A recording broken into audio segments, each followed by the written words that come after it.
Hello.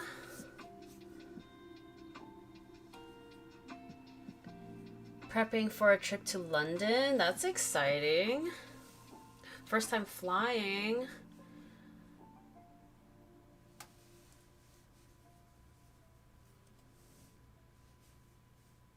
Flying definitely, I think, can initially seem really scary, but the more you do it, the less scary it becomes.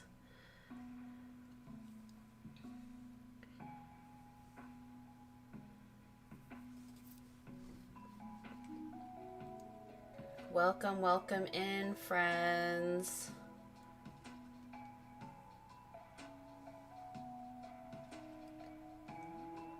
It is a very, very cold day here in Toronto. I hope that it's been a good weekend for you. Girly, are you cold? I am cold. I have a freshly brewed tea next to me, so hopefully that'll help. Love your Coraline sweater. Thank you. Oh my god, it's so funny because so my sister gave it to me for Christmas, and it's like a robe type thing, and I actually said that. I was like, oh my god, it's like Coraline. And she was like, I have no idea what that is, but I'm glad you like it.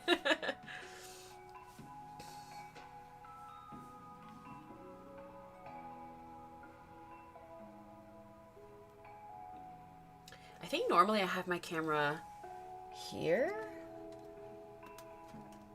I have dual monitors now, so it's like I'm trying to decide where the best place is for the camera, but this way? Does that make more sense? Barely makes a difference, but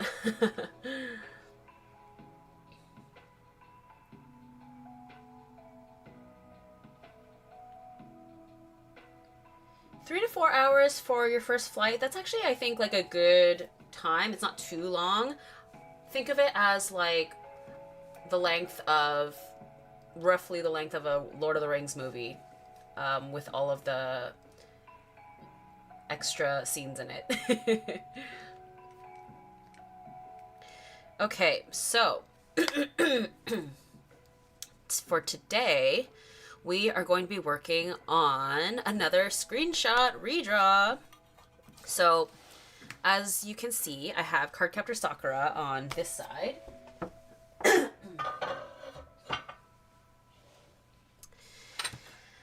And originally I thought I was going to do Sailor Moon on this side, but I have done Sailor Moon screenshot redraws like a number of times already, and so I was like, maybe we do something else but feels, you know, similar theming. And then in the previous live stream someone had mentioned Revolutionary Girl Utena, and I was like, yes, that is such a good suggestion. And so that's what we're gonna work on, because yeah, suggestion, and I have a really good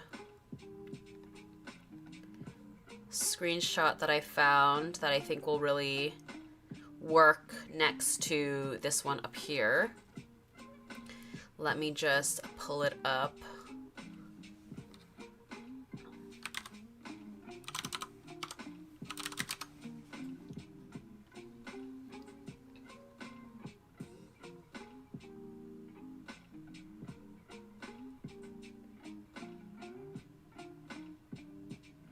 If ads play during the live stream, do you get paid if I let them run, or can I skip them? Because I hate ads, but for you, I'll suffer through them. I'm not 100% sure. I forget. I mean, definitely, yeah,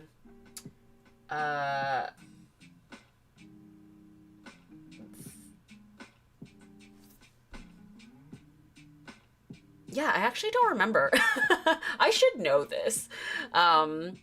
But I actually, I don't remember if I have it. I think I have it selected that the ads are like, I manually put them in myself, and I often forget to do that, honestly. So then I think when the video, after the video was up, after it's like a live stream, like the live stream is over, then it manually gets like added in, or automatically gets added in. Oh.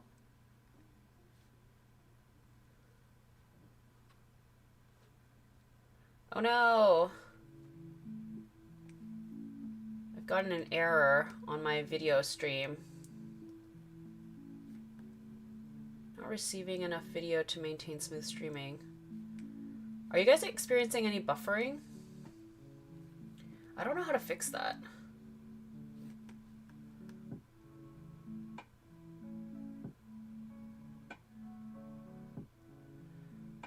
Your ads come up skippable. Okay. It's running smoothly for me. Okay, that's good. Because, yeah, I genuinely don't know how to fix... I have no idea how to fix the internet. Or the strength of the... Currently no buffering on this side. No problems at all. Audio is good and no buffering. Okay. Good. I don't know why that warning popped up, but I will...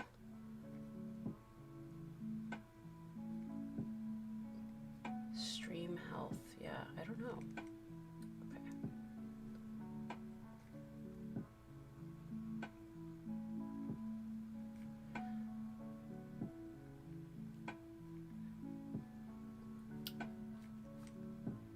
Okay.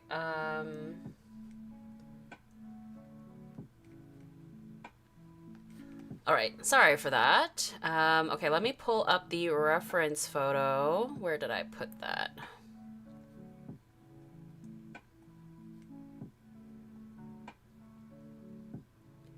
And then we'll start sketching. Okay.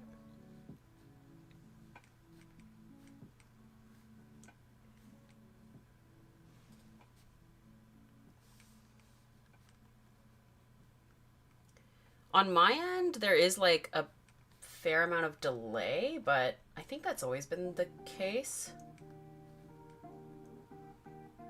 But yes, Revolutionary Girl Utena is sort of...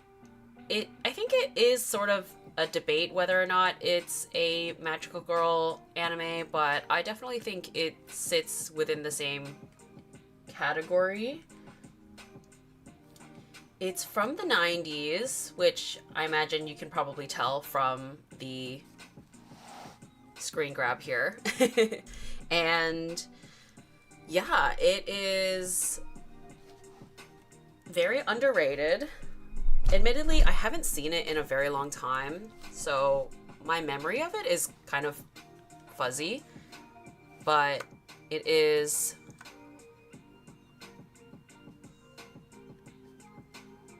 epic. And so Woola Woo. It's, you know, girls love, which is really ahead of its time, honestly. Oh my god, pretty. Oh my god, it's gonna be so beautiful in your style. Thank you.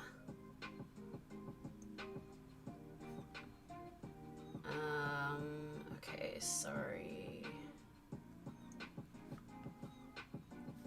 My usual, like...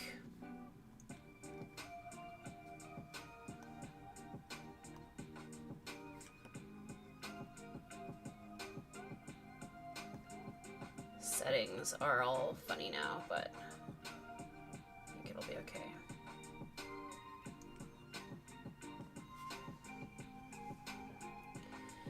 Are we doing it with muted colors or is it going to be on the pastel side? You know what? That is a good question. I feel like I'll probably aim to be... I feel like what will end up happening is I'm going to aim for the colors that we see, but then it'll end up probably being a lot brighter, or my usual color palette, I think. But yeah, I thought that the screenshot that I picked, it sort of mirrors, or it feels really similar in vibe to this one right here of Cardcaptor's Sakura. So I think it's like going to be, yeah, really cute because we have both of our, you know, female characters here sort of facing away from the viewer, and then we're kind of getting a lot of like foliage around it. So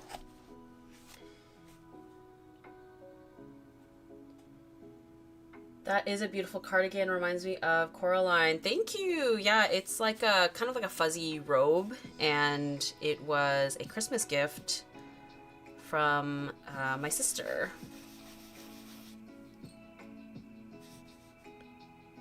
But very, yeah, very cozy and warm for this cold winter day here in Toronto.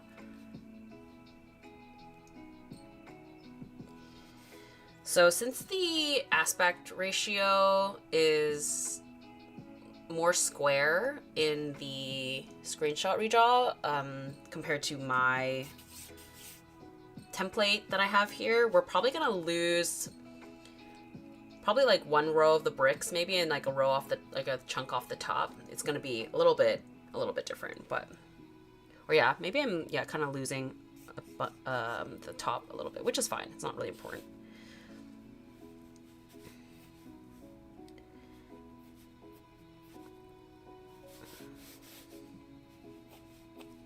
Actually, I think maybe I need to draw them a tiny bit smaller. I did not know, or I did not do any warm-up sketching today, so as always, it'll probably take me a moment to get into the zone here. Coraline is so good. I found an original DVD at a flea market. Simply had to have it. Amazing. Oh my gosh, I love that. Great find.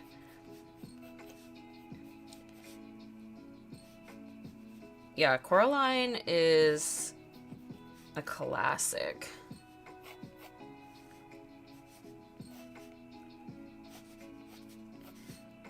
So I'm just starting out with blocking in the general kind of silhouette and shapes to get the positioning right. Yeah, actually, I think where I'm at here, we might end up losing the brick unless I go in again and make them smaller, but let's see.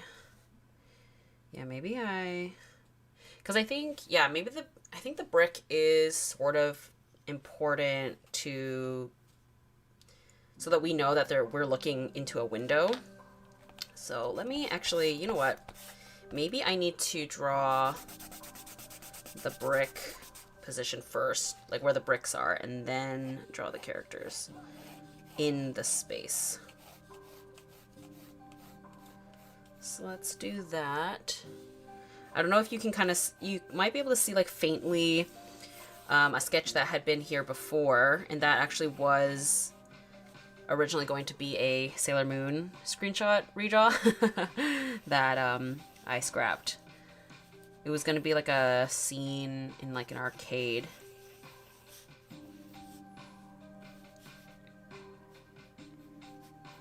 But yeah, how is everyone's weekend? How was your Saturday?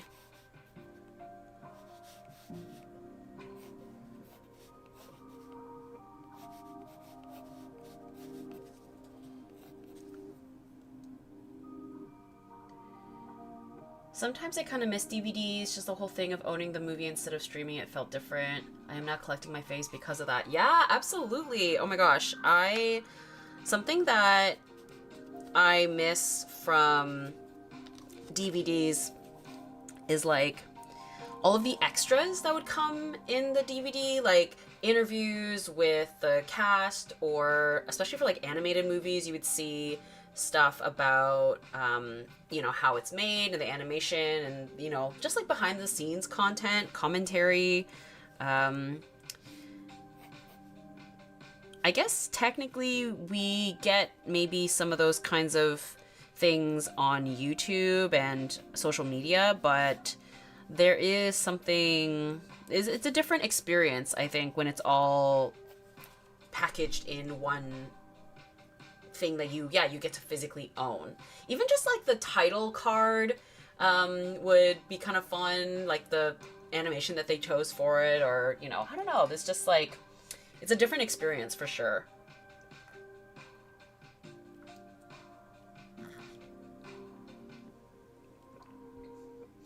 Have you ever seen Bee and Puppy Cat? The design is so good and colorful. I have seen it. I haven't like seen the whole thing. I remembered being really excited about it when it first had its like initial tester episodes, I guess. I don't remember. And then it got like picked up and then redone or something like that.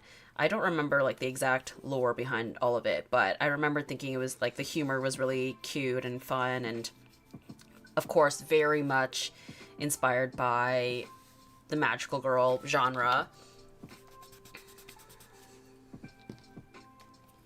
And I believe when it kind of came out, it was sort of during the height of Steven Universe and Adventure Time, so it just sort of hit those marks, and I loved those shows. Utena is a fair bit taller than Anthe.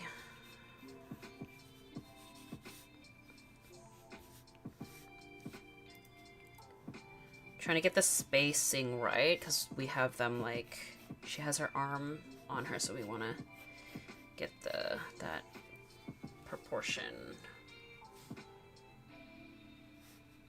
Yeah, I think something that I would like to work on more this year is drawing multiple characters like in a scene and then having them interact.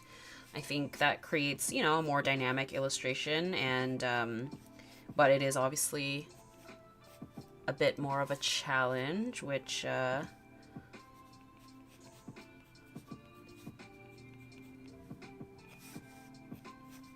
think would have a good payoff though. And yeah, I've been talking about this for, I feel like it's been a while, but I'm really hoping to actually live up to it this year, is making more fan art, since I'm going to be doing more conventions this year. Okay, I think I have her this.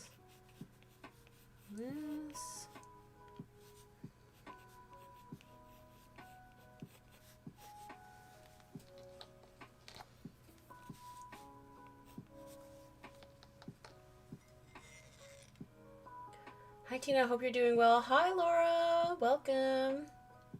I went to the opening of an art exhibition yesterday. You would have loved it. The theme was what pink meant to the artist. That is amazing. Oh my gosh, I absolutely would love that. That's really cool.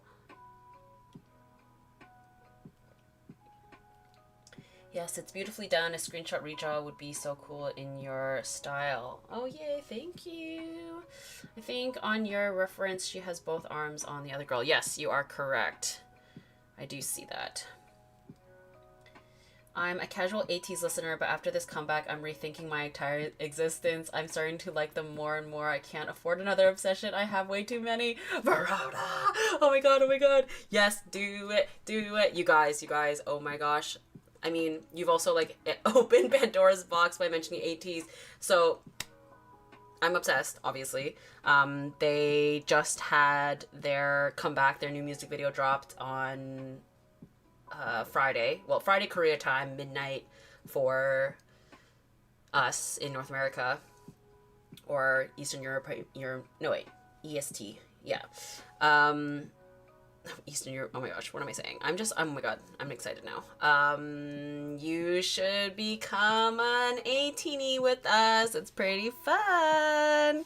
Yeah, I literally, before the live stream, I was watching like tons of live stages of the new ATEEZ comeback. Both Adrenaline and NASA, which are both so good. I'm actually like so happy that they're promoting NASA as well, because I think it's so vibey and the choreo is so cool, and like the space theming is really fun. I've been watching ATEEZ shorts for 24 hours. Girl, getting in obsession territory. It's too late. You're already in. I'm so excited for you. We're seeing more of Yasung in this new MV. I'm so excited to see the comeback, man. Yes! Oh my god. I'm not a Yosung bias. I obviously love all the members, but when he had his like big dance break I screamed. Like, I was so happy for him, and he killed it. He's so good. I'm really, really loving this short blonde hair on him as well. I think it looks so good. Ugh, I love ATEEZ so much. I love them. For anyone who has no idea what I'm talking about, ATEEZ is a K-pop group that is my long-time obsession. Long time since 2023, 2022, I think. It was like right after Halazia and before Bouncy. Bouncy was my first like official comeback, which was so epic.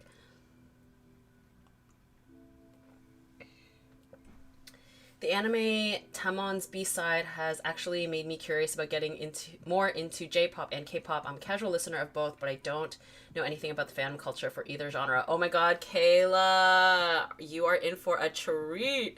It's so funny that you mention that because I actually watched the first episode of that anime a couple of days ago, and I was dying because, yeah, it's so clear that the person who made this this manga, the anime, that is a fangirl, for sure. Like you can just tell. I was like, this is so relatable.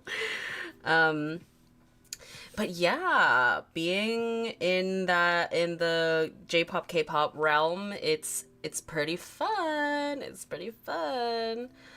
Obviously, there's always going to be some toxicity to a degree, but I just try to tune that side out. I'm not as familiar with J-pop groups, but there is one group that came out very, very recently, and they did like their own version of that Tokyo Drift song, which was so genius, and it's really, really fun.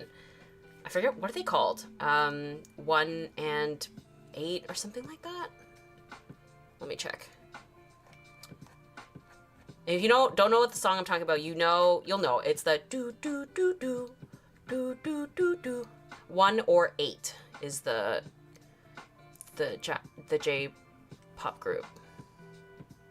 Tokyo Drift. Yeah, it's so fun. The dirty grunge makeup that they did for live performances also live in my head rent-free. Yes! Oh my god, I love seeing the like heavy makeup come back. Especially the blush, like the really like aggressive blush that sort of like bleeds into like a smoky eye. So good, so good. And they're kind of leaning into this like slightly kind of post-apocalyptic, kind of Dune, but space pirate, a little bit, you know. It's so good. ATEEZ, by the way, not the J-pop group. I'm having two conversations. And it doesn't help that I'm ovulating. San is occupying my mind, and that's dangerous. I'm still not ready. I'm still hyped from X Love's Lives, from the European tour, and now this. ATEEZ have mercy. It's too late. I think it's too late for you now. Yeah, San it's so clear that he is really, really into this comeback. He's so passionate. I mean, that's kind of his energy all the time, but I feel like you can really, really feel it with this one. And I think maybe part of it is because he got to participate in some of the choreography, which is cool.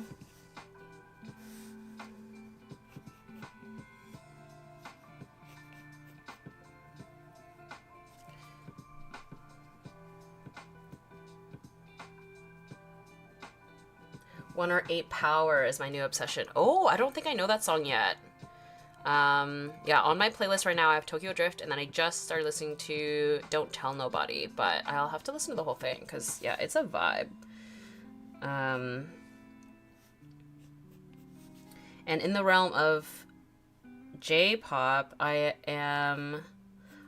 although do they fit in J-pop? I don't know. I love XG's new album. XG being a Japanese group as well.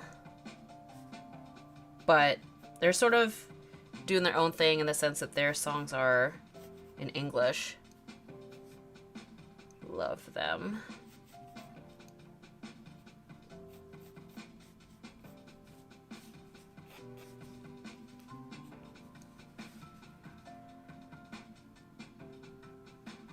It's so tricky drawing these teeny tiny faces, but I'm gonna try my best here.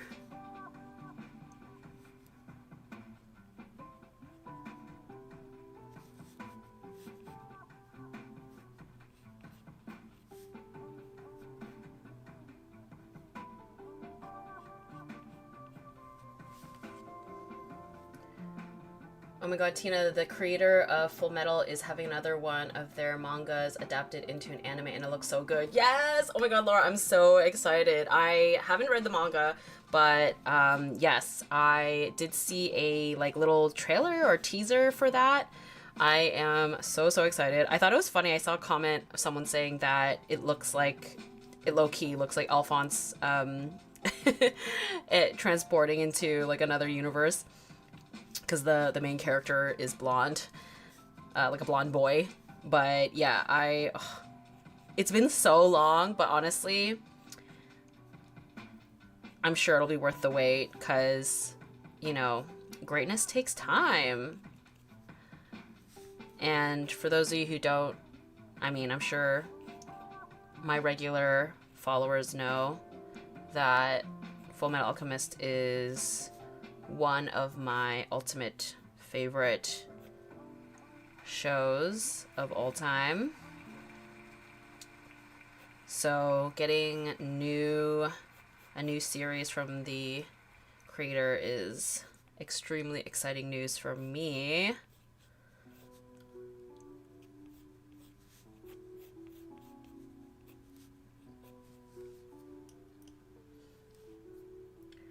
The album is just incredible. Such perfect blend of nostalgic vibes mixed with modern sound, and the visuals for the album. XG, it's been on repeat for me. I love them. Yes, I agree. Yeah, today, or no, I would say like the last 2 days, I've just been playing the new ATEEZ album and the XG album back to back to back to back. Obsessed.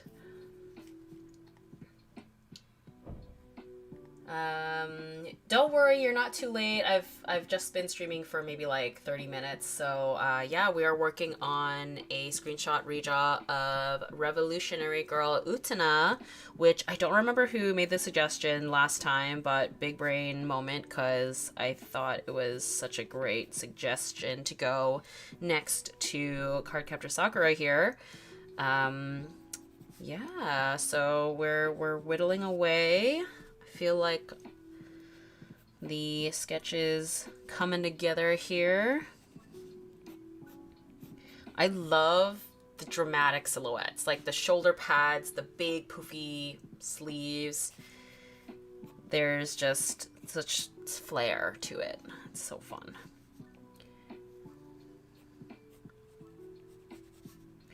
I went to like a Y2K market yesterday, and there was a lot of really fun pieces, and I did try on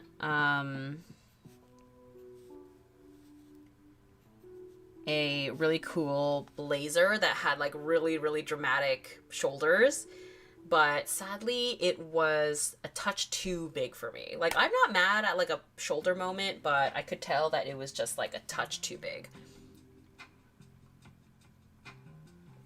So I had to let that one go. But it was like I think like a velour type velour velvet material, and then it has pinstriped, and yeah, it was like, you know, that like kind of boxy oversized look, but slightly too oversized for me. I think there is a limit, unfortunately. Oh, you know, I just realized her head is actually turned a little bit. You can see her face a touch, so I need to account for that here.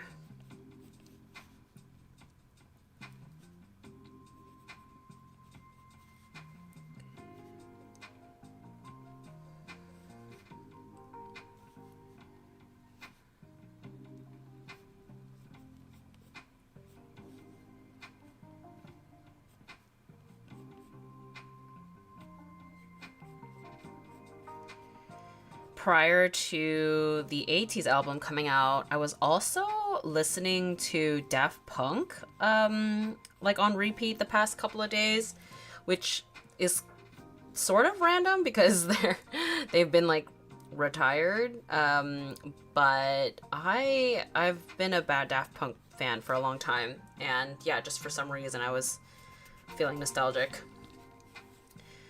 So particularly really love that Discovery album, the one that they made the Interstellar 5555 movie with.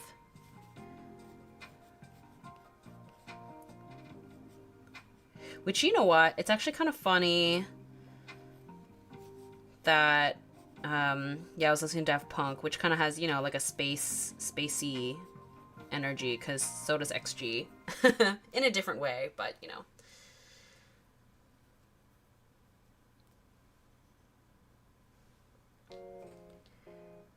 The silhouette of her hair is so tricky to get right.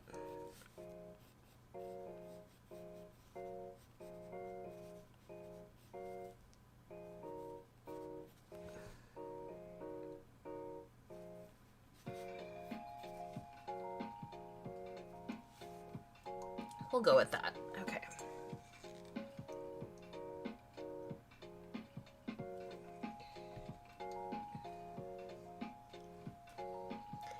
And then we need the window panes, which of course strategically, right? Do I want to use a ruler for that? I think a ruler would be helpful. Hold on, let me grab one. Unless, do I have one on hand here? No, I don't think so. Let me go grab that.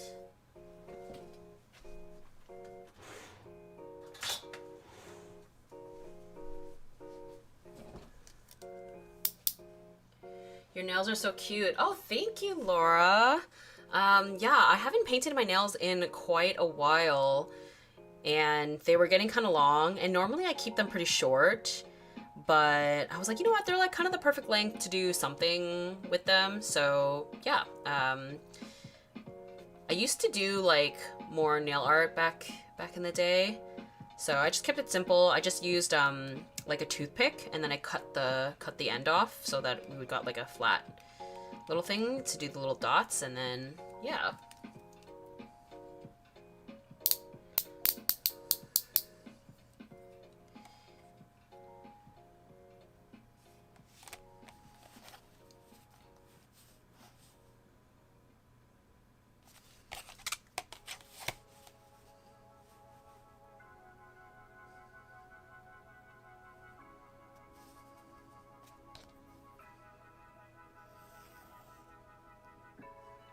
So we've got the window frame in the middle of them there, and then right on the outside, perfectly framing them, of course. But yeah, oh, you know what? When I was painting my nails, I had the Puss in Boots movie on, The Last Wish. I think we had talked about it in one of my live streams, and it's, you know, an animated movie that people seem to really love. So it had been on my list. So I was just like, oh yeah, I can finally watch that, and it was really cute. I enjoyed it.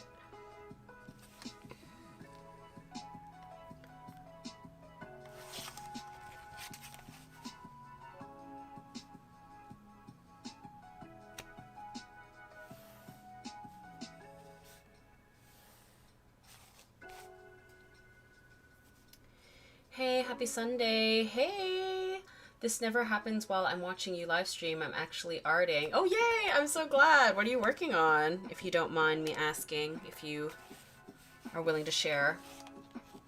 Yeah, I've been listening to XG's Gala and Hypnotizing songs, as well as FK Twig's new album. I feel like we're all craving that early 2000s cyber grunge style. Yeah, futuristic is the vibe these days. Can't blame them. It's such an artistic concept. Yeah, I think it's very reminiscent of the early 2000s. I think, you know, obviously the early 2000s has been a touchstone inspo for the past number of years, but I think for the most part it was more leaning into the like kitschy, campy, colorful side of Y2K, whereas now I think we're leaning into that like space age, chrome, silver, alien era of the early 2000s that we saw a lot of as well. You know, it was like their interpretation of what the future was going to be like, which obviously it's not quite like that, but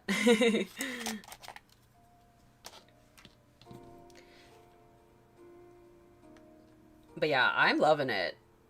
I'm a silver girly, which is interesting because I used to be a gold girly, but now I like now I'm more into silver.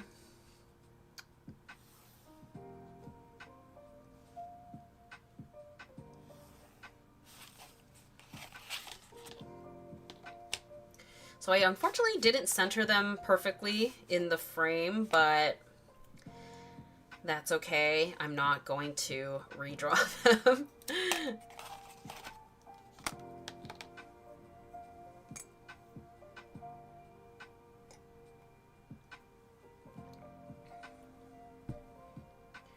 Have you decided what you'll be watching with your Patreon members? Oh yeah, so for those of you who don't know, I am embarking on a new thing on Patreon of watching and reacting to TV shows and movies. So we did Alien Stage that I posted last week, and then I made a poll, and the options were The Summer Hikaru Died and Love... What's that anime called? Love Through a Prism, I think it's called. And last I checked, The Summer Hikaru Died was winning. So I believe that is what we're going to be watching, which I kind of assumed that was going to be the winner, but, you know, I figured I would give another option just in case. I'm not sure exactly when I will be watching that, but I am looking forward to it since it's been on my watch list for a little while now. That is not straight. And neither are they.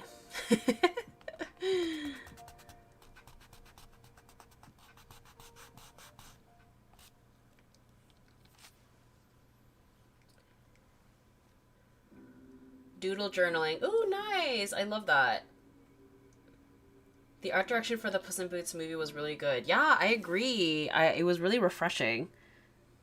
I think it was smart to, you know, have a bit of a departure from Shrek, since it didn't need to be following that aesthetic.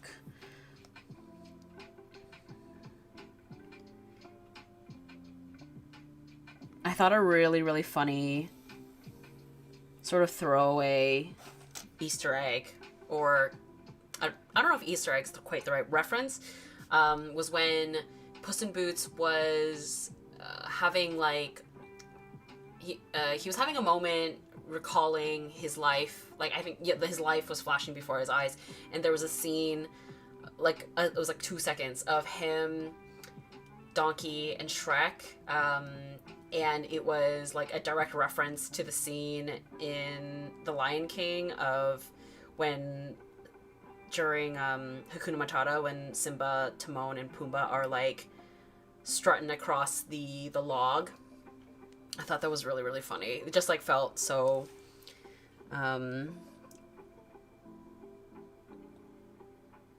random but perfect at the same time. But also reminded me, like, yeah, like Shrek, they did that often. They would reference, you know, big pop culture moments, so.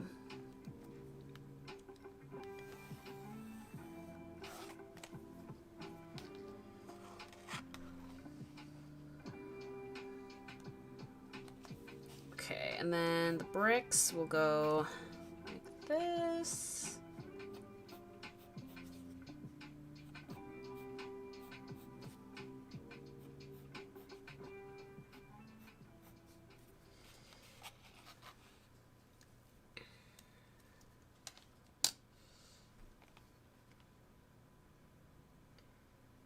Are you wearing Steady Hands Coraline cardigan? It's actually not Steady Hands.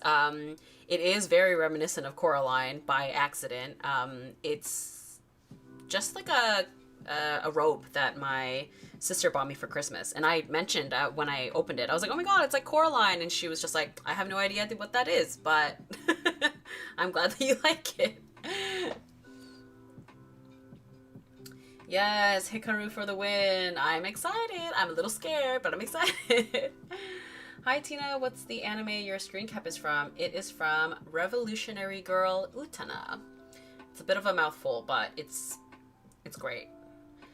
We're almost there. I just need to, well, you know what? Honestly, the flowers, they're so painterly that I actually don't think I need to draw them in. I think that's something that I'll probably just paint in, honestly. So we're pretty much there. I think now I just need to, I'm gonna use this color pencil to just darken the sketch here, and then we can go ahead and start painting, which is exciting. I feel like that came together.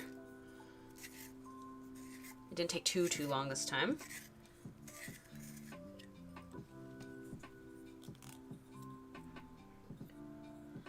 It looks super soft. Yeah, I agree. Yeah, it definitely looks, it probably was painted traditionally, honestly, which I love.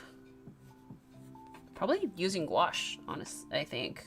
I think that's what was typically the medium of choice for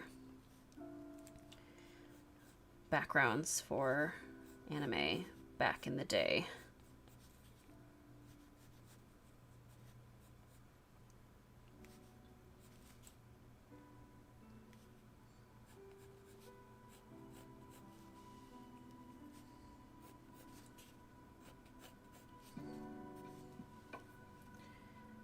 Watch it with lights on so you don't spook yourself. It's really not that scary. Just a few jump scares here and there and some spooky visuals. It's like moments, not full episodes of scary stuff. Okay, perfect. That is good to know.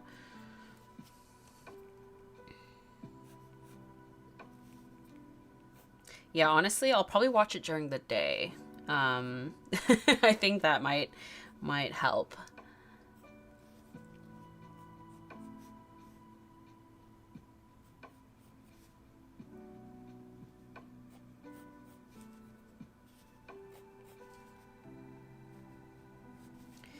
But you know what is really exciting? This is the second last page that I need to fill up for this sketchbook. So we are getting pretty close to finishing the sketchbook and then being able to do a pretty epic sketchbook tour.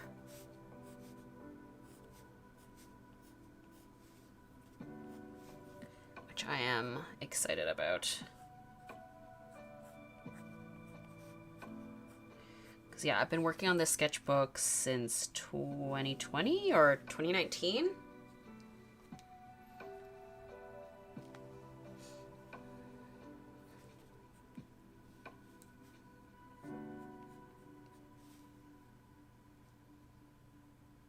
If you get scared, just watch something funny after. Yes, I think that will be the move.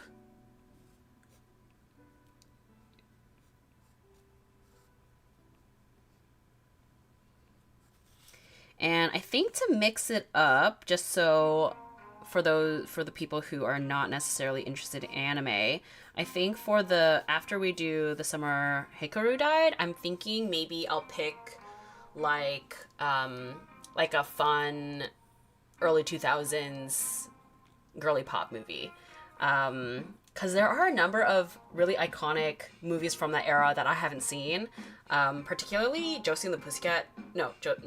Josie. Yeah, Josie and the Pussycat Dolls. No, Josie and the Pussycats.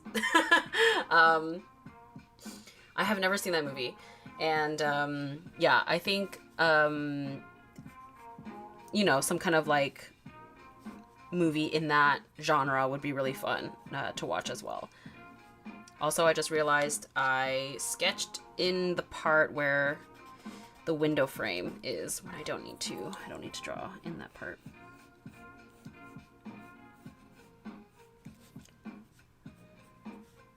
I know technically in the screenshot here we see like both of her hands or like her fingers are sort of interlocking like this on her shoulder, but it's too small for me to really do, so I'm gonna omit that. But I can draw her arm, at least right here. I can draw the other arm.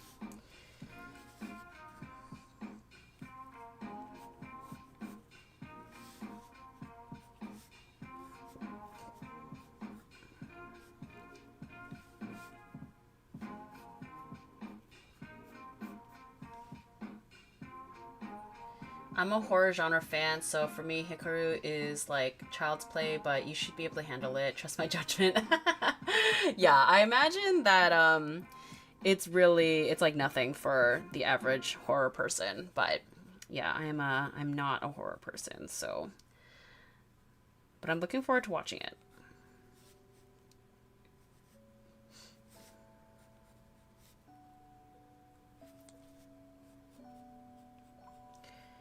Are you a fan of Junji Ito? I feel like he's the king of horror in the anime sphere, or manga. Does he have an anime, or is it just manga?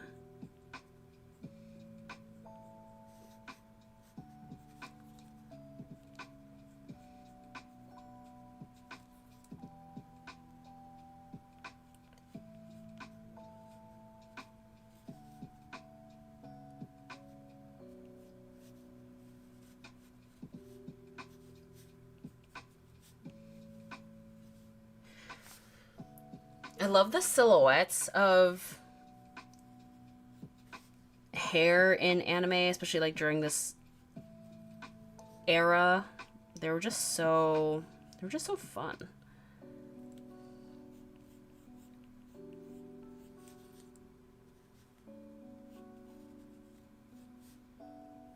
So big and fluffy.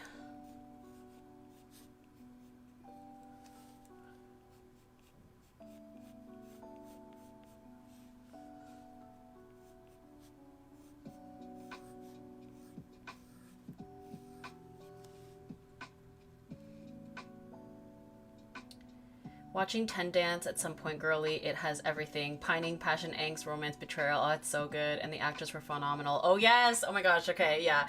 Every time I mentioned Heated Rivalry, people were like, you have to watch Ten Dance. I think that would be really fun, too. I should add that to the giant growing list. I watch a ton of those sort of campy comedy films from the 1980s to the 2000s. A lot of them are a great fashion reference for that time period. Yes, absolutely, absolutely. Oh, actually, okay, yes, you reminded me another one, because I love making a poll. I was thinking, yeah, Josie and the Pussycats and Jawbreaker. That's another one that I haven't seen, and the fashion looks excellent.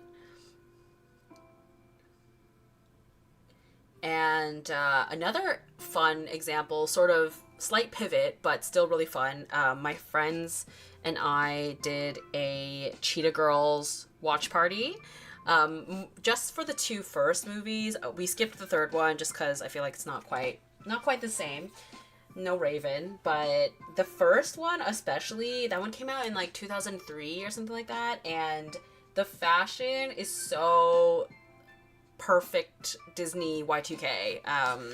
And what I really appreciated about the first one, which I feel like got lost in the second one of Cheetah Girls, is that you could tell so clearly that each girl had her own distinct style and wardrobe that they're really leaning into. And I think that's so crucial to good wardrobing in like capturing the personality of the character.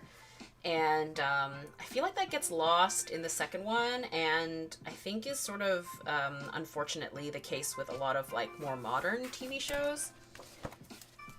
Anyway, yeah. And then also I think the music overall in the first one was better as well, like, or just more like iconic, except for Strut in the second one, chef's kiss. But the rest I was like, not as good.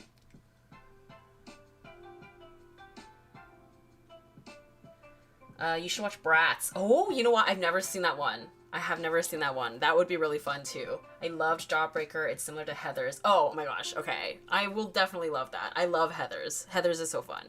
Heathers and Jawbreaker are both like, I'm imagining like a dark, kind of more dark comedy, which is really fun. Okay. So I am going to take a quick bathroom break, and then we will start painting. So feel free to also, stretch, grab a snack, whatever. I'll be back in just a moment.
Okay, so I have my palette, and then, okay, the tricky thing about this sketchbook is it's kind of big, so it takes up a lot of space on my desk, and I need a lot of extra things when it comes to painting. So let's get that set up here. So I have these like plastic sheets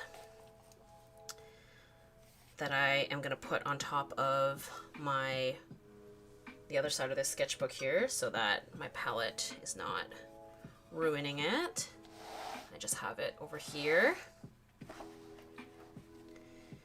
And I've got my paintbrushes here, as well as my water. And then I gotta pull out the paints. Okay. Trying to figure out what the best arrangement is for all these things.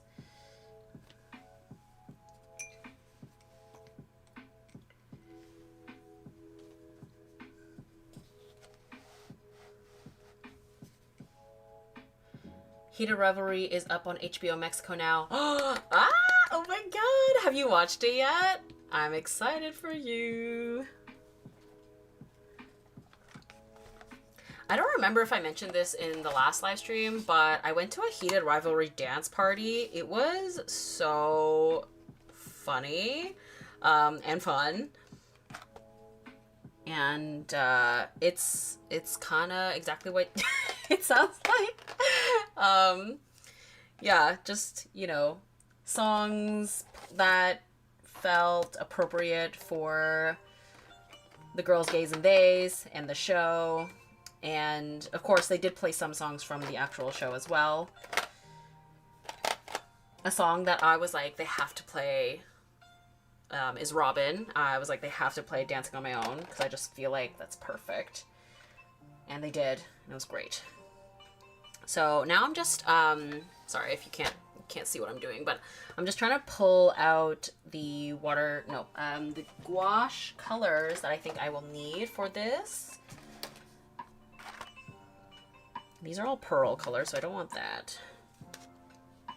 I do need greens and, let's see, lime? No. Pale green? Maybe.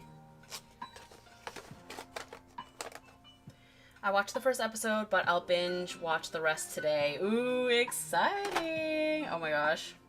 You're in for a treat.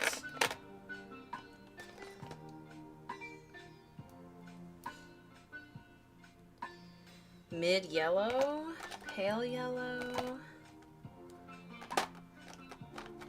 Definitely, yeah, these like kind of mauvey colors for sure. I always avoid using these pearl paints, but I wonder if I should try them. I feel like maybe today's the day for this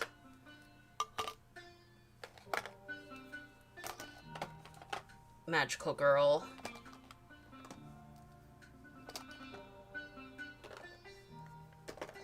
You know what's so, the names for some of these are, this is a dark purple, but the name is lilac. I think that's so funny.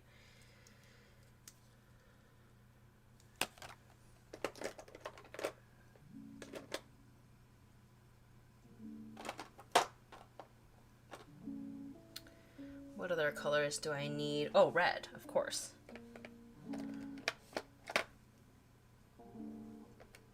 Scarlet or crimson, perhaps?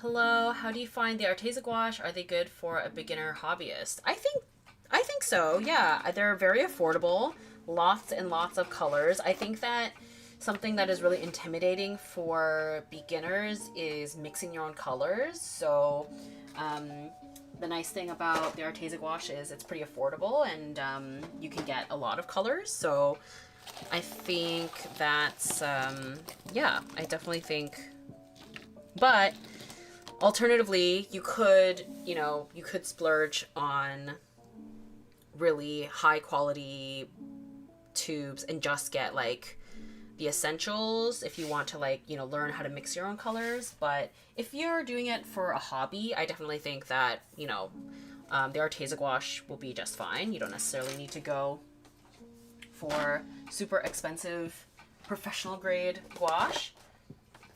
The set that I have is the 60, and yeah, so many colors. And I've had these for quite a number of years now, and because they're tubed, they, you know, the lid closes. They stay fresh for a really long time. So I really like that about them as well.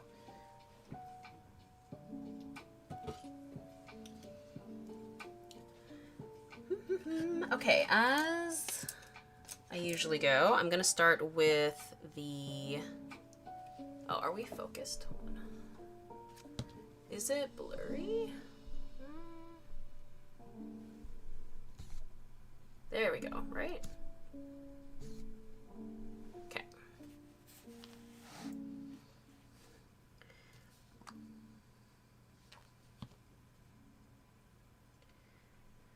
Does 300 GSM paper handle gouache, watercolor, and alcohol markers? I'm trying to find an off-brand sketchbook to get it cheaper, and I think this type of paper is what I'm supposed to be looking for.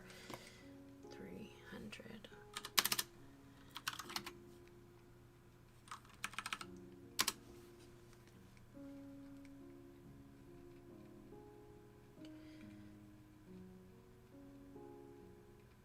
Okay, yes, so my even though I should know, yeah, I always remember it by the pound, so like 140 pound. So it looks like 300 GSM is the equivalent of 140 pound with watercolor paper. So yes, that is what I would recommend for yeah, mixed media purposes, because yeah, this sketchbook is 140 pound, I'm pretty sure. The sketchbook paper, I mean. Are you a fan of Hell's Paradise? I have not watched or read that one yet. I've heard good things, but I think if I'm remembering correctly, someone warned me that it's kind of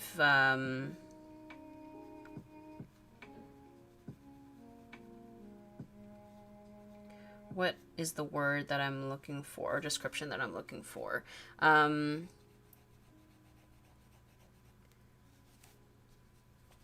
Like a lot goes down, I think. Like drama, right? Like I'm not going to be able to emotionally handle it. Or it's going to be heartbreaking as someone who gets really invested in characters.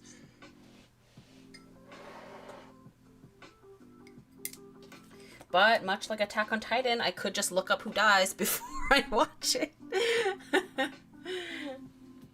Oh, hydration reminder, everyone.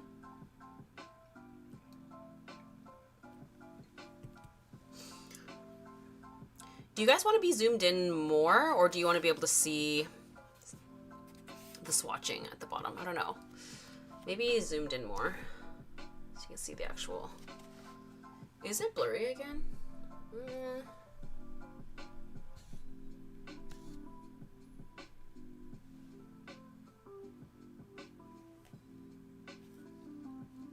I'm gonna be...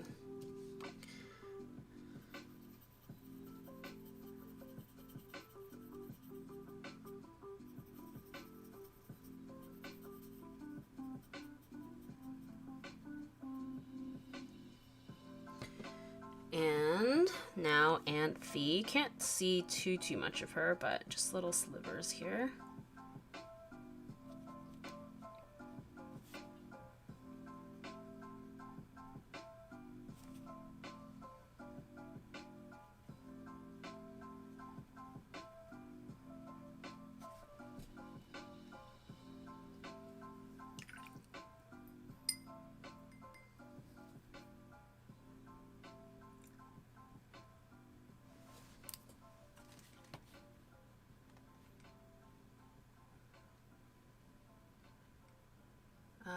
Oh, creative phenomenon art. I love seeing your desk there. There's so many like goodies out. That's so fun.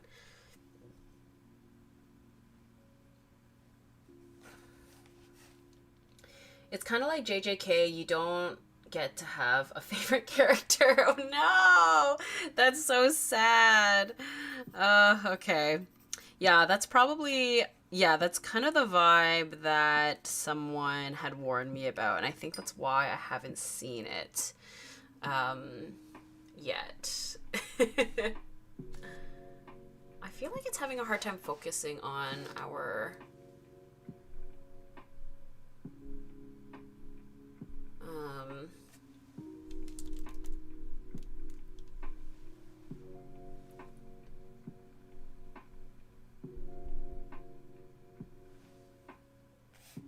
on the actual drawing for some reason, right? I think there. Okay, I think we'll have to... Okay. I wanted to zoom out a little bit so you can see the swatches on the bottom, but the focus was being weird.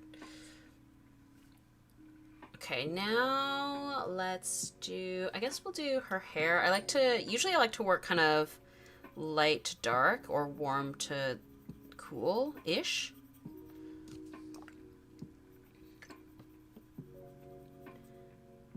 Hell's Paradise is so worth the heartache, though. Oh my gosh, you guys.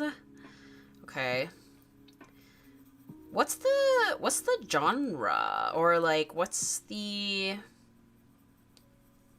are we following high school students? Is it supernatural? I actually have I know nothing about it. I just know that I think the main character has white hair, maybe?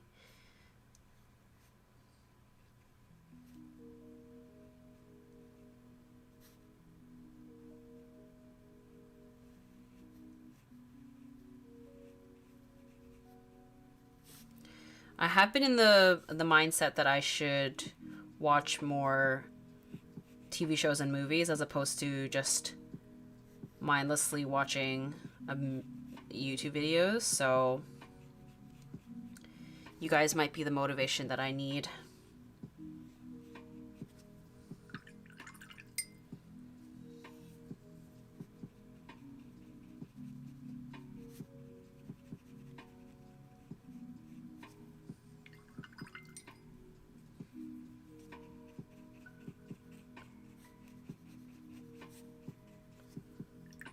I feel like maybe I should have left the white of the paper here, but so I'm trying to use like a wet, clean paintbrush to like lift the paint off of the paper here to create the highlight on the hair.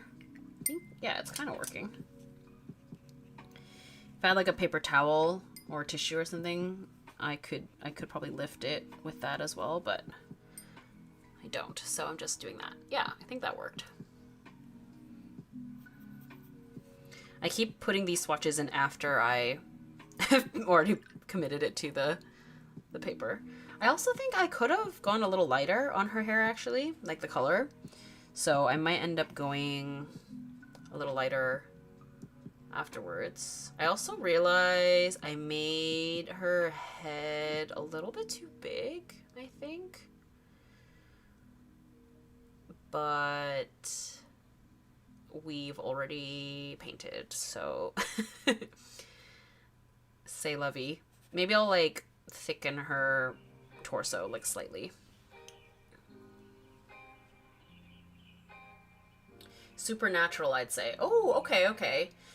It's on my to watch list. All I know is he's got a wife, he wants to die, but then realize he yearns for his wife and starts looking for her. Am I right? Oh, I'm kind of intrigued. I think, honestly, following adults is a selling point because so many shows or anime are revolving around teenagers, which I understand because that's the target demographic a lot of the times.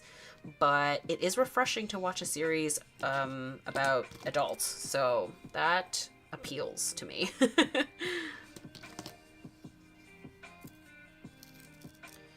Okay, now do I do the red? I guess the red on her clothes? Sure.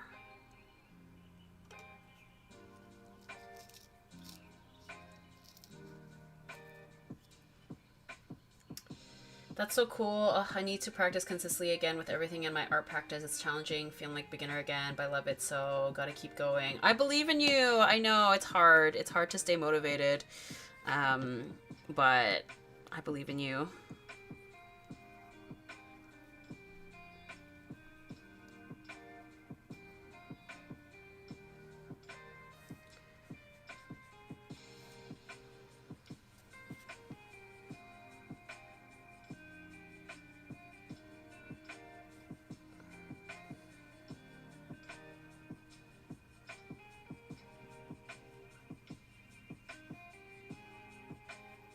You know what I just realized? I feel like this instance,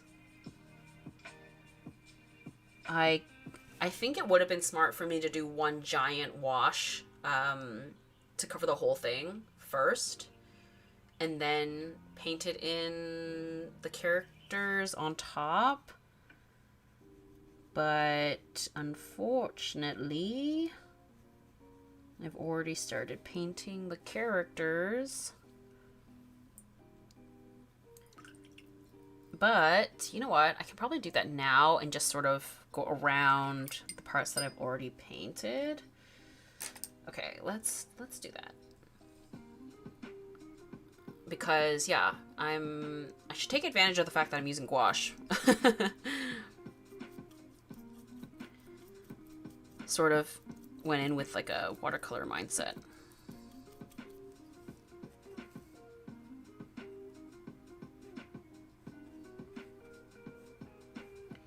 And then the frames, I'll just bring back the, like I'll paint the white back in, I think.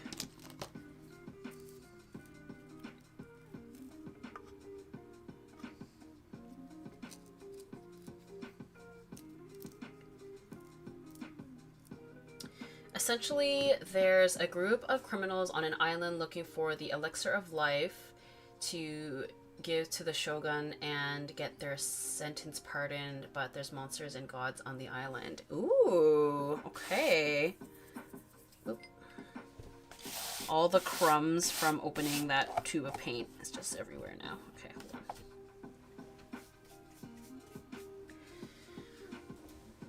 I've been loving the crumbs of more adult romance anime and action anime that have been releasing the past year or so. Yes, I agree.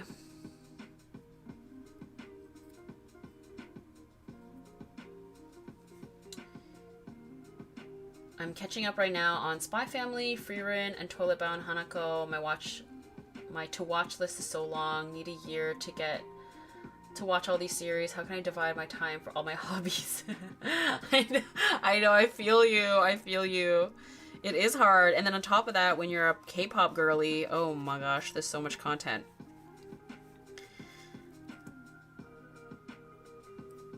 I will be consumed by K-pop, well, AT specifically, for the next couple of weeks, but I will need other things.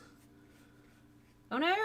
Oh no. There was like green crumbs or something. Hold on. Let me move those out of the way.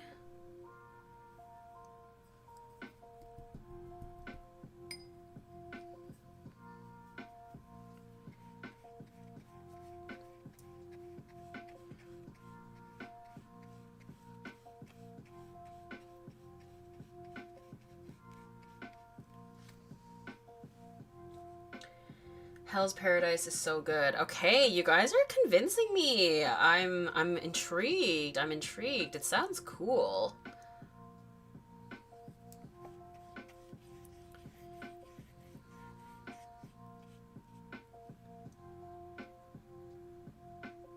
Have you watched Toilet Bound Hanako-kun? Oh my gosh. I remembered a while back you guys were talking about it. And the name, the title alone, I was like, what is happening? But I did watch the first episode, and I thought it was cute. I don't know, it just didn't like fully hook me. Maybe because they look like kids, and that just like wasn't what I was in the mood for at the time. I think they are teenagers though, right? Which, I mean, you know, it's kind of like a blurry line, I guess. For the 300 GSM paper question, it's kind of tricky because it's not all about thickness, but also about the roughness of the paper. That being said, I really like Royal Talon's paper for watercolor, even though you'd think it'd be the opposite. It's also great for alcohol markers. Oh, perfect. That's good to know. Yeah, once you reach a certain age, seeing shows with just kids in it gets lame fast. It's one of the reasons why I couldn't get into Euphoria. Oh yeah, Euphoria is a show that I never watched. I remembered when it was sort of in the height of its popularity. I you know, just like saw clips of it like around. I was just like, is this like a American version of Skins, but not? And I loved Skins, like the British original UK version. And to me, that was something I felt like resonated with me because of the time that it came out and the time that I was watching it. Because I was like my first year in college, maybe. So I was like, you know, closer in age to them. And what I like about Skins, and also a lot of British TV in general, is the characters just look more real, or like they don't look so Hollywood. They look more convincing as like normal people, and I find that really refreshing.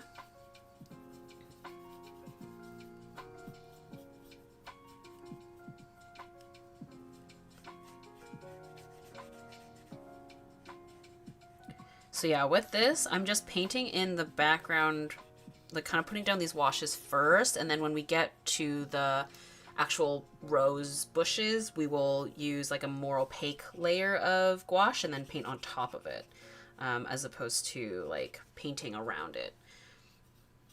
Which is the beauty of gouache being, you know, an opaque medium, but also being able to like water it down to make it look like watercolors. It's yeah, very versatile.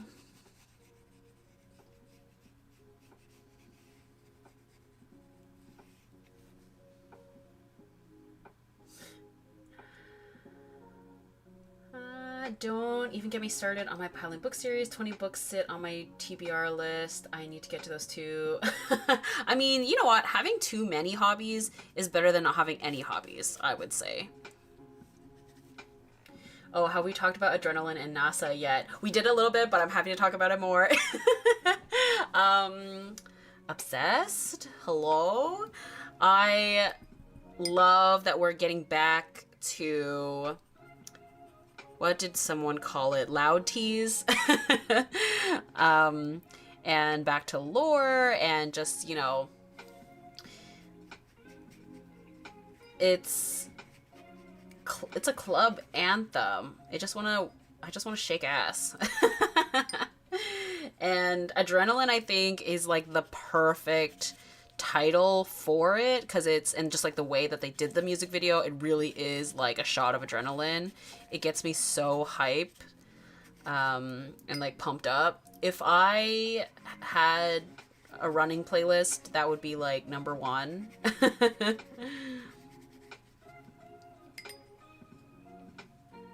And NASA is such a vibe. I'm loving the space elements. My only qualm with it, honestly, is the line about pasta. I know that they used it because it rhymes with NASA, sort of, but I just, it's such a silly line. That's like my only one, like, critique. But that's kind of, K-pop is just like that. There's always like some questionable English lyrics. I feel like ATEEZ is not as bad for it though, but it is present sometimes. But that's okay. The song is so good, and the choreo and the live stages, I'm so glad that they're promoting it because it deserves it. I wish we got that treatment for Masterpiece. Masterpiece was so good from the last album. Sad.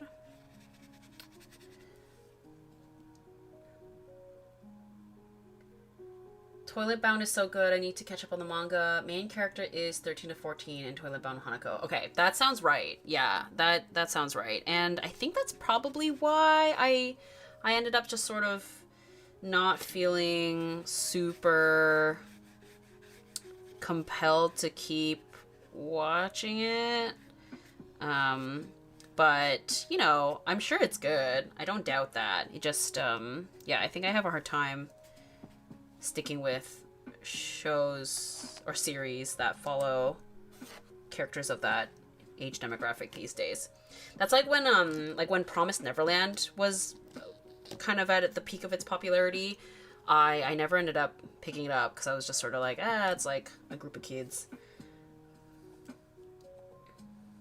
Done with Friday, on to Saturday, Sunday. Oh my god, so cute! Oh, I love the little Charlie Brown comic. Pasta, eat zucchini, La Seraphim spaghetti, they hungry. Well, they are eating. You know what? It's true. It's true, they are eating.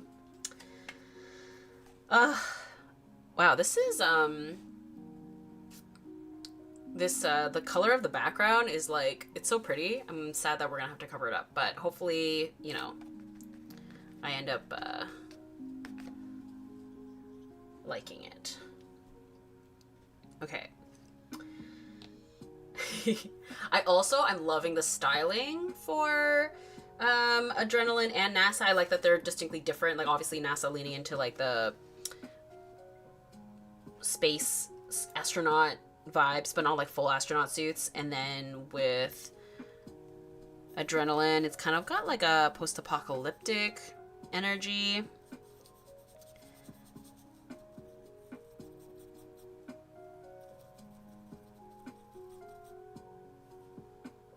So happy to see Captain with an eye patch. Pirate tees, so good. It's kind of giving 2016 Tumblr. Oh my god, it is. It's like a Galaxy. I was a Tumblr girl. I technically do still have a Tumblr. I post on it like once in a blue moon, just like my artwork, but yes, I was indeed a Tumblr girl.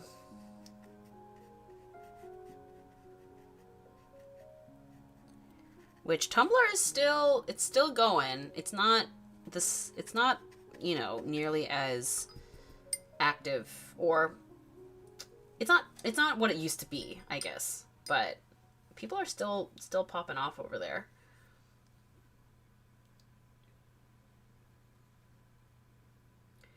Do we like Internet Girl? I think people were exaggerating with the whole Eat Zucchini line. I listened to the song and I'm hooked. It's so catchy and upbeat, like it makes you dance around. Internet Girl, is that the new Cat's Eye song? I don't think I've actually listened to the whole thing just yet.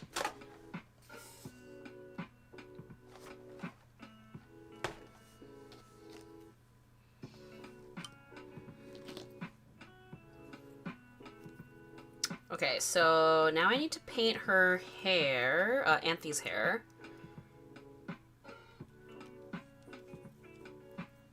I'm wondering if I even have a purple like that in this. Let's see. Oh, maybe this? I can always mix my own, obviously. Let's see. Yeah, it's super catchy. I don't know why people online are freaking out so much. I really liked Game Boy from Cat's Eye, but that's kind of it, honestly. This color is this like wineberry. It's like not quite what I'm looking for, so let's see if I have another option. There's this color that I pulled out earlier that says lilac, but it's not really lilac in my opinion. Okay, let's see. We're gonna mix, yeah, these two colors here and see. I'm gonna add a little bit of water as well.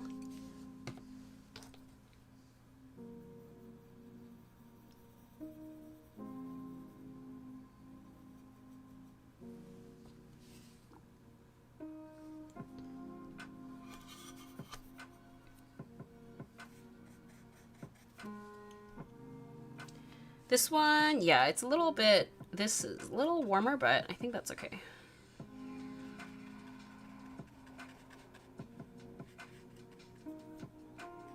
It doesn't have to be exact, honestly. As long as we know it's purple, I think that's the key.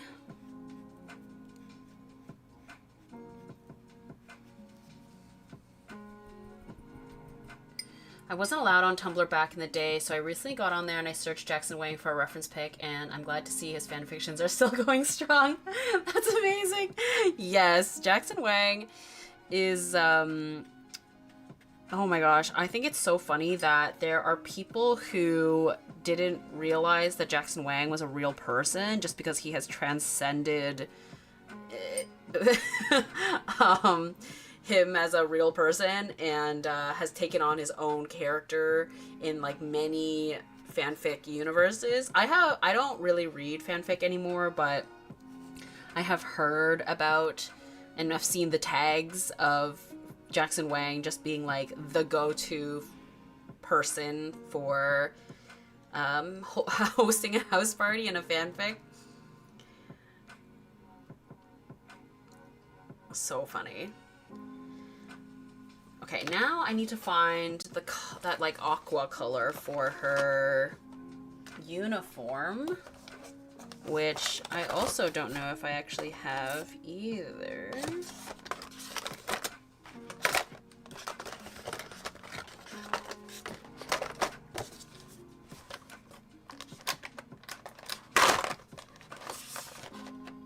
Yeah, not quite. So we are going to mix our own. There's this Viridian Green, I think, with either white or honestly just like watered down, I think will be maybe the move. Let's see.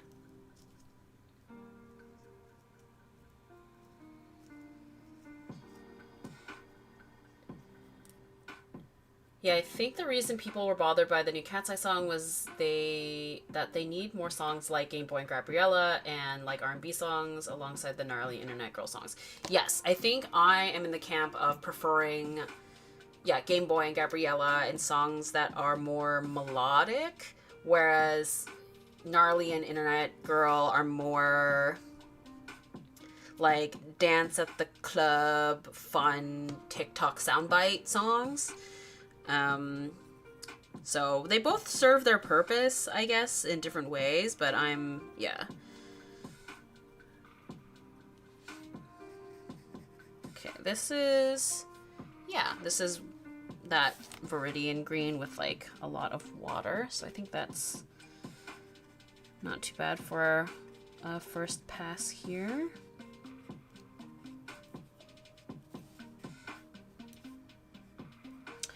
Oh, maybe too much. Maybe just a little bit too much water, though. It's kind of bleeding everywhere, but it's okay.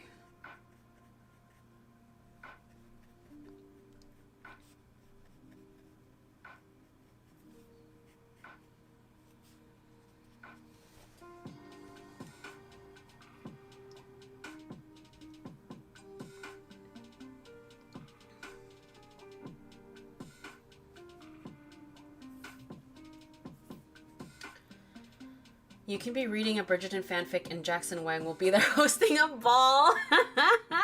I'm dead. That is so funny. Yeah, I remember seeing a tag, and it was like a Game of Thrones fanfic, and it was like Jackson, the House of Wang or something. So funny. Speaking of Bridgerton, are we liking the new season so far? Season 4 with Sophie and Benedict. I am really enjoying it a lot more than season 3. And what next? I guess, yeah, we'll work on Utena's jacket, which is in the screenshot. It basically looks almost black, but I think it's technically like a navy, so let's lean into that. I'll go for like a muted kind of indigo maybe ish.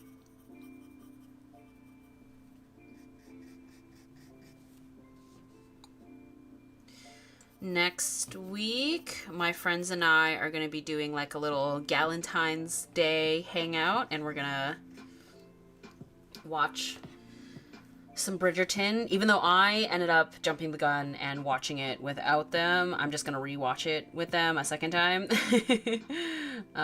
But yeah, I think it'll be cute.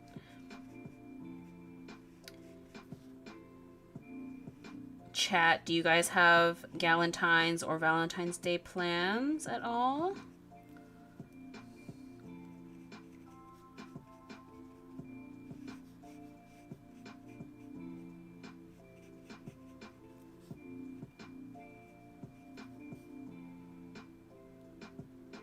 Haven't seen Bridgerton season 4 yet. Please, no spoilers. Okay, no spoilers, guys. I don't know anything about Bridgerton. I've only seen commentary videos of how they wouldn't want any of the men, lol. So what's happening in this series? That's really funny. I mean, also valid. Yeah, it is, you know, it's not historically accurate, but obviously there are certain elements that are taking from the time period. So with a modern lens, for sure, there is definitely a lot of things that happen and a lot of things that the men do that raise a lot of eyebrows. I also wouldn't actually want any of those men either. I'm just here to watch the spectacle of it all.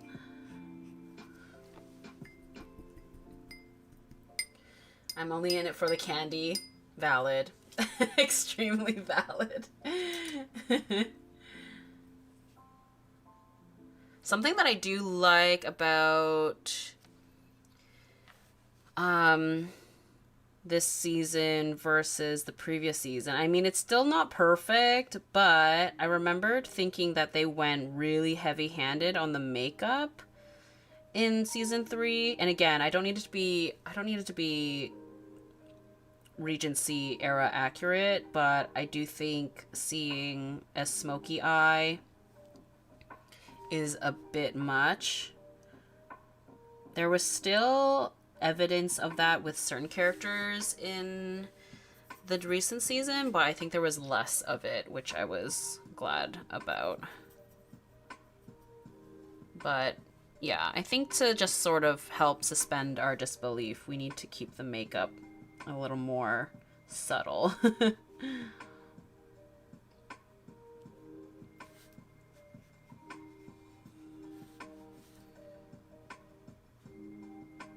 So yeah, I'm just like thickening her torso a little bit just because her head looked a little big, even by stylized anime standards.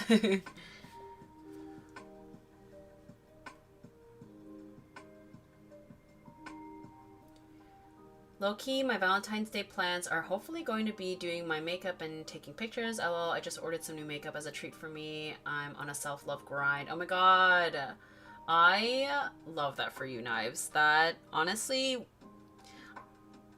we need to be doing that more often. I feel like during the height of the YouTube makeup era, people were doing that way more often, just like putting on makeup and doing a little photo shoot at home, like just for the sake of it. We need more of that energy. So I love that for you. What kind of makeup did you buy? Like eyeshadow, lipstick? For those of you who don't know, I am a big makeup fiend. Like I love makeup and putting on makeup. So I'm not wearing really any today except for like a tiny bit of concealer, but yeah, I love makeup. Yesterday when I went out with my friend, I did like a pastel kind of periwinkle eyeshadow and then like kind of a darker lip. Really fun combo. Okay, now what do I want to work on? Kind of have to let certain things dry before going in, but I guess maybe I'll add in the shadow here for the bricks.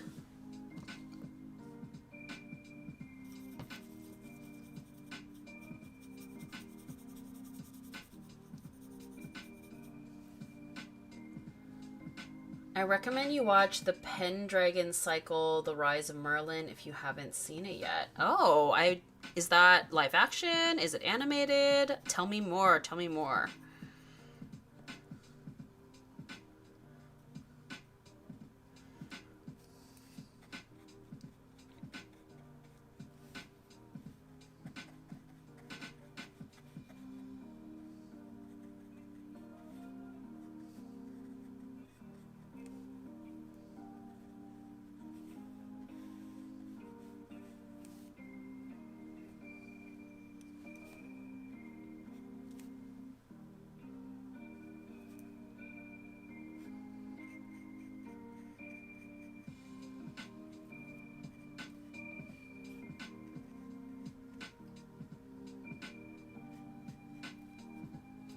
I think the base color that I used for the uniform, like the white part of the uniform, is maybe like a little bit more yellow than I necessarily need it to be, but I will potentially go over it again with something else.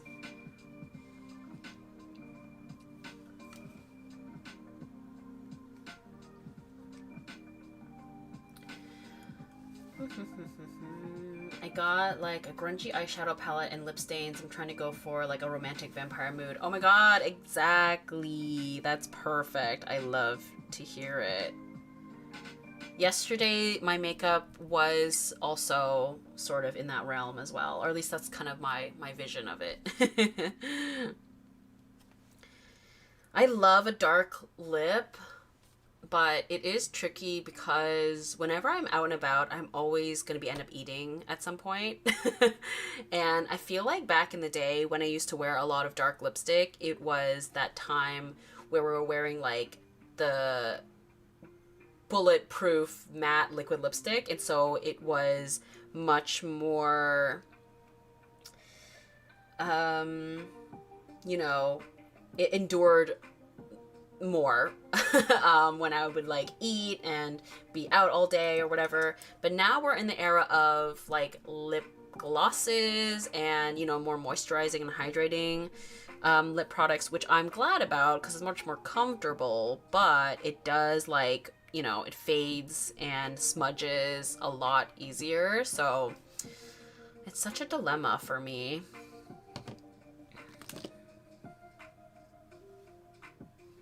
Okay, so what next? I guess I think Utena's face could be a little lighter. So I don't remember what. Oh, there it is. Okay. I was looking for the white tube of paint.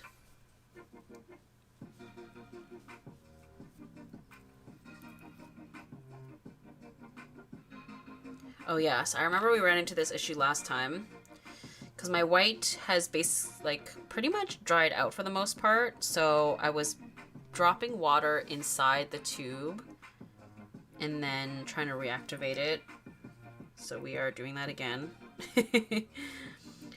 I could go and grab another tube of paint, but we're gonna be resourceful. Oh, hi, welcome. We are working away here today. Another cold day. Thankfully, you know, not a snowstorm like last time, but it is chilly. It is like sunny and beautiful looking from the inside, but it is very cold. I was outside yesterday and it was, like with the wind chill, it was like feels like -26 or something, which was crazy. -26 Celsius. I'm not sure what that is in Fahrenheit. My apologies to the American people who use Fahrenheit, but yeah, it was freezing. But my friend and I, we were determined to go about our plan to be out and about, so we braved the cold.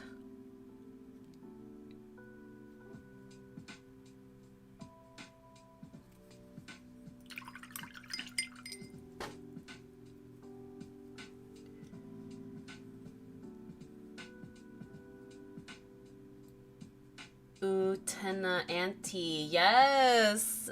It was a suggestion from my last live stream, and I was like, wait, you are onto something.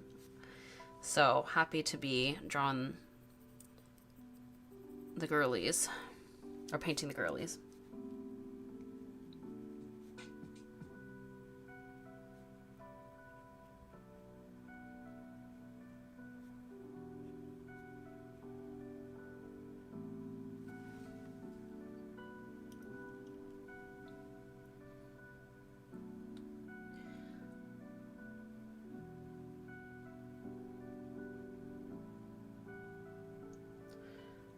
Love the like bit-tin lip look, always slays, but yeah, I think we all need to get back to piling on the makeup to let it last.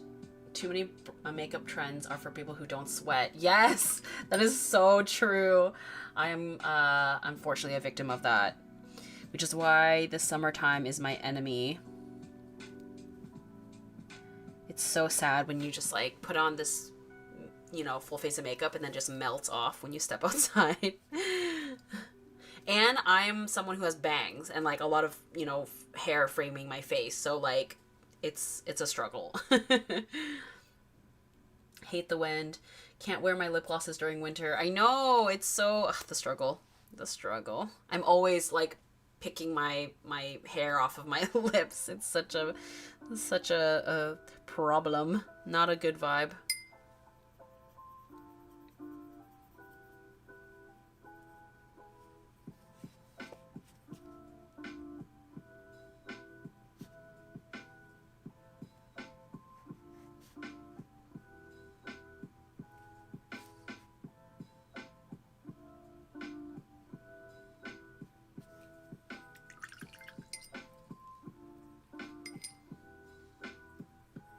Lip gloss is an indoor only option for me. It's like always windy here in South Africa. I hope you get a lot of good photos, at least.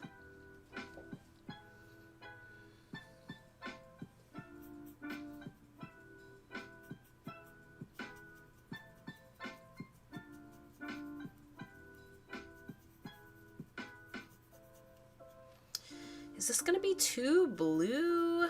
Let's see.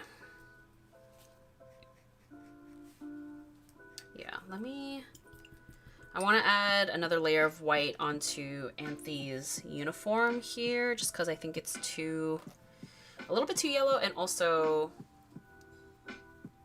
yeah, I just want it to be a little bit more opaque.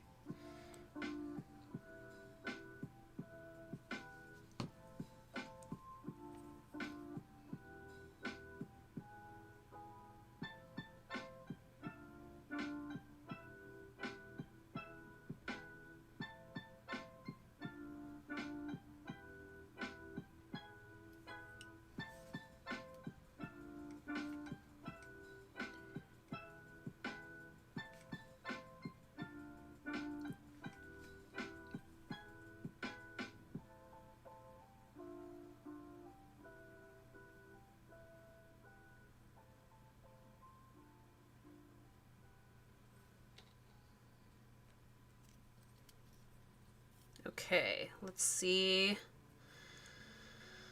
Let's see if this is enough. Maybe. Still pretty sheer, I think, actually, but it is helping to neutralize the yellow a little bit, so that's good.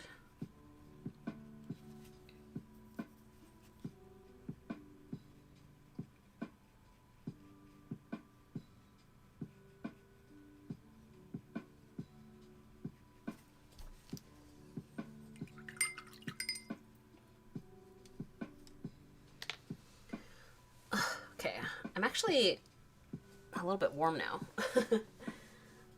Take this off. I guess maybe because of my studio light a little bit, perhaps.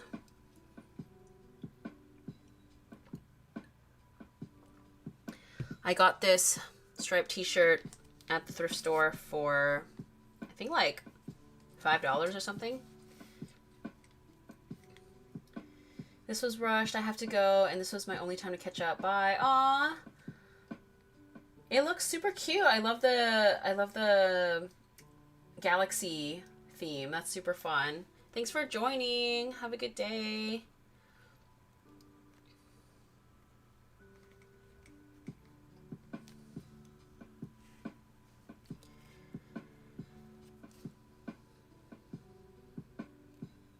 Oh, is anyone watching The Mighty Nine, the Critical Role animated TV show? I started watching it a little while ago, and I'm not familiar with like I've never listened to the Critical Role D&D campaigns, but I'm enjoying the animated TV shows based off of them, and I love the character designs in this recent cast of characters. They're really fun. Particularly, I just love all the like tieflings, like the, you know, funky skin tones, which is yeah, really fun.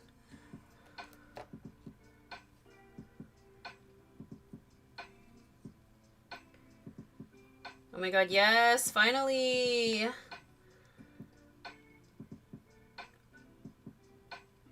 The Mighty Nine? Yes? Who's your favorite character?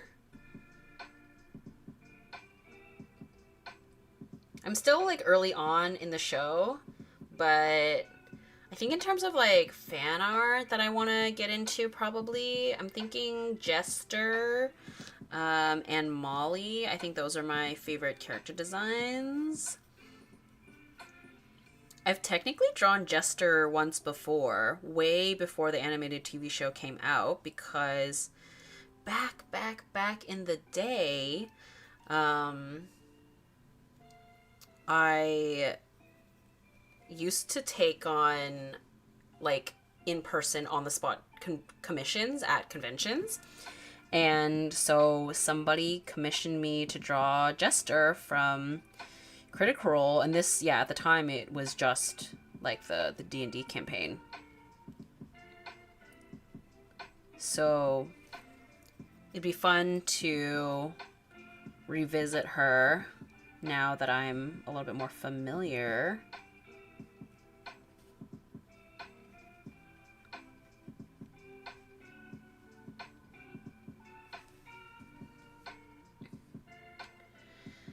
In the next live stream, you should definitely draw Caleb. You know what? Caleb is giving, wait, am I thinking of the right guy? The like, just the, like, the human character, right? That the mage, is he a mage? He really gives Aragorn to me. Like Lord of the Rings Aragorn. Am I thinking of the right guy? Oop. Caleb. Mighty Nine. Yes. Yeah. Okay.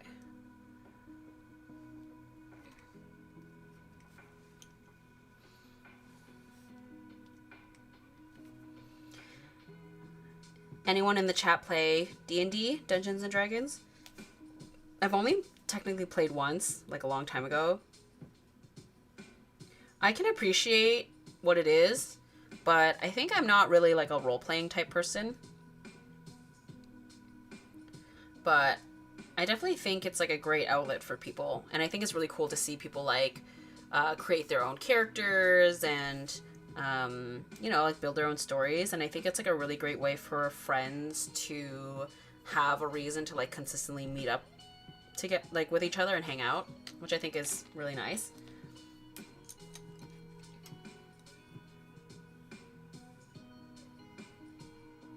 I imagine it's like perfect for drama kids with like the role playing and storytelling and, you know, building your own character and stuff.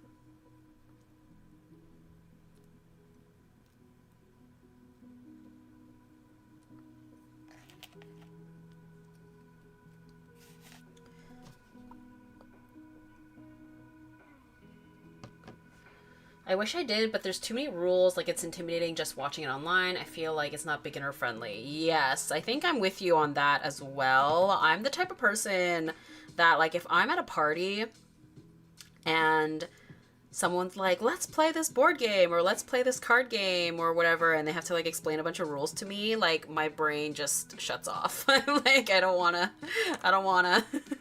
So I absolutely feel you on that.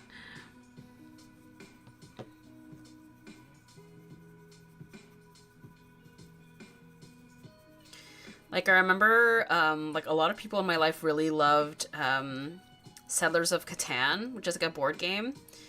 And I played it a couple of times, but, like, every single time I played it, I had to be retold the rules again because it just, like, would not retain. I just couldn't retain it in my brain.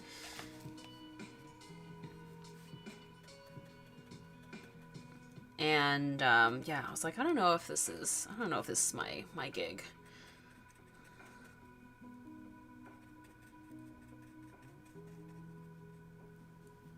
But again, I think it's great to see, you know, people enjoying stuff like that because it is very wholesome, which I can appreciate.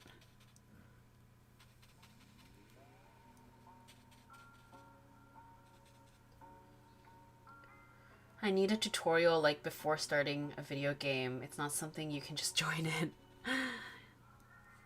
It is very involved, D&D.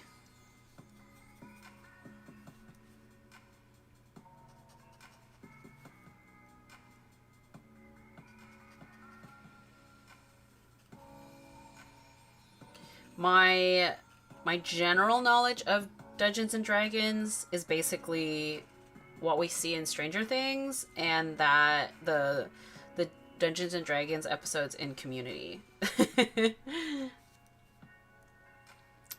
Do y'all remember Community? I love that show. Or at least like the first 3 seasons or whatever it was. I didn't finish it because once we lost Donald Glover, I was like, I don't know.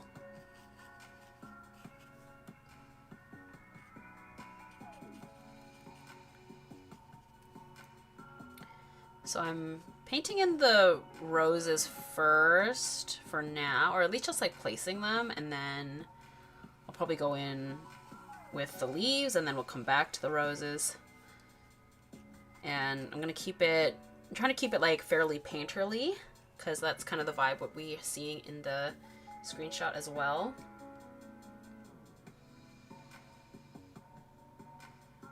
I haven't played, but I love watching Legends of Evantris clips.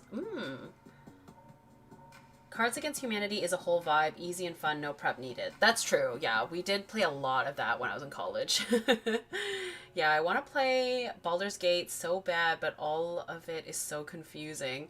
Yeah, my knowledge of Baldur's Gate is literally just like the sexy vampire man that everyone wants to bang. But as I've mentioned before, video games is my nerdy blind spot. I guess Dungeons and Dragons is too. But yeah, video games is something that I am not well versed in. Many of you have told me that I should get Animal Crossing. I remember, but I don't think that would be wise because then I fear I would get nothing done. And I already struggle with that.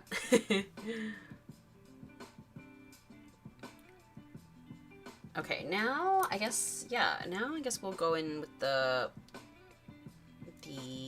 bushes or the leaves.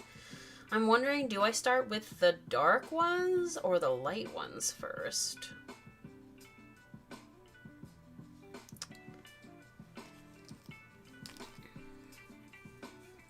Maybe the dark ones first. So yeah, the Viridian green straight out of the tube is definitely going to be like too bright. So I will show you some color mixing theory. So we have the green here, but if we pick the opposite color on the color wheel, it'd be red. And if you mix the two together, it will mute it. I feel like every time I do this and I try to be educational, it goes wrong. But I think it actually worked properly. Good. Actually, I think we could go even more red. Yes, excellent. Okay, good.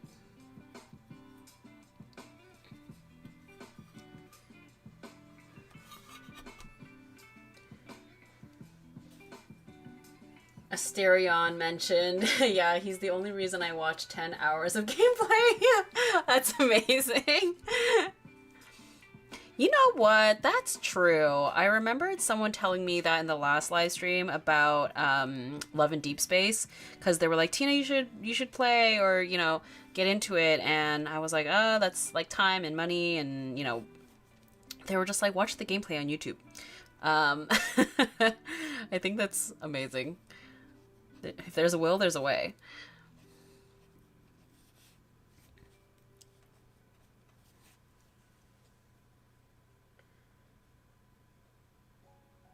I have a friend who makes his own manga called 9 Lives to Legends, and I was wondering, would you like to read his manga? And I have read it, and it is a good book. That's amazing! Oh my god, I love that for you guys. I unfortunately feel like I already struggle with my current list of to watch lists, I'm not sure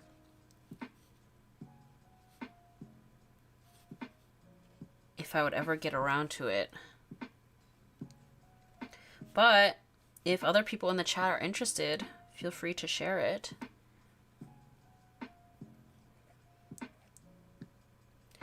Something that I mentioned in the last live stream was, I think it was the last live stream, when I was like, oh, I should renew my my library card so I can start trying to read again. Particularly, I just want to read the new Hunger Games book, Sunrise on the Reaping. But I'm kind of the type of person that, like, I say I'm going to do this, and then, like, 2 years go by, and then I finally do it. So we'll see. By the time I get my library card, the movie will have come out, and then I won't read it.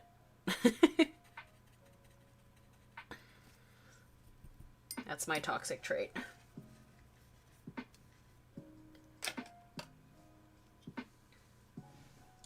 You should download Heartopia. It's similar to Animal Crossing, and you can play it on your phone.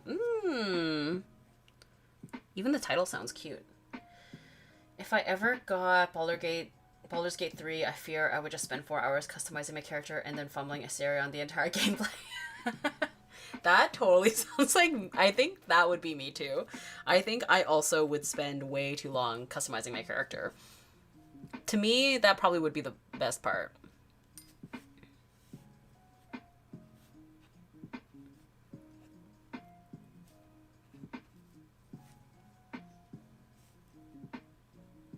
It's kind of like, oh my gosh, back when I was on the dating apps, I remembered, you know, for those of you who have done dating apps, I'm sure you've fallen victim to the cycle of getting on the dating apps and then deleting it and then getting back on it like months later or whatever it is. And I remember my favorite part of being on the dating app or downloading the dating app was setting up my profile. And then afterwards, I was like, actually, I'm over it. I don't want to be here. It was just fun to, like, curate the photos and, like, pick a funny prompt. This was for Hinge, specifically. And then when you swipe around and you're like, oh, everyone else's profile is not very compelling.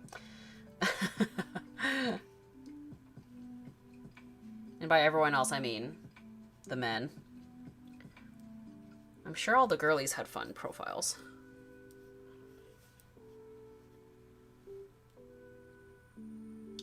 That was me, girly. I recommended you watch Lad's episode so you don't have to play. Oh my god. Okay, maybe I should do that at some point.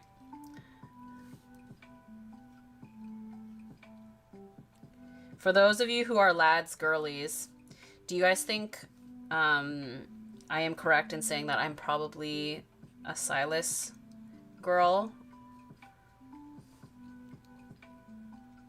I think that makes the most sense for me.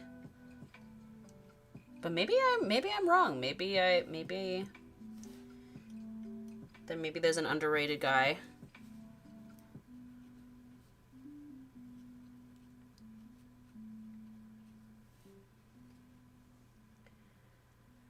In China, commissioning cosplayers for a day is so popular. I wish I had that option to do a Valentine's Day picnic play date with Silas or Xavier. I want princess treatment. I've seen videos of those lads cosplayers in China. It is really impressive. Like, they don't look real. It's crazy.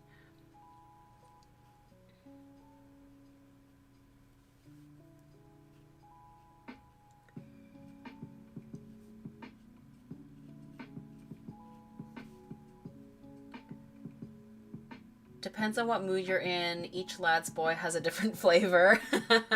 Amazing. Valid.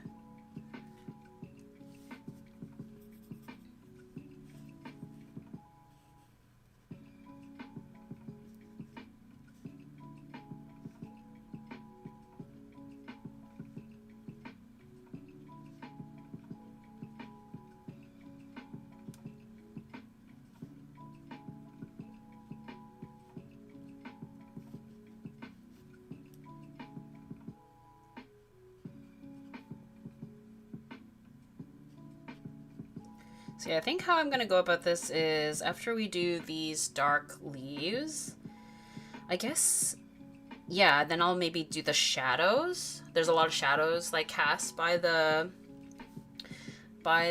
and then go in with the lighter leaves. I think that makes sense. And then I can go in with like another pass of the dark leaves if I need to.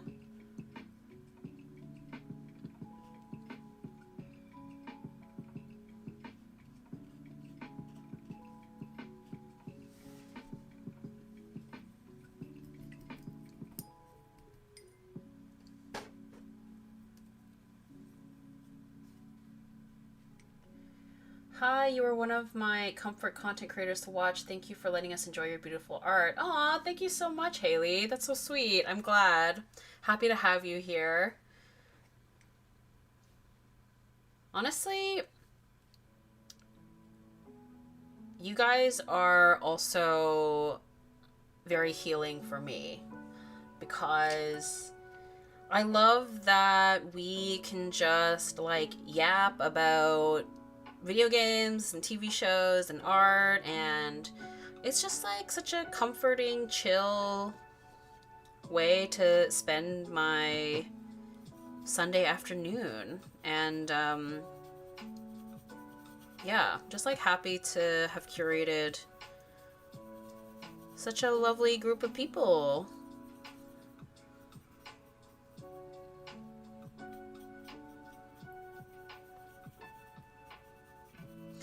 And yeah, I was talking to my friend yesterday and telling her that I had a live stream planned for today. And I was saying that, you know, yeah, I really enjoy like yapping with you guys. And she was like, oh, she's like, it's so fun and like interesting how your followers seem to enjoy a lot of the same things that you do. And yeah, I was just like, yeah, it's true. And it's one of those things where I feel very lucky in that I can just talk about whatever, and then usually somebody in the chat will know what I'm talking about. So appreciate you guys.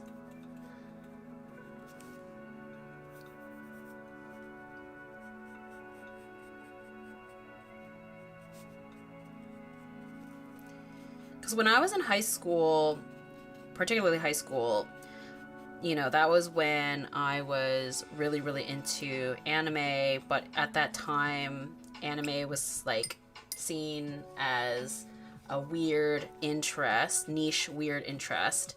And I didn't really have many people in person to like talk about and fangirl about that kind of stuff. And that's where I turned to the internet and found my people. So it's kind of amazing that all these years later, I'm doing the same thing. But I do have more people in my life that I can fangirl with now, which is great too. Lads have a new banner / update, and for this event, their theme is ancient fantasy traditional Chinese style. Check it out. You'd like it in terms of aesthetics. They are gorgeous. Ooh, that does sound pretty. That makes sense. I feel like probably in line with Chinese New Year, Lunar New Year, sort of around the corner. Sounds very ornate.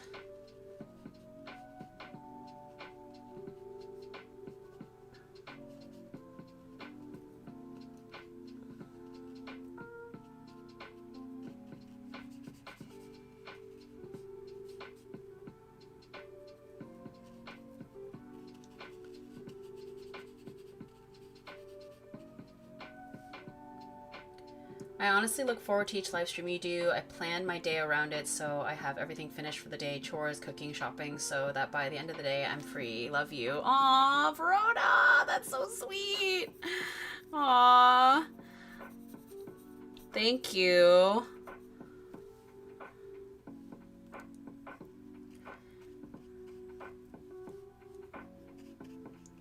I'm glad to be helping you get all your chores done and your errands done. I'm like that as well, in the sense that I often thrive better if I have some kind of external deadline to get me to do chores and stuff, because I just find that it's so annoying and painful to do.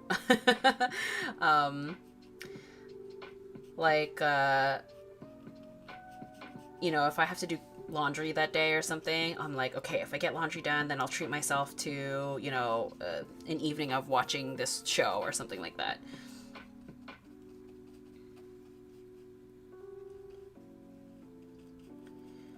Or oftentimes, like, the one main way for me to clean my apartment is when I make plans to, like, host my friends. That's, like, the biggest one. Because otherwise, if it's just me, I'm like, I can just, like, walk around this pile of laundry for another week. It's so bad sometimes.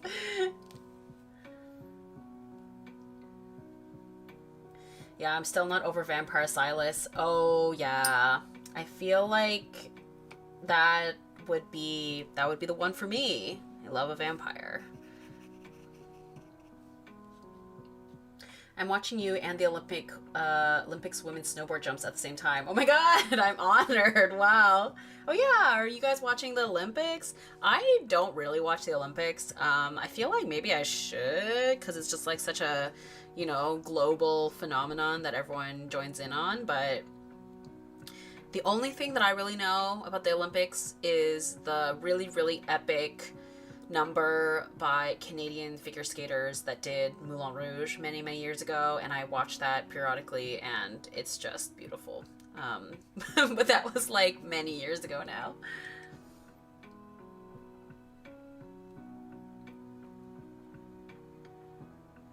We appreciate you too, Tina. You're so kind and genuine, and love hearing you yap about whatever. Thanks, Laura. I appreciate you.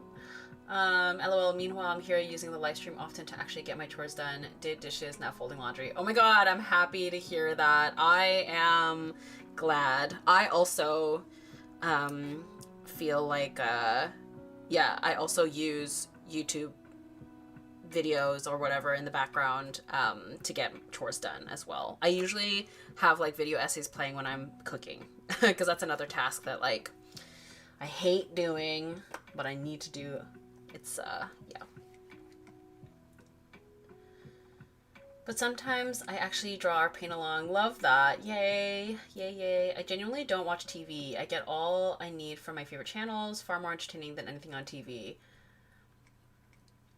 I'm glad to hear it. Hello, hello. I'm a longtime follower and subscriber, but it's my first time on a live stream. How are you guys? Love your work, Tina. Oh my god. Hi. Welcome. Thank you so much. We are doing good. Just having a chill little time today, painting a screenshot from 90s anime revolutionary girl Utena. Should I let this dry first? Probably, right? Well, honestly though, actually, I think it might kind of add to the painterly vibe if it's a little bit damp still. So let's see. Now we're going in with the lighter colored green. This is actually not light enough, but if anything, actually this can act as like a mid-tone. So I'll go in with this shade first, and then we'll go in with an even lighter green afterwards. This is reminding me a lot of when I did that Sleeping Beauty screenshot redraw. We tackled the foliage a lot like this, in kind of these like layered shapes.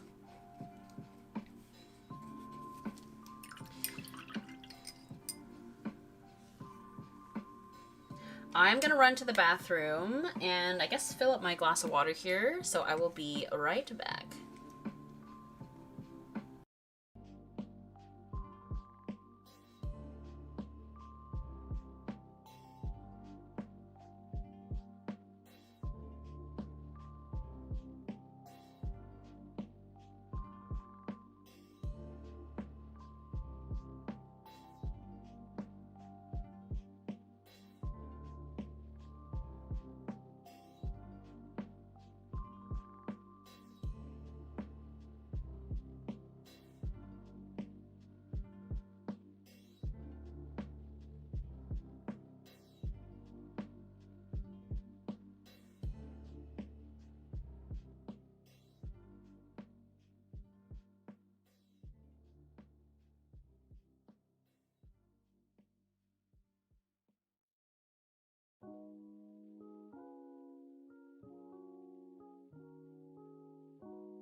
Okay, I am back. I feel cold again, so let me, maybe because I stepped away from this, the studio light. Putting my Coraline, not Coraline, robe back on. I'm organizing Pokemon cards with this in the background. Ooh, that's fun. What's everyone's favorite Pokemon? I'm like old school. I'm only familiar with like the original gen, but I'm sure many of you in the chat are more well-versed. I'm only into figure skating and snowboarding from the Winter Olympics. Respect to all the others, but sport ain't my main thing, so I'm low-key on the Olympics. That's very valid. I think figure skating would be the one that I would probably be most interested in. I'm good too. Thanks for asking. I'm actually playing today. Oh, this is coming together pretty fast. Do you plan to do the other spot under it on this live stream too? Please don't leave us. Aw. Yeah, I do have another couple options prepared. So yes, depending on how quickly this comes together, we do have another one. I'm sitting on my robe funny. Here we go. Okay, there we go. I have no other plans today other than watching AT's content. So that's like my little evening plan. They have like this variety show episode out right now where they're at Latte World, which looks so fun, and they're like cosplaying in different outfits, which is adorable. I went to Latte World when I was in Korea. It was so fun. I don't know what people are saying about it being lame or whatever. I loved it. It's obviously not Disney because it's a small indoor mall, or indoor amusement park. But it's fun. I think it's cute.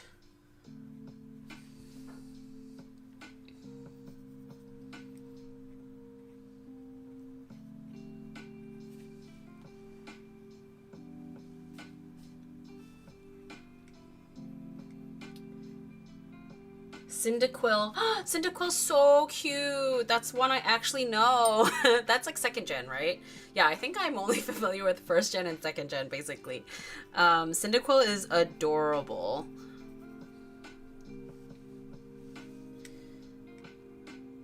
My faves are Pachirisu, Bonary Piplup.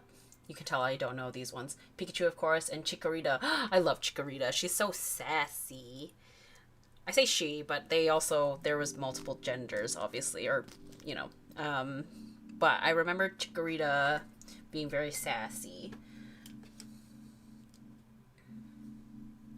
Espeon. Ooh, Espeon's a vibe. Goth Eevee. Love. Should I get like a fresh white tube of paint, or should I just keep doing this? It's so silly, but I'm like determined to use every amount of this paint as I can. It's not very efficient, but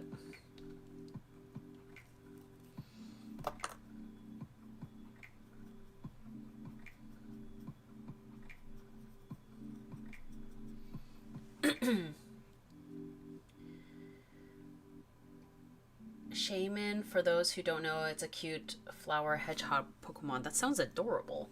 Starmie, Totodile, great choices. I guess you're into the water types, right? Right? Ooh, okay, fresh paint. Nice, nice. Okay.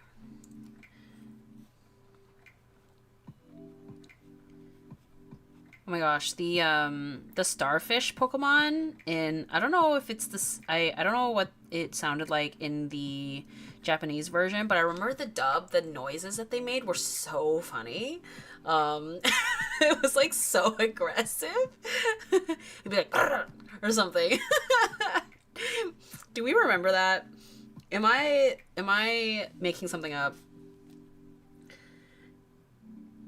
It's currently storming and freezing in Hawaii, so this is my lazy rainy day content consumption. Oh my god, I'm so happy to accompany you on your rainy day.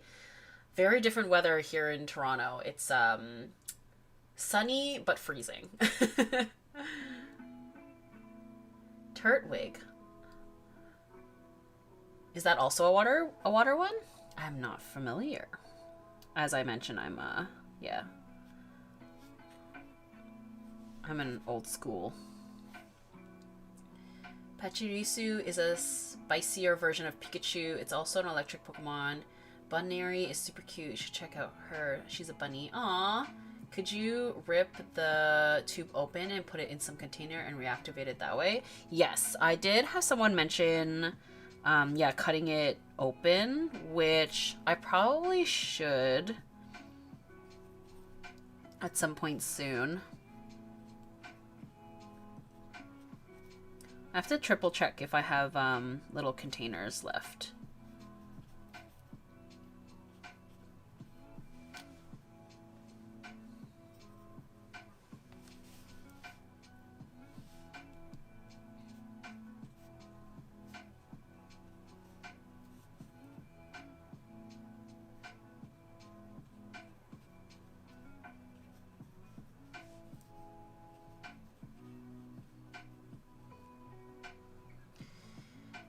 The background, it's so interesting. Like the background, it like looks like it's gonna be complicated, but once you kind of like break it down, it's actually pretty therapeutic. Just like painting in these the foliage.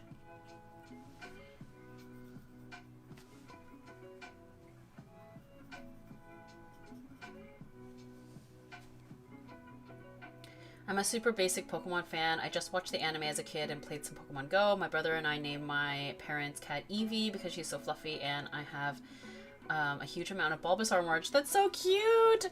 You're kind of, you and I are like in a similar camp. Like I loved the anime, like the show when I was a kid, and the movies, and I owned tons of merch.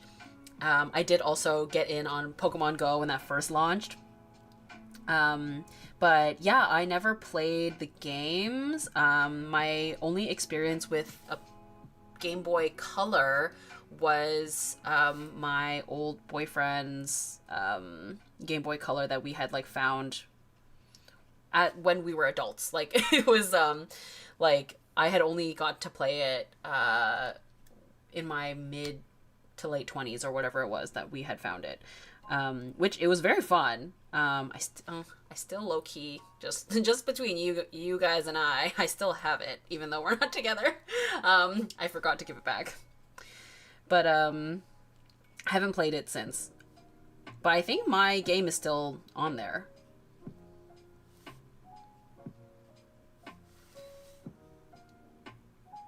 But all that being said, that's why I'm only really familiar with the first two gens, basically.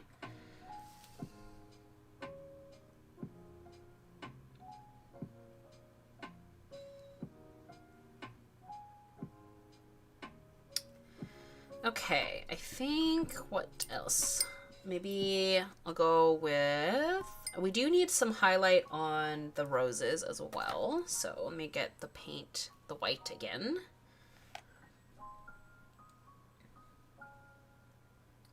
Oh my god, the Evolutions. They're all so adorable. I can't pick favorites. They're all great. Eevee was one of my favorites growing up, for sure.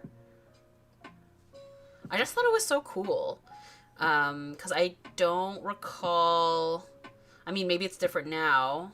It probably is different now. But at the time, Eevee, I think, was like the only one that had the option to evolve into like other element types, which I thought was really fun.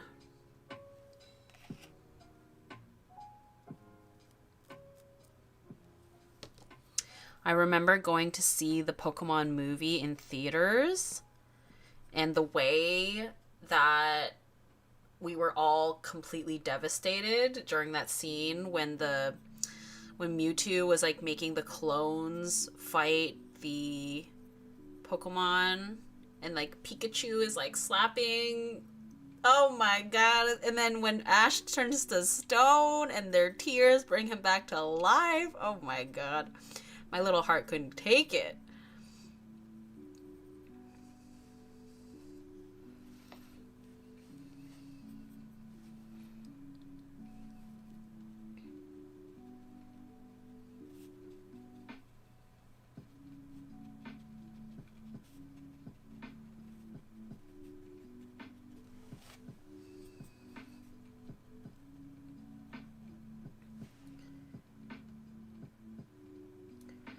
I'm not a diehard fan of Pokemon. I got into collecting the cards last year because the art is cool. Still would cry at that scene, right?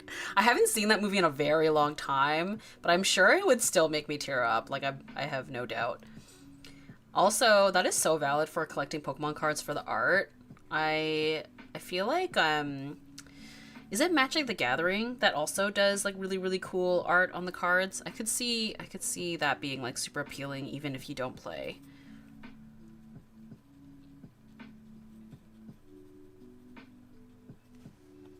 I think I the white is not it's not highlighting enough. I think I might need to resort to a different white. Hold on, let me grab another option.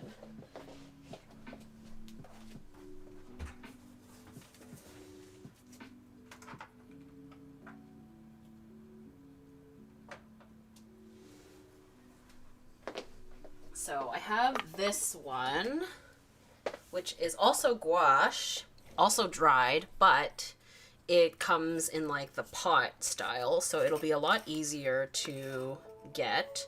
So you can see it's dried up now, unfortunately, but this is definitely a lot easier to activate and pull paint out of.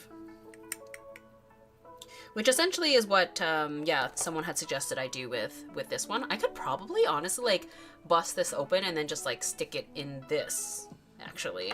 Maybe I'll do that. They're different brands, but it's all gouache, like regular gouache, so I'm sure it'd be fine.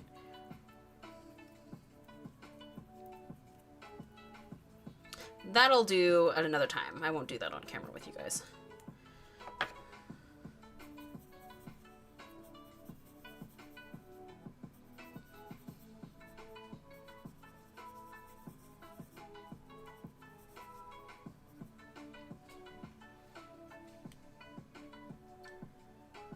I'm a simple person. I see my baby Pikachu cry. I cry. Don't worry. I knew what you meant. It looks so dreamy and it reminds me of cotton candy. I want to eat it. It is very fluffy, yeah. You know what? This is actually the perfect way to ease into the art prompt this month for my style challenge, which is lineless.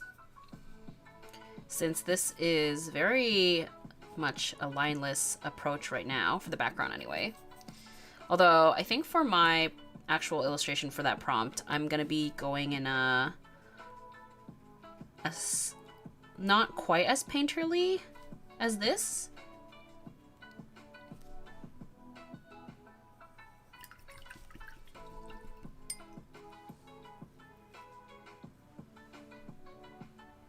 Yes, Magic has cool cards too. Yeah, I have I follow a number of artists that ended up doing artwork for it, so I think that's why it's sort of like in my periphery. And yeah, they look really cool.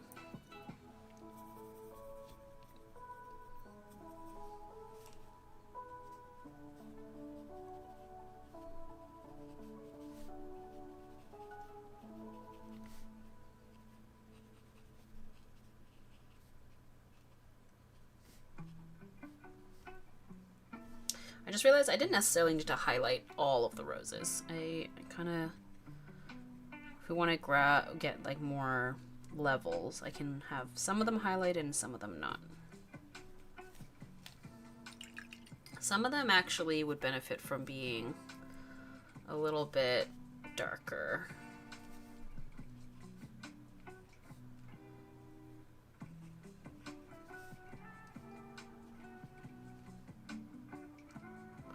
This pink might be a bit strong, actually. Let me see. Grab a more brown color. Yeah, this seems a little bit more. So that they kind of recede a little bit. And then actually can use it to... I'm not gonna worry about like individual petals or anything. We're just kind of blobbing some darker shades in there to give dimension.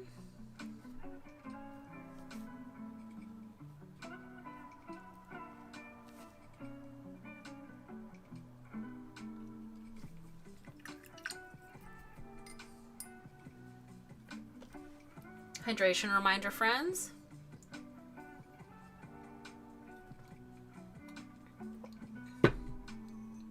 Oh, true. We are in the lineless challenge era now. Yes, we are. For those of you who don't know what I'm talking about, I am embarking on a art style challenge for the year, and each month I have a different art style prompt that I'm going to be working on. So art style, there we go. So this is the prompt list. I made like a whole video about it, like sharing examples and things like that. I have like a group chat on Patreon that's free to join, where people are sharing their prompts as well, if they're joining in. So February, the month that we're in right now, is lineless. So that's what I'm going to be working on, or am working on. Actually, speaking of, I have... Oh, we lost focus again, didn't we? I think. Right? Did we? Or maybe it's because I didn't have the line art in. It just doesn't look like it's in focus. But speaking of, I should show you guys... I finished the sticker design, which is not following the prompt. Okay, I'm breaking my own rules, I guess. The sticker design, I think I'm not going to be like as harsh about the sticking to the theme, but the actual print artwork will be the theme. But hold on.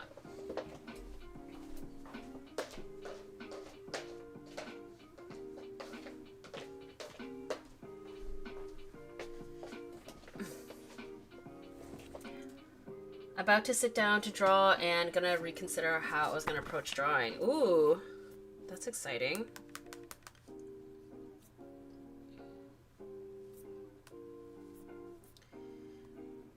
So art style prompt is not being followed for the sticker design, but I think she turned out so fun. I was originally trying to go lineless with it, but I just realized like that this particular piece I felt like really needed the line art. But yeah, it's a little bit Valentine's Day themed, but not like fully. So I am going very pinup for this month. So it's like Valentine's Day adjacent. But yeah, so I'm kind of doing like a Batgirl pinup, but not like the superhero Batgirl. Wow, she's so pure, so pretty. Thank you. Hoping this live stream will psych me up to paint these sketches I did today. Yay! Oh my god, I believe in you. So that's the sticker. And then I did a little thumbnail sketch for the actual artwork. Let me grab it here. Where is it? Oh, here. So this is the sketch. So leaning into this, it's changed already a little bit, but the vibe is still there. But this I will, when I paint it, I'm gonna go for lineless. So it'll be an interesting challenge, but I wanted to pick something that had like really obvious shadows. I think will help me in like differentiating different elements in the piece through the shadows without line art. It's giving Scarlet Witch. Oh, I didn't even think of that, but yes, I see what you mean. Oh, so cute. Vampy bats should be considered Valentine's Day core, right? Right? So yeah, this little pinup-y girl is like was from a different day, but oh my god, the pinup version so cute. Gives very old school Disney. Thank you. Yeah, I just exploring, exploring cute like different styles. I've just like been really trying to sketch more. So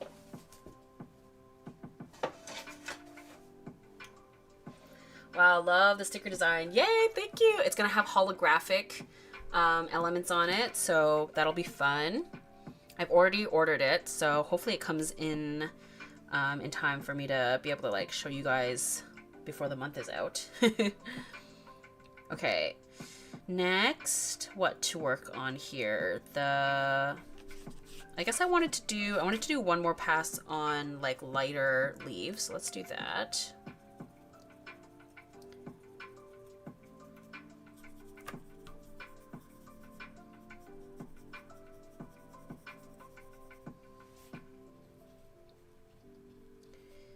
And then I think I will probably need to go in with another round of slightly darker ones. Although actually this is not staying very light, I don't think. Hold on.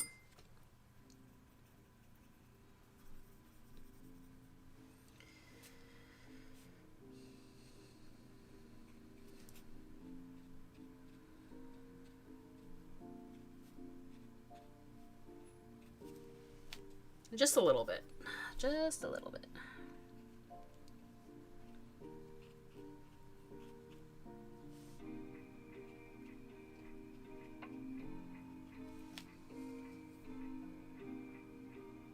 The sticker design would look great on a t-shirt. Ooh, thank you. Oh my god. That would be fun.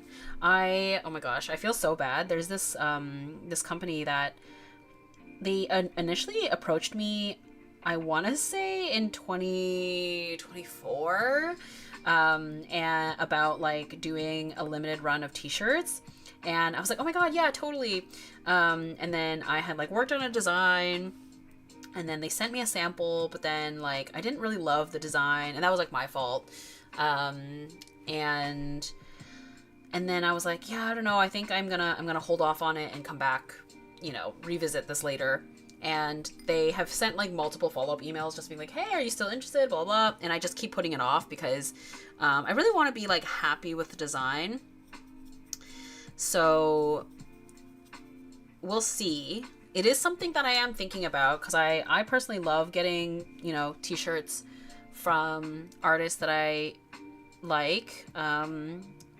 And I would love to be able to offer that to you guys as well. It's just a matter of, settling on the right design, and finding time, like, to get a design done that I like. But thank you. It's kind of fun that you say that because the original design that I did was a vampire. So I'm glad, that maybe I can still do something within that realm, that vibe.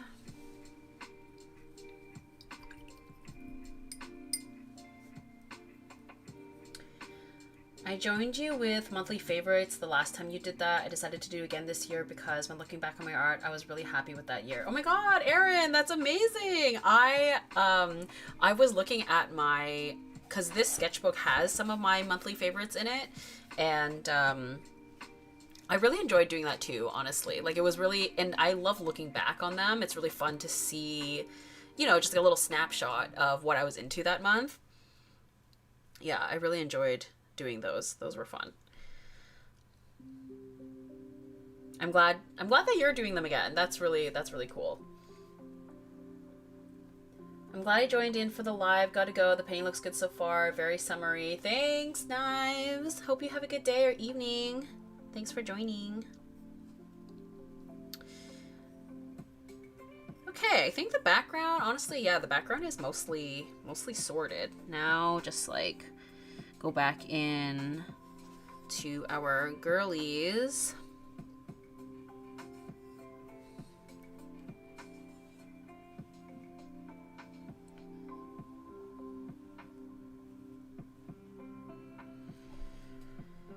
the, what else? There's supposed to be, yes, a little red here.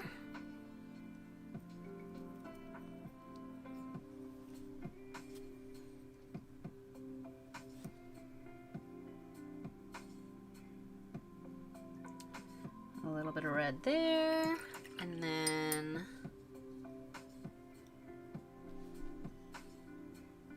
I think I'll probably, yeah, maybe I'll do another pass on her dark, like the dark jacket.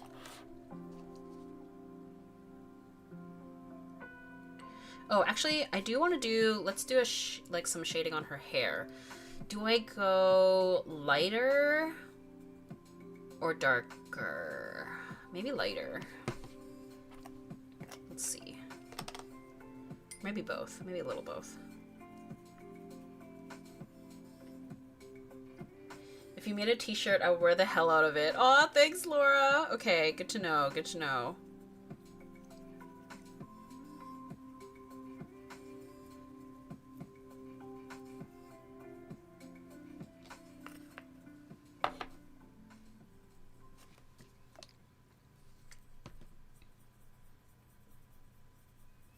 Yeah, this, even though we're only in February, I'm already feeling pretty excited about the artwork I'm gonna make for Patreon this year, just because I can do, like, any theme.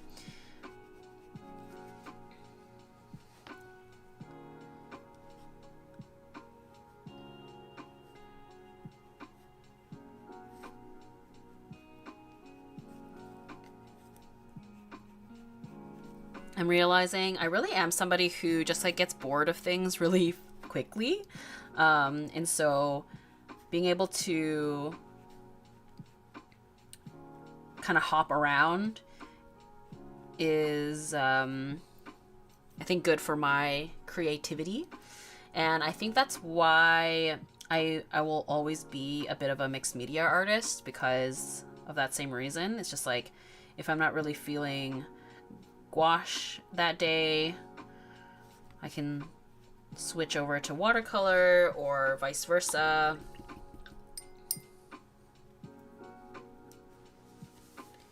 But as a result, it's sometimes maybe not as like consistent. And sometimes if I haven't like painted with watercolor in a while, I have to, there's like a little bit of a learning curve of like getting back into it. But I don't know, it's just, it's nice to have options.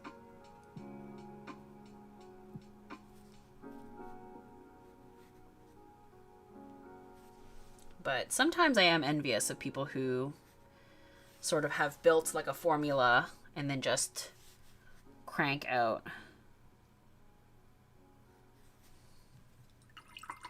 their work accordingly. It just seems so efficient.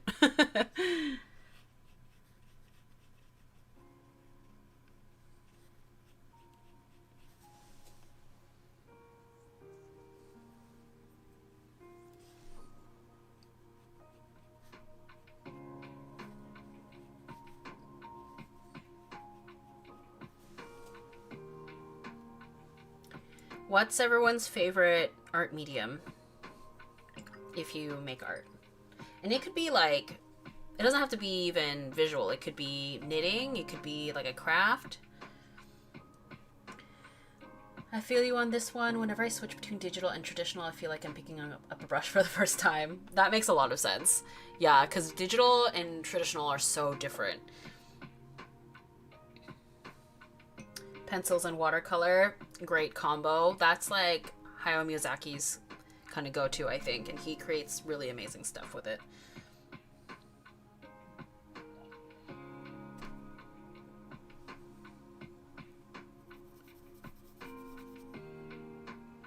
Graphite pencil is not something I ever use though, but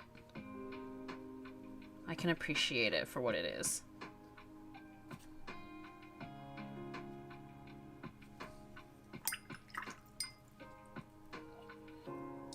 Mine is watercolors, pencils, gouache, but also Copic.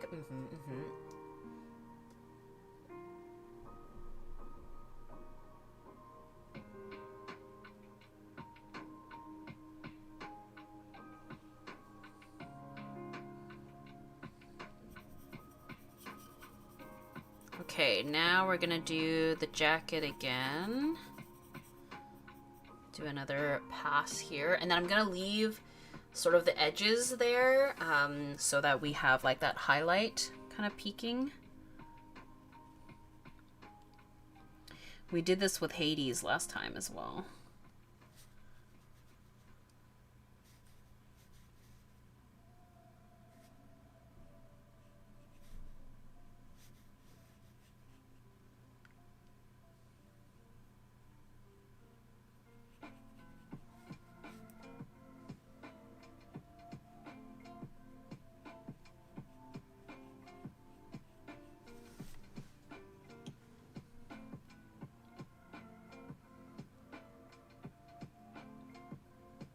I love alcohol markers the most. Oh my gosh, you know what? I'm realizing I haven't used alcohol markers in a while, actually. Maybe after we finish this sketchbook, I need to get into alcohol markers again. I genuinely love the way graphite looks, and I like how it looks under watercolors too. It is really beautiful, and I think the beauty of graphite is you can get such a wide selection of values, and I think that's probably why it's like one of the go-tos for beginner artists. I'm also excited to see what you will make, especially for October. Ooh, yes. Ooh, what will come from October? Definitely something spooky for sure. I forget what style is for October.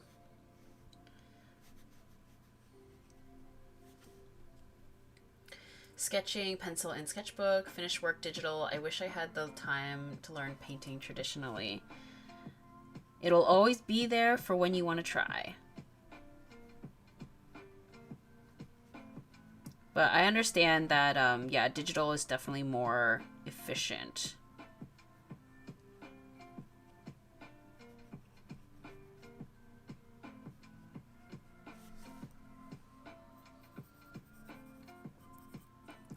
It is a labor of love, for sure. Traditional.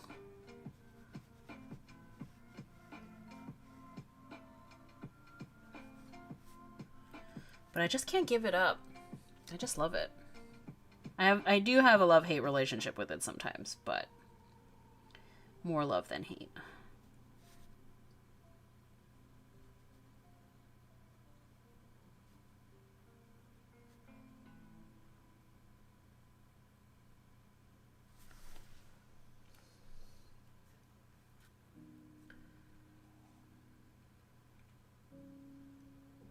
I mostly draw digitally nowadays, but when I draw traditionally, I use Copics.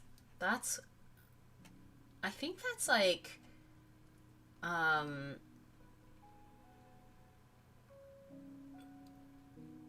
think that makes sense because I think Copics or like alcohol markers are like pretty fast, and I feel like digital, in some ways it can be fast, but digital can sometimes also be like painstakingly long because you can work on it forever. Whereas I feel like Copics and alcohol markers, like there's definitely like what's the word? A finish line. Like you can only put so many layers of alcohol markers down. Digital to me, I'm trying to get back into watercolors with watercoloring book I bought from Haikala. It's beautiful plus stress-free since I won't ruin one of my sketches. Oh, that's fair. Yeah. Haikala is a great artist. Mixed media girly too, but watercolors have to be my favorite.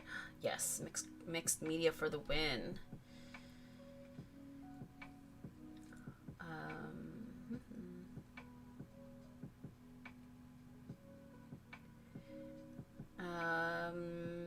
This sketchbook, I don't think alcohol markers is the right call, just because I'm nervous about it bleeding onto the other side of the paper. But alcohol markers soon. Maybe either I don't not maybe not the next live stream just because I want to finish off this last page for the next live stream, but maybe in a upcoming the next one, the next one. I think just a pen that can give you different line weights or a found pen to sketch. Then for wet media, I prefer acrylic gouache and totally different art medium, pole dance. Ooh, fun! Pole dancing is like so requires so much athleticism. That's amazing. Oh, in that realm, I went to the like Star Wars burlesque show. It was so fun. And you know, in that same vein, like there wasn't a pole, but like the girls, like the performers, there were a couple males as well. But the girlies were carrying, and the athleticism required was so impressive, super fun.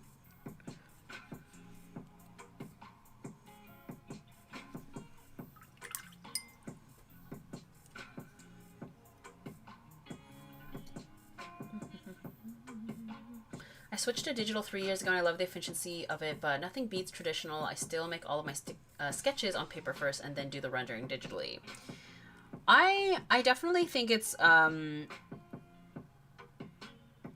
nice way to like a nice compromise to like do some of it traditionally and then some of it digitally.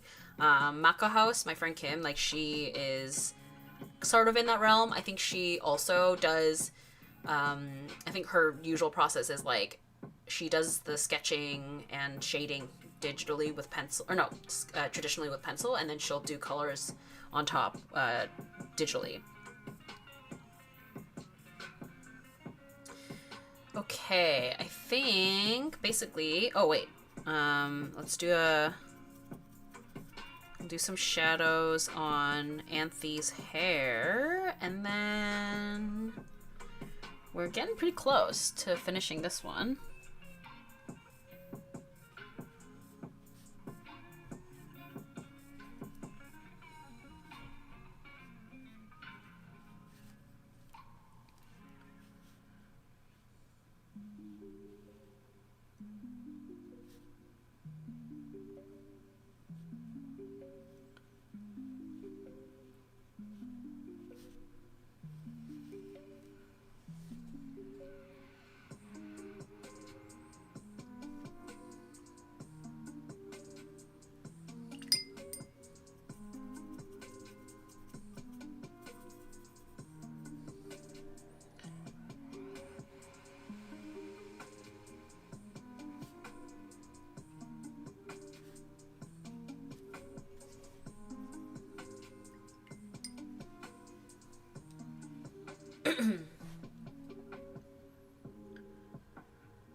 I've always wanted to try alcohol markers, but they were always so expensive to buy in Brazil, and nowadays it's more affordable. Yes, alcohol markers are becoming way more affordable. Like at a long time ago, it used to basically just be Copics. Like Copics seemed like the only option, but now there's so many other brands that are more accessible. So I hope you get to try them, because I think that is a fun way to get into traditional that's, I think, maybe not as intimidating as paint.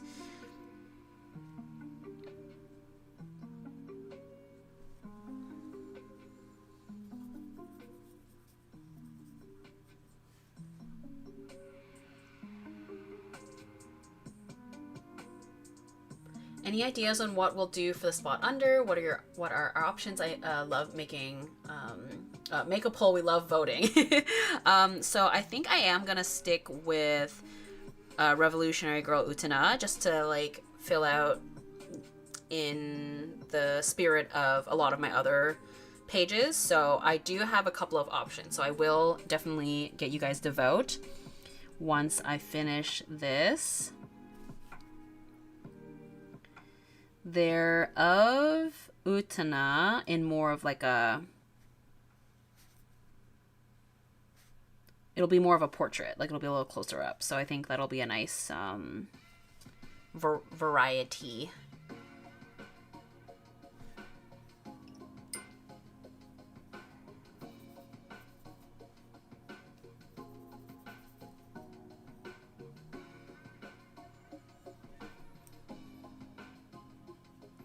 Or actually, you know what? I think there was also another option that I'm remembering now of the two of them as well, but I'll have to take a look. I forget.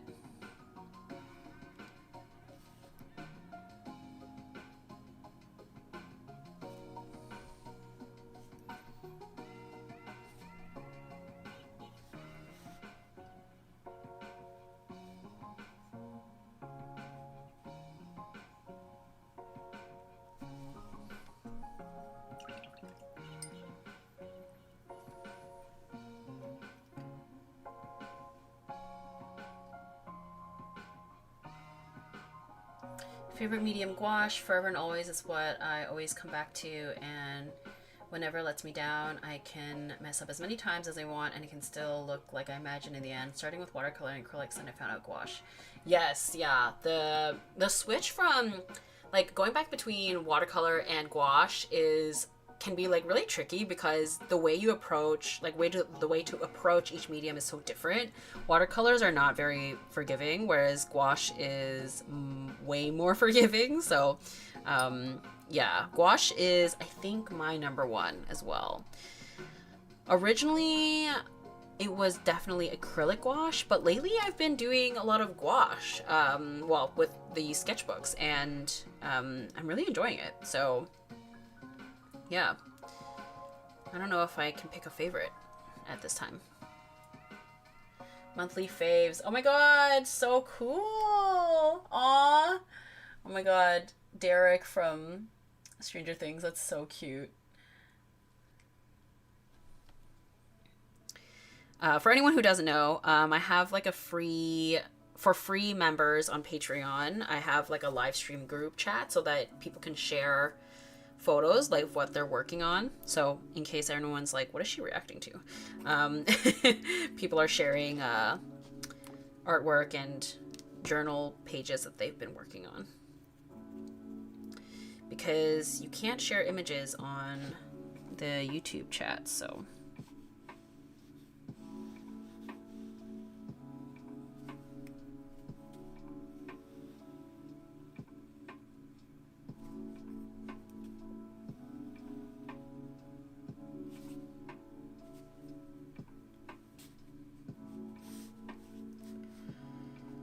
I'm not 100% sure how far we'll get into the second screenshot, but I am definitely down to work on it.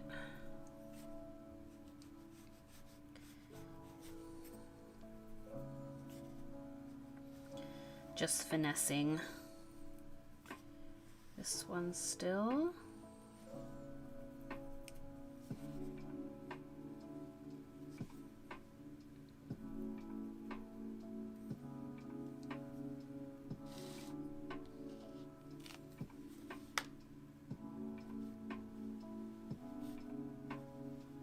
I am such a sucker for pink-haired characters.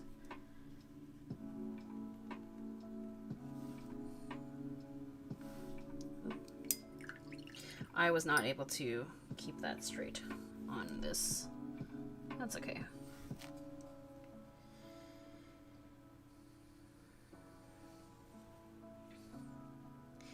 Do you guys notice that you have, like, you gravitate towards, like, a similar type of character for your favorite characters in media? I feel like, I don't know if I necessarily have a type. Well, let me think.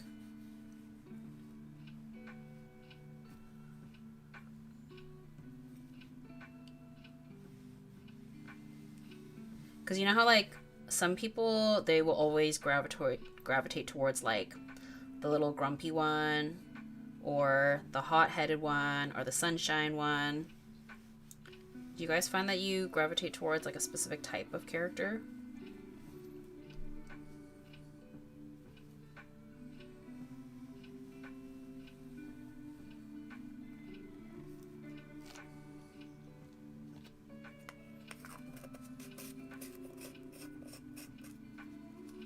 I think for me, I actually don't think I have a consistent type. It sort of just, like, depends on the context of the series.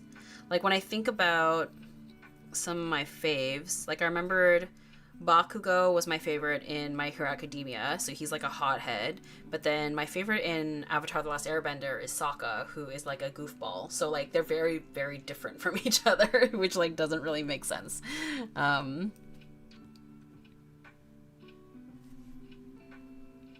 But I feel like if you're someone who like gravitates towards the same type of characters, like if you were a Bakugo girl, you'd probably be a Zuko girl, you know? And when I say girl, I mean that in a gender neutral way. Like girl, fangirl. Being a fangirl is not about gender, it's about a state of being, state of mind.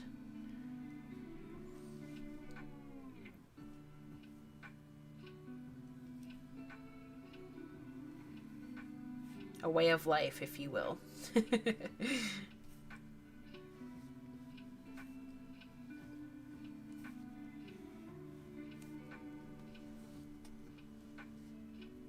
Strong females, excellent, yes. Edgy girls is my type of character. Ooh, love an edgy girl. I love a goth girl. Love a goth girl. Like an alt girl. I think I definitely gravitate towards black-haired characters and the quiet ones. Aww. Yeah, that's like a classic combo for sure.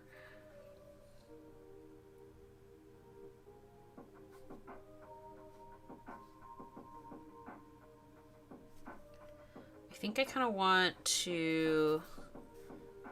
Yeah, let's make this a little darker. And then I also think I could benefit from making the bricks look a little bit more textured, just so it doesn't look so pristine. Just a little bit more gritty, you know? And then I need to outline Utena.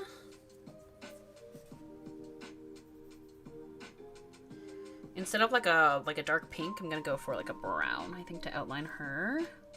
At least like her hair and her face.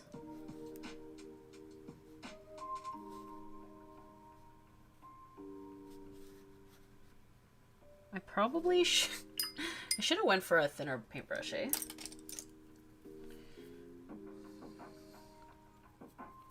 Hold on. Let's fix that. I'll wait for it to dry and then I'll come back and fix it.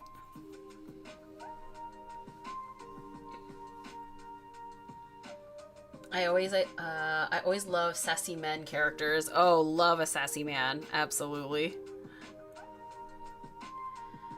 At least in anime and video games, yep, always the crazy evil ones. Love that. Are you a Sukuna fan? Are you watching JJK? Oh yeah, LOL, I agree that it depends on the series. The redemption arc anti-heroes, excellent choice. Yep. The cool, more cold character with white or black hair. Love that. I love a cool, mysterious character too.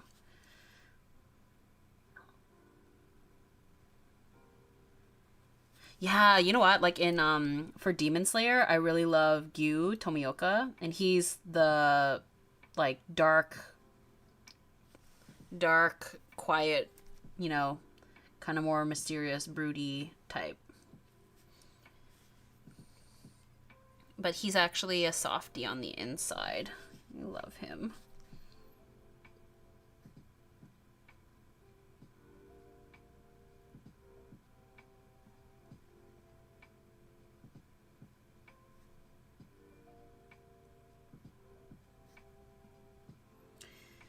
Utena's eyes are blue, but we don't really have room. It's too small, so I'm not going to worry about that for this. JJK. Oh, sorry. Jujutsu Kaisen. Jujutsu Kaisen has some really fun villains and antagonists. Oh, Gyu is one of my favorites. We love Gyu. Love the hard to get, but once you get, it's the sweetest. Gyu is straight up emo, depressed, LOL. We need to give our boys a big bear hug. He's been through a lot.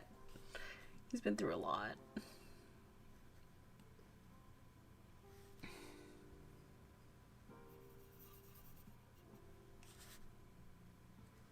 I am not ready for the next installment.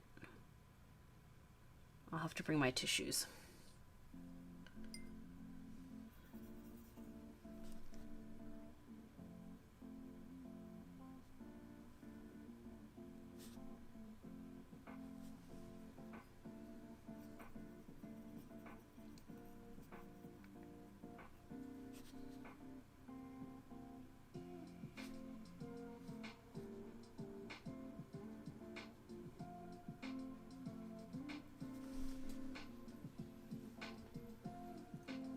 I like the strong silent types or the mystery characters. Ooh, yes. I feel like those can go hand in hand sometimes.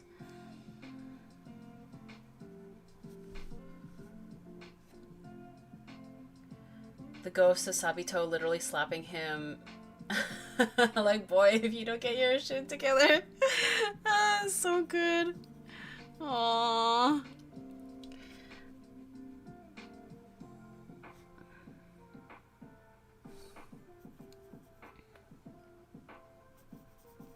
Oh, when you find out why his he's got the split Haori. My heart.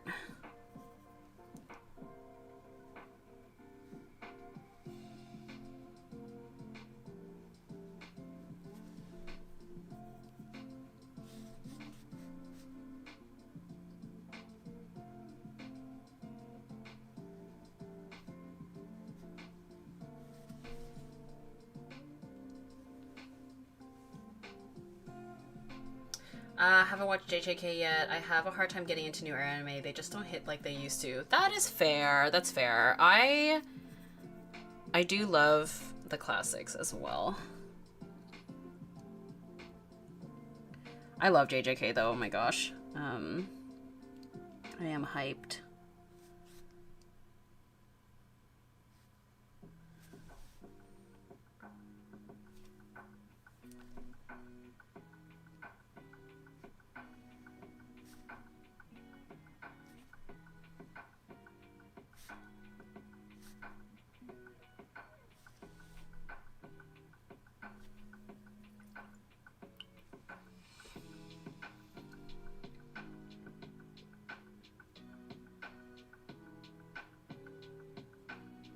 I have a cardigan version of Gyu's Haori. Oh my god, amazing! So comfy. Yeah, I bought the Tanjiro one for my friend a couple years ago from City Hands.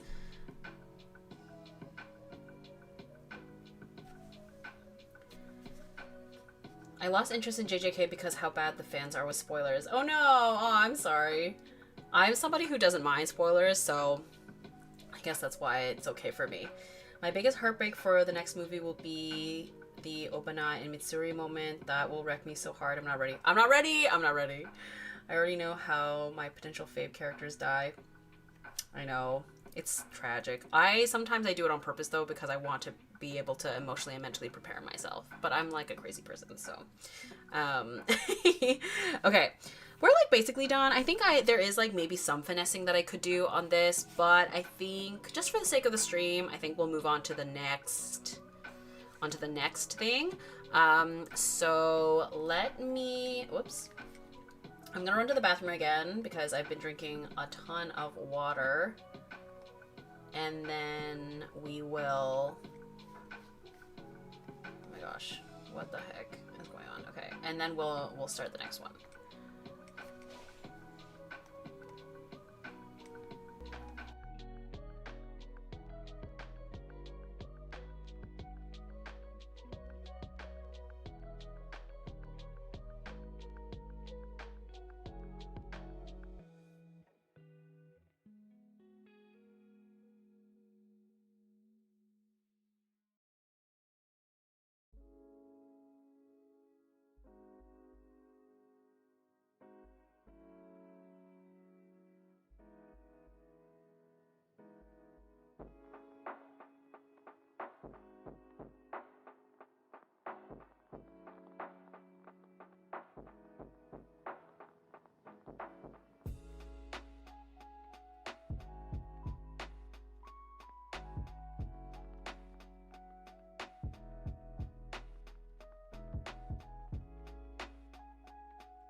I would have loved to draw along with you, however, I have a dog sleeping on me this whole time. Aw, I mean, that's a pretty good problem to have. Tanjiro is such a good boy. Him and Nezuko legit have the best sibling relationship. So cute. Stop, no, I'm not ready for Mitsuri. Our girl. I always spoiler myself. If my fave dies, I need to be prepared. Yes, that's how I operate. Tanjiro, whole green forest. True, so true. Okay, let me get rid of that.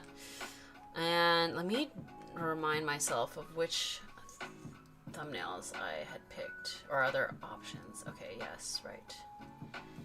Yeah, okay. Okay. So, the other two options are of Utena, but in like a fighting mode. Hold on, let me pull them up for ya.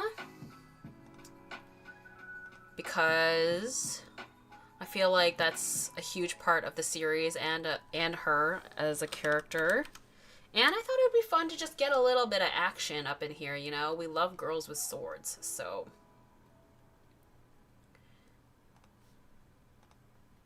Okay, option number 1. I know it's like not conventional, but I really love how dynamic her pose is. And what a huge part of why I do these screenshot redraws is for learning purposes. I am forgetting which, there we go.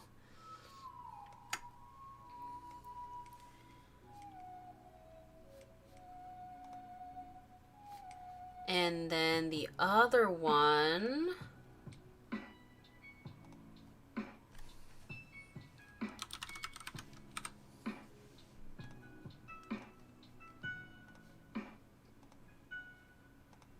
is this one. This is, you know, more glamour, which is also fun. And just like a beautiful screenshot. So they're kind of, you know, they're a little different, but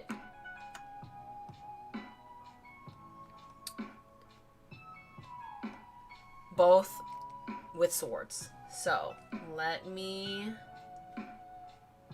Girly, these are so hard to pick from. I know, that's why I need you guys to make the decision for me.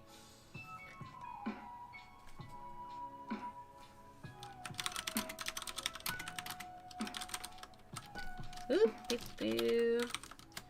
Okay, left, right.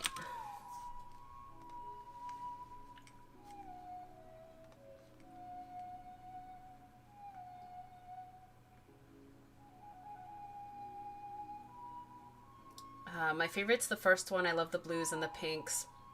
I do. Blue and pink is like my go-to color palette for sure. And I will say, hold on. Move this out of the way for a moment. What's kind of fun about that first one, not to like sway the, you know,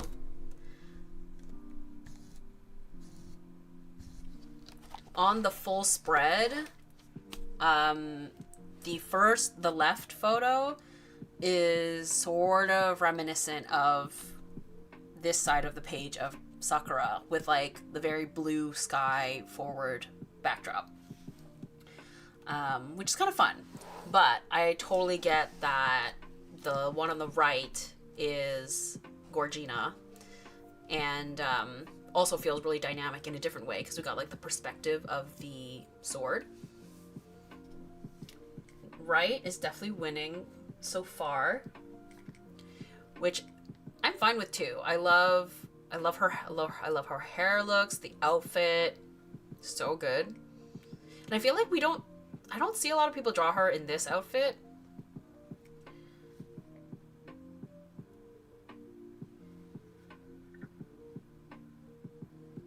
You could always change the background on the one on the right to be more like the left. That's true. That is true. The world's our oyster. We could do whatever we want. And the poses match as if they're fighting side by side. Oh my god, you're right. That's so funny. I love the movement on the left one. I know, me too. Yeah, I just think like the pose is like so cool. But you know what? The one on the left could be a fun just like sketch to do, to work on as well. Like I could do that as well. I think the right one is definitely winning pretty consistently. So we will work on that one. Whoopsies. Okay.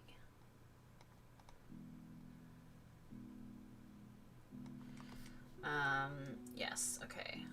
And pull. The right one is the winner. I want to change my left answer to left because it goes better with the Sakura image. I'm sorry. This is, yeah, tough voting, but lol, I don't know how to do lineless. I think it looks great, Tanja. I definitely think that fits the bill. I think it does, because these are all shapes. I definitely see this as all shapes. Like, these are all shadows, for sure. And that's the thing. I feel like with the style prompt, like, I want everyone to, like, interpret it in however way they want, you know? Okay, so let me pull up the reference photo for me on my end.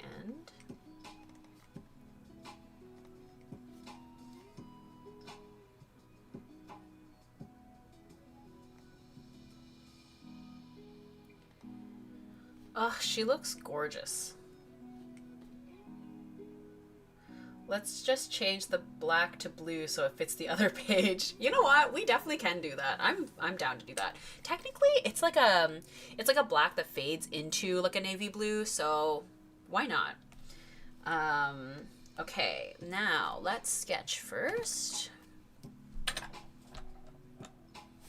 Let me, oh yeah, also zoom you guys back in.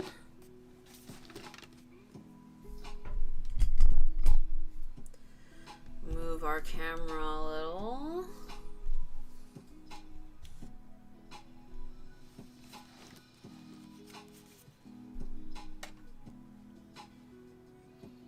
I apologize that you guys have to be at like such an angle, but just the way that my setup is, it kind of has to be like this.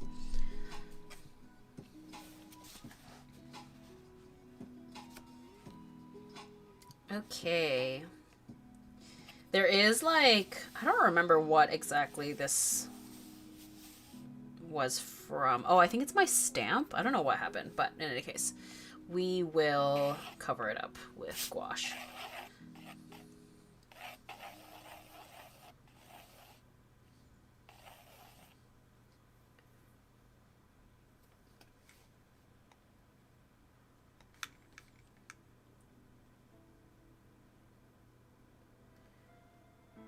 Sorry I didn't say hi earlier. I'm here. I made it. Welcome, welcome. No worries. You are in time for the second one. The second live screenshot redraw. I think I need to make this smaller.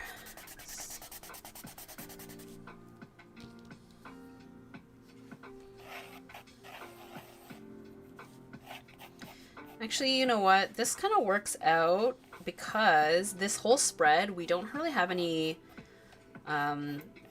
proper close-ups of someone's face, because the Sakura over on the left side here, it's a profile and she's got her eyes closed, so it's a, you know, a bit of a different vibe, so it's kind of nice to have like a face.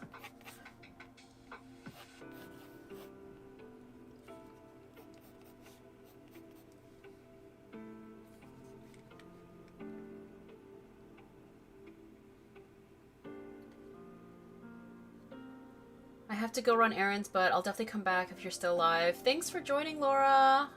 Have a good time running errands. Had a rough week this week. We put our dog down on Monday and a live stream is just what I need. I'm so sorry to hear that. Aw. We're all here for you. Happy to keep you company. Gosh, she is so pretty. Isn't she? Oh my gosh, a queen. I love how the live streams have increased. Do you plan to do one each month, or do you plan to do them sporadically?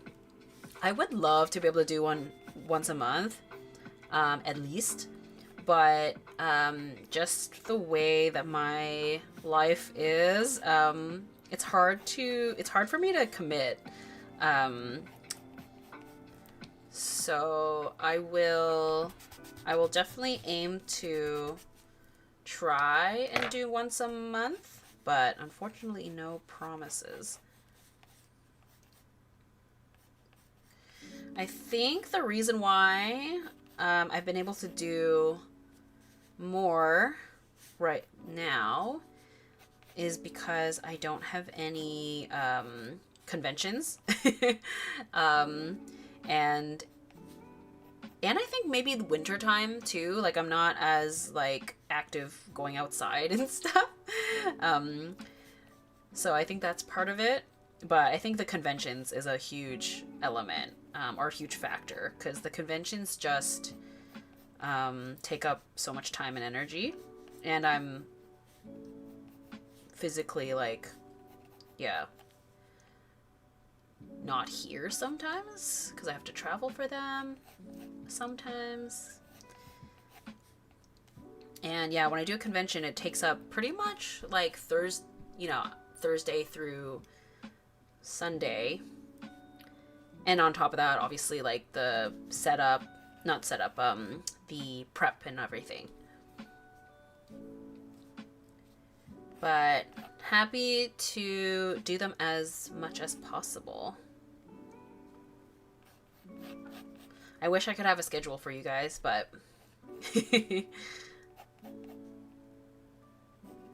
maybe one day, but I don't want to make a promise I can't keep. No pressure, of course. I'm just a greedy gremlin, lol. I love these live streams and love the active discussions we have. Love you, Tina. Love you, chat. Thanks, Verona. I appreciate it. Yeah, for real. Like, I would not do these live streams if I didn't love doing them. So, happy to have you guys.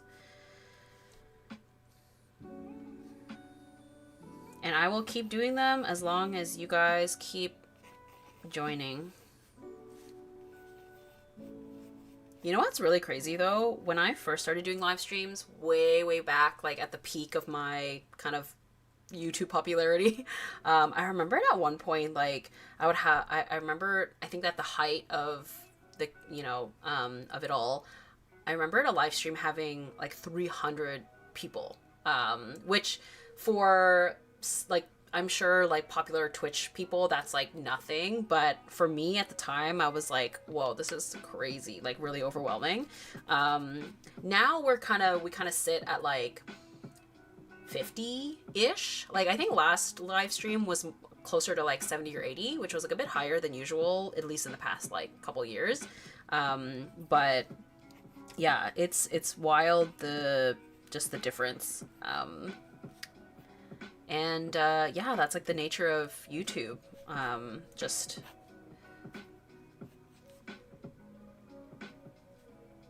comes and goes, But the nice thing about there not being 300 people here is I can actually keep up with the chat a little better. I don't know why I'm drawing her hair first. Normally I draw the face first. Okay.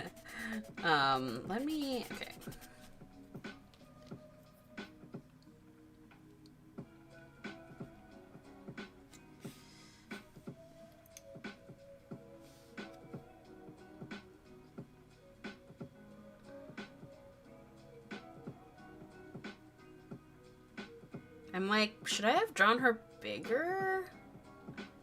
But this is just sort of the ratio, if I wanted to get most of her. Yeah, no, I think this is fine.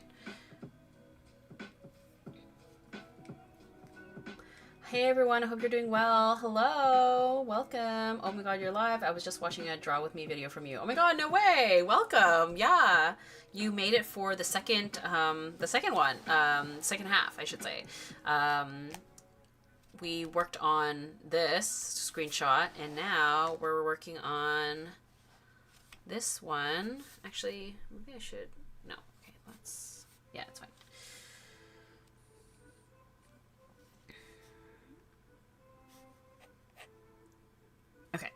let's. So this is where I get to, you know, kind of instill my art style a little bit more, since we're drawing a face up close.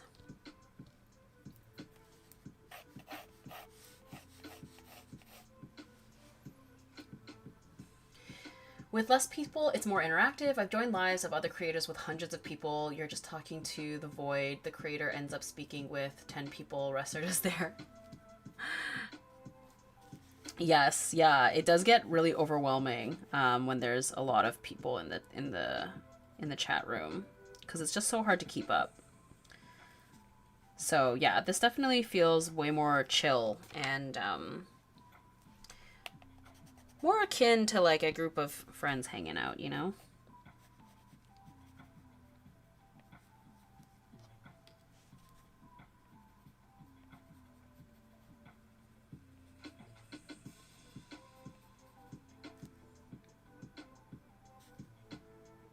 Wow, I really love how they drew her face here. It's so beautiful.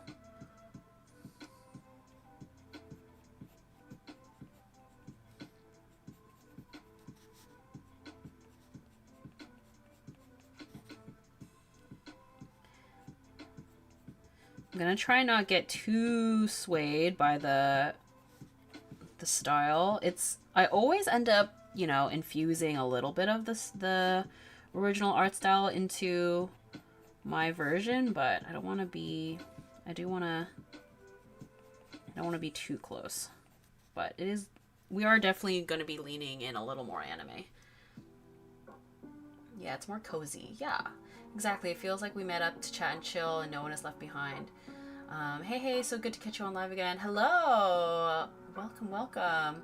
I love your art style. If I may ask, how did you learn to draw faces? Thank you. I feel like I have a very boring answer for you, but it's many years of drawing. But I will say, I think something that's maybe more tangible is I take reference from a lot of different places and like learn from multiple different places. So when I was younger and getting really interested in drawing, I was very much into anime and manga. So I would literally, I mean, more or less what we're doing right now, I would just take, you know, official artwork, and back then I would recreate it like one-to-one. I would like make it exact, or at least like as close as possible to what the official artwork had looked like. And then as I got older, I started to actually reference photos of real people, and then, you know, continue, you know, over time, you kind of just like start to adapt what you've learned from all these different sources and then infuse your own vision into it.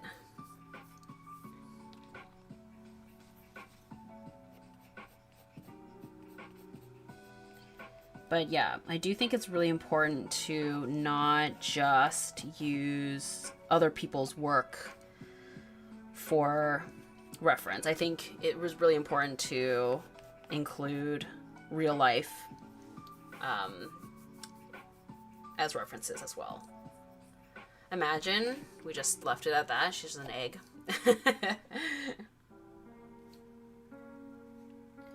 Yay, you're still live. Slept in way too long today and thought I for sure missed it. Hello, welcome. Yeah, we have been live streaming for a while now, but we're having a good time.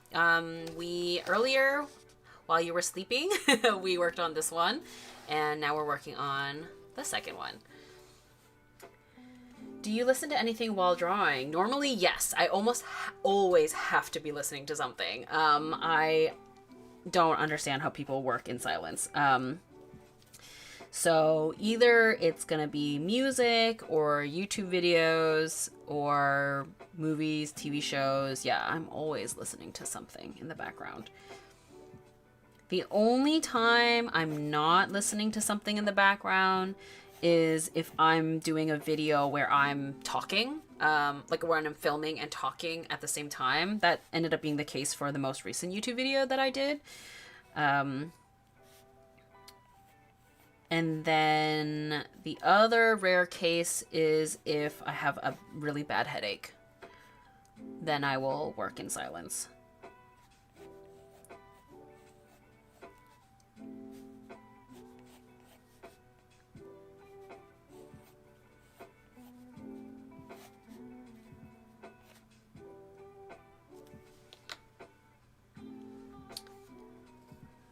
I'm not sure how I feel about her face, actually. Hold on.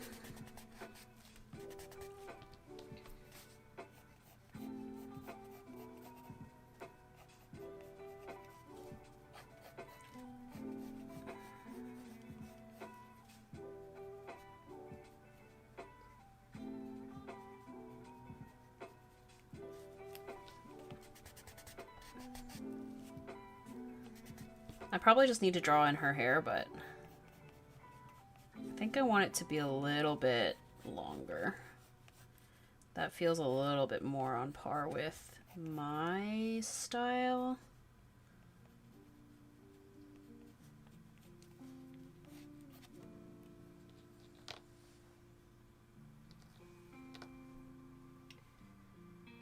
Absolutely. I've been working on my Ninja OC and I'm learning the Loomis and the Riley Rhythms method whilst doing fan art. Amazing! Yeah, you're definitely on the right track.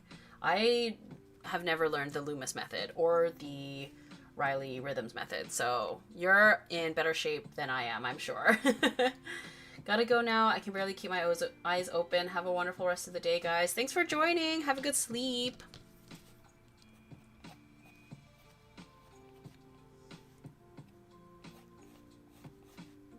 Yeah, one of these days I should pick a different time, so that people in other time zones can join or comfortably enjoy. Because I know that, you know, some of you guys are in very different parts of the world.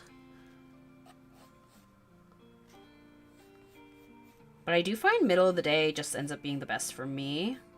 For those of you who don't know, basically, for my side of the world, my live streams usually end up being basically after lunch, before dinner. So, like, right smack dab in the middle of the day.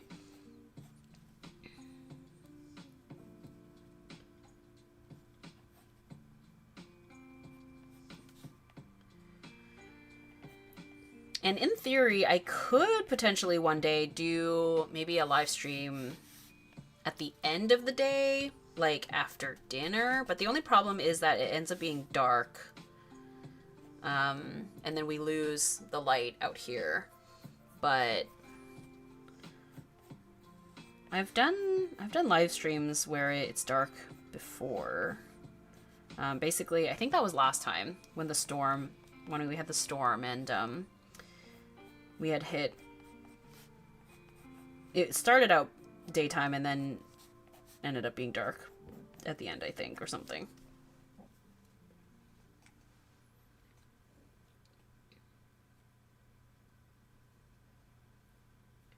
What advice would you give your younger self, career-wise, if you had time machine and could speak with little Tina? Career advice. What would I give her? Career advice would be...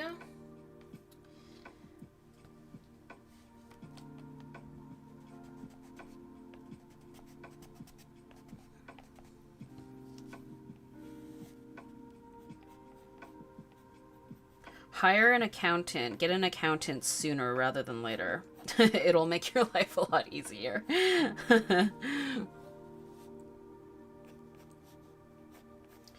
Okay, the size of her head is, we're gonna be... I think I'm gonna end up having to redraw the body, I think. This happens to me all the time. I always end up drawing the body the head way too big.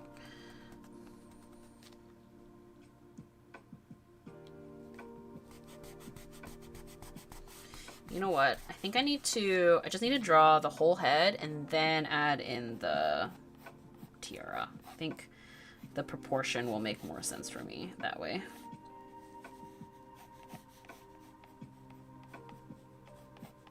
Yes, okay. And then, yeah, I think her body needs to be a little bit bigger.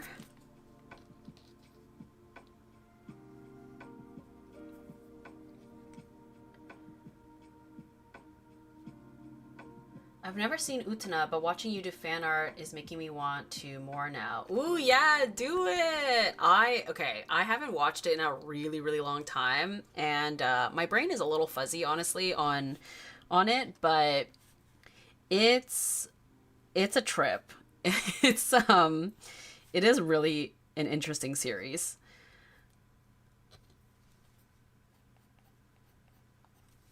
And I just love the style of it. I think, you know, it's just really of its era in a good way. And it's sapphic, if you didn't know. It's the two love interests are, well, I guess there's many a thing happening. But yeah, it's a cool one. It's kind of surreal sometimes.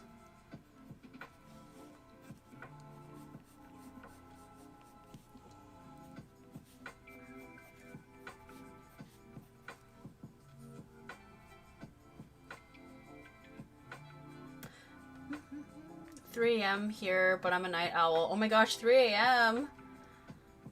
Still recovering from my concussion I had last live stream, so drawing is still a struggle, but I'll be sorting Pokemon and K-pop cards while watching. Oh my god! Sorry about your concussion, but it's so funny that you mentioned that because someone else, I don't know if they're still here, but they were also sorting out Pokemon cards. I love that you're also sorting out K-pop cards. What groups? I would love to know. I'm sure the chat would like to know too. 1 p.m. your time is my 7 p.m. for me, so I don't complain for myself. Oh, that's really nice for you. Hence why you're able to like get all your chores and errands done before. That's nice. Happy to be able to be your evening plans. Okay, so I have to tell you, I have 2 of your prints and was able to snag one of your little original paintings back in the day. I have them all framed up and above my desk. You're one of my biggest inspirations. Oh my god, thank you so much. That is so nice. Wow. I really appreciate that.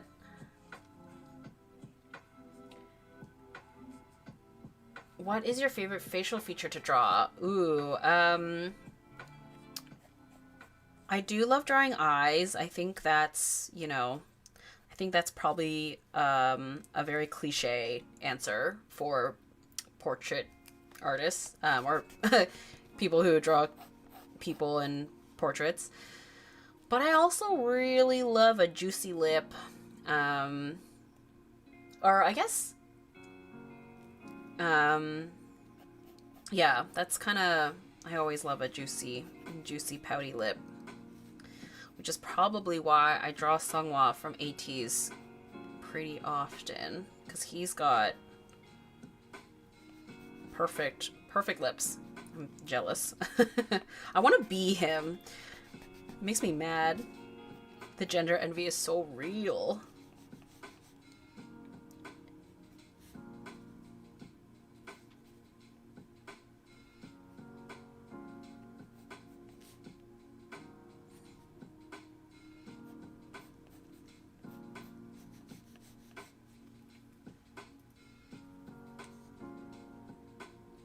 Yay, Pokemon cards. It was me. Yes, perfect. Glad you're still here.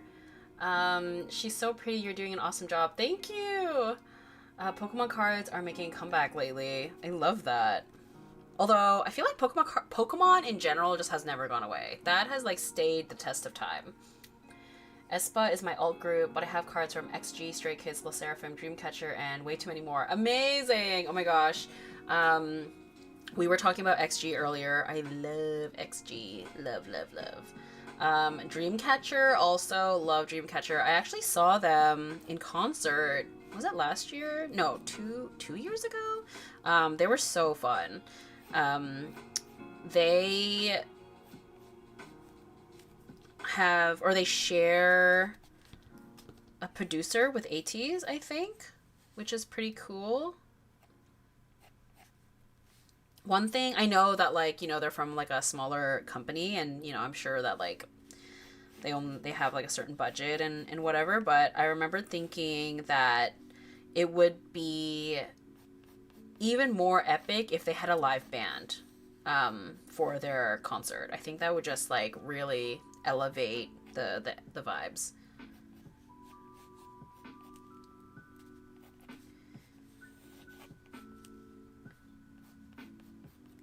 And yeah, Stray Kids, love Stray Kids. I saw them last year. They came to Toronto.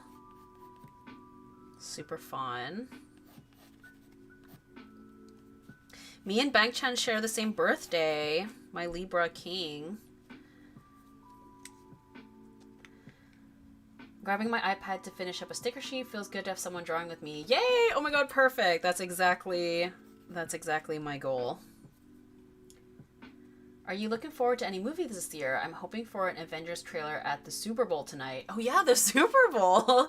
Honestly, I always forget. I'm just like, oh yeah, the Bad Bunny concert. I'm not actually. I don't really listen to Bad Bunny, but I'm happy for all the Bad Bunny fans. What movies am I looking forward to this year? Good question. What am I looking forward to this year? There is something, isn't there? There must be something. What am I thinking of?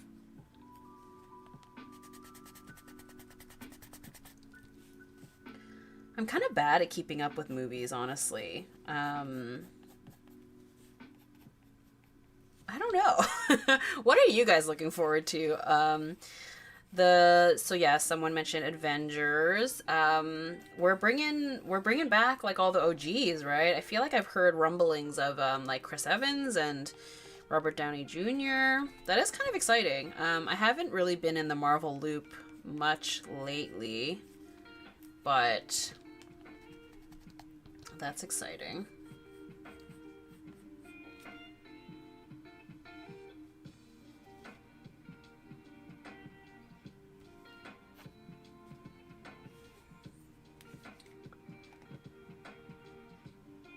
Oh my god, Claudia, your sketches of your doggies are so good. They're so cute. Oh my gosh.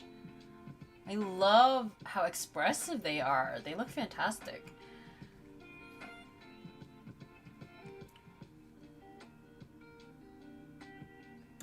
You were literally the reason why I started to paint again. As soon as I bought your paintbrushes, I started to paint again. I also have the display case on my desk as decoration. Oh my god! That makes me so happy. Wow, that's amazing. Okay, I'm really glad because when I designed the box for my paintbrushes, I really was hoping that it would be something that like people would want to keep, cause you know, why not, right?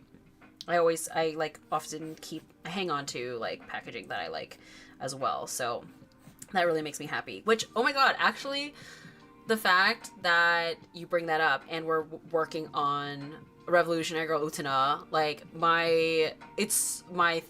the design is so very much inspired by, hold on, let me just grab it.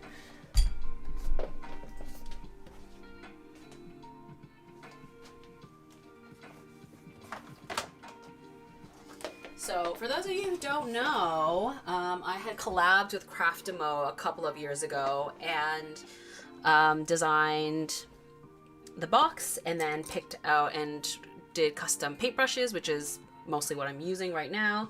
And this knight and princess character, which I had started drawing since like, when did I first draw them? 2019 or something like that. Anyway, it's like a princess and a female knight, and they're definitely giving, you know, a little bit of inspo from Revolutionary Girl Utena, which, you know, that's what we're working on right now. So yeah, this is the box. Oh yeah, and I have fresh paintbrushes in here that I haven't touched. So I got to pick all the colors. I got to pick the shapes and the sizes, like down to the millimeter, I think, like the sizing and everything for the shapes of the brushes and stuff. Unfortunately, they are sold out at the moment, but they are listed on the website as like coming soon or something. I have not been informed personally if they are coming back or not. So my guess is that if enough people like click the, you know, subscribe, notify me, email listing, whatever, that will show that people are interested in it, and maybe they'll do another run. So anyway, that's that.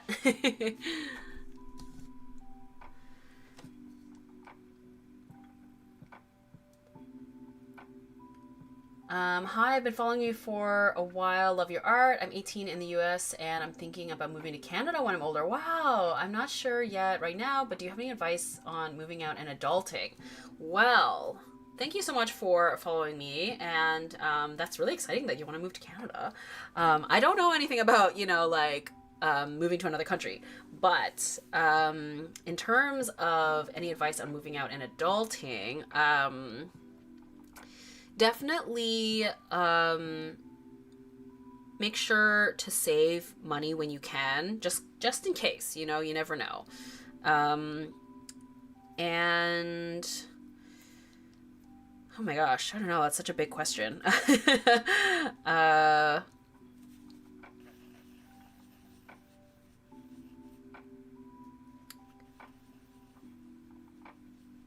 What else?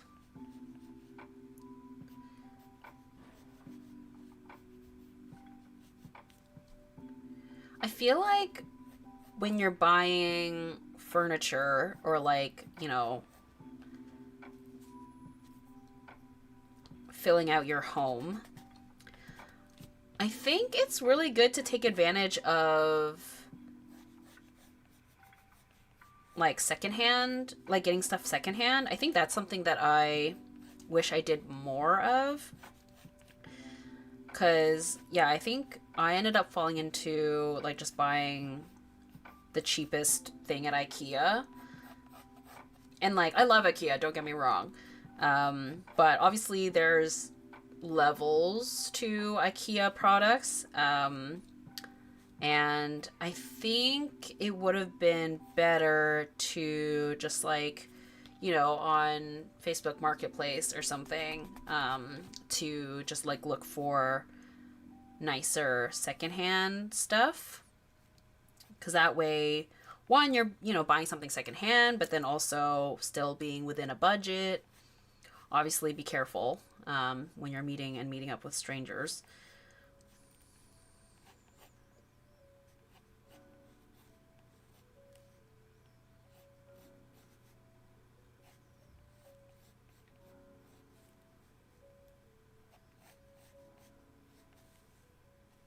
But oh my gosh, moving out and living on my own was the best decision. I think independence is just like such a big way to you know, just experience life, and I feel really proud to you know, be able to like be on my own. I love being able to decorate my own space and the peace that comes with being on your own. It's amazing. But I'm wishing you all the best. That's really exciting. If they had a bigger budget and team, they could have been a baby metal level of successful. Yeah, I feel like Dreamcatcher has like really great songs, and I think they really stand out in that, in this, you know, kind of just having like an edgier sound. So yeah, I understand that, yeah, having a live band would require a bigger budget, so I understand. But yeah, that's why when, you know, a group or an artist when they gain success when they're from smaller companies. I think that's why I just have so much respect and love for ATs, because they did not come from a really big company. I think a lot of people don't realize like how much of a difference that makes, because budget and the resources is like so huge.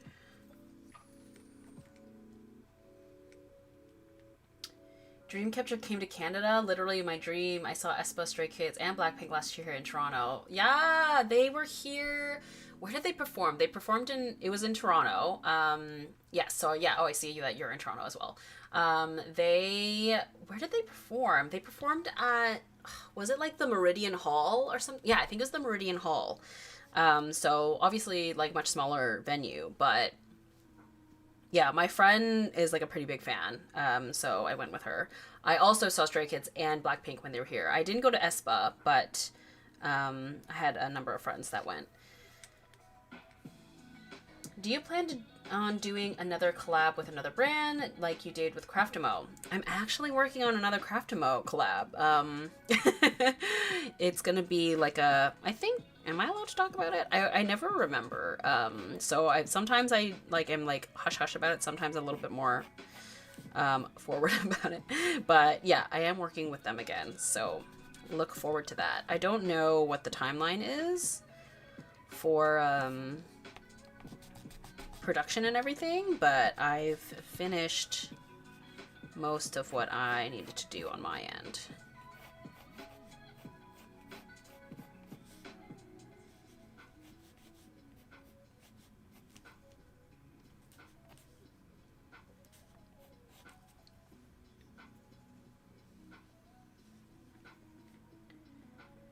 Okay, I'll go to sleep now. Have a great rest of the stream, everybody. Thanks for joining, Battle Anka. Anka, is that how I pronounce it? Thanks for joining. Have a good sleep. Independence, freedom, and owning your own place is literally the best part of adulthood. My apartment is slowly turning into an amalgamation of all my fave anime and book series, trinkets galore. Yes, oh my god, I'm so I love that for you. I am also that person. Whenever I have friends over, they love just sort of like looking at all my little trinkets and things that I've collected over the years. And yeah, it's a very, very girly pop apartment. And I wouldn't have it any other way.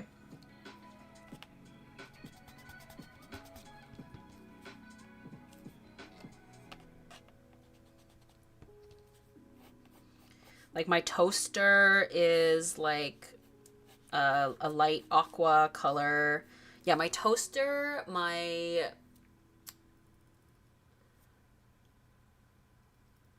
what's it called? Kettle, my like electric kettle. They're both like that, like seafoam, like that retro seafoam color. I have like a milk frother thingy that's baby pink. I have lots of novelty cups and mugs.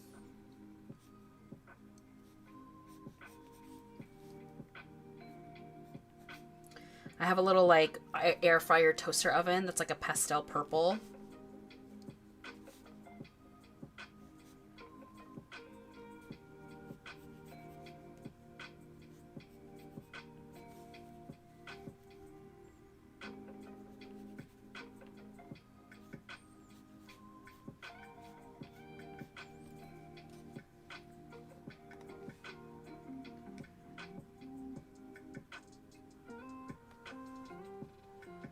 Adulting for me is definitely what stop stressing so much about it, and really did stress more than I needed to on some things. Will just work out fine in the end. Yeah. I know, sometimes I have to remind myself, like, don't stress out too much about things that you can't really control. Oh my god, something magical art. Your little crochet doggies are so cute. I love the blush. Wait, how did you do the blush? Is it paint? Or like... That is so cute. Will it be sold on your website or theirs? It will be on the Craftimo website. So they'll, similar to the paintbrushes, they'll take care of like all the things, which is really helpful for me because packing and shipping something like that would be a lot more challenging. And I think they can ship to more places, I think, as well, than I can.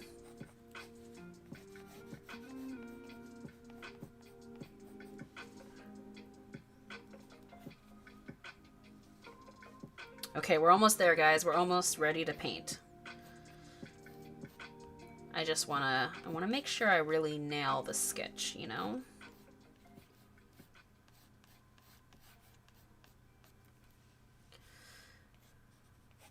It's been so long since I've watched this show that I have no memory of this episode. I do not remember her wearing this outfit at all.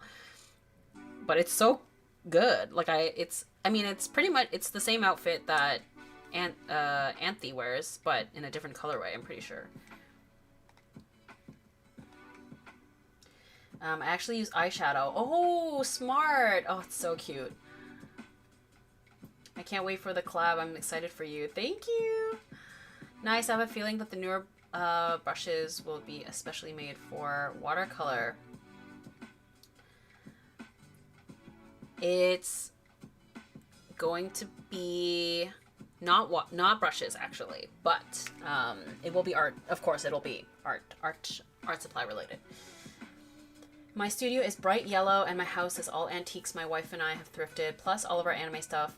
Having our own place is the best. That's amazing. That sounds like the dream. The dream. Yeah, can I divulge something to you guys? I don't remember my dreams very often. I'm the type of person that, like, when I go to sleep, it's just like darkness and then I wake up. But this was like maybe a couple years ago now. I woke up and I had a very visceral dream. Or actually, it's probably more akin to a nightmare. And it was that I was in a relationship with a man. I don't know who, just some faceless man. And basically we were having an argument about... Have I told this before? I don't know. I'm going to tell it. Anyway. We were having an argument about our clothes, like, not fitting into the dressers. And, you know, like, generally that's, like, that's not that big of an issue. But within the realm of this dream or nightmare... I think it was sort of like a tipping point and probably, you know, a culmination of something that was building. And I, like, run to the bathroom and have, like, basically a meltdown. And I was like, I cannot believe this is my life. I don't know why I moved in with him. I have so many regrets. Like, I wish I was still living at my apartment by myself. I'm so unhappy. It was like, and I remembered even thinking, like, I cannot believe this is real life. I cannot believe, like, this is the situation that I'm in.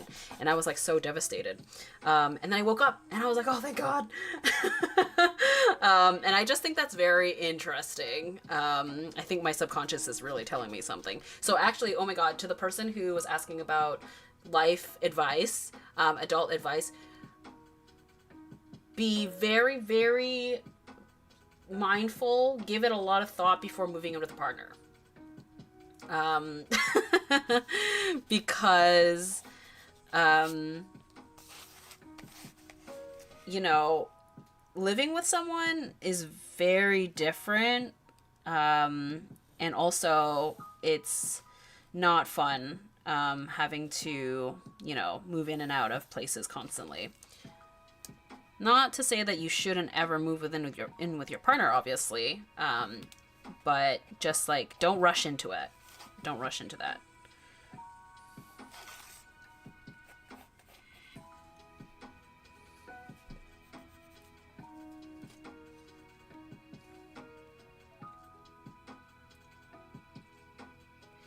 Since I'm going through a grieving phase after we put our dog down, not sure I actually want to do anything Valentine's Day themed. One of my friends suggested we do a Galentine's Day, but I don't know when. I am also doing a Galentine's Day. I've been doing Galentine's Day with my girlfriends, or female friends, for many, many years, and I really enjoy doing it. I think that is really nice that your friends want to do that with you.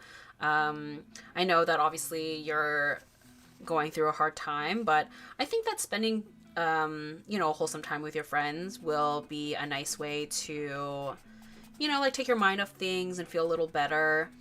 But everyone goes through the grieving phase differently.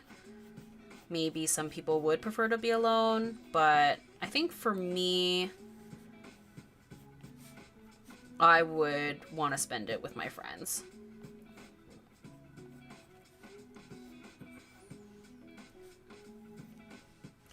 And I think it's helpful if it's like a group, like if it's more than one person, because that way you can be a little bit more like in the background, but just like be present with everyone, and then they can do a lot more of the like talking, and you can just sort of like be just like in their company. I think that's sort of nice. I remember doing that when I went through like a pretty big breakup. We hung out in like a group, and I was obviously sad, but I think it was nice just to be like around my friends. Oh, heck no, that's horrible. I know. It was horrible. I was so happy to wake up. Tina, where do you get that ruler? It's so cute. Oh, yeah, right? I'm obsessed. I got it off AliExpress. I think I literally just typed in, like, cute ruler. But, yeah, it folds. Isn't that amazing? I love it. Okay. Ooh, I really like the sketch. Okay, so now we're just gonna use a darker color pencil here, and then we can start painting. In my opinion, people should do test trials with living with their partners before doing it permanently, like weekly sleepovers for each partner's place, just to get the feel of what living with them is like. Yeah, I agree, 100%. And I think going on a trip would be another good way to test the waters as well. Sending you a hug because losing a loved one hurts like hell. Yes, it does.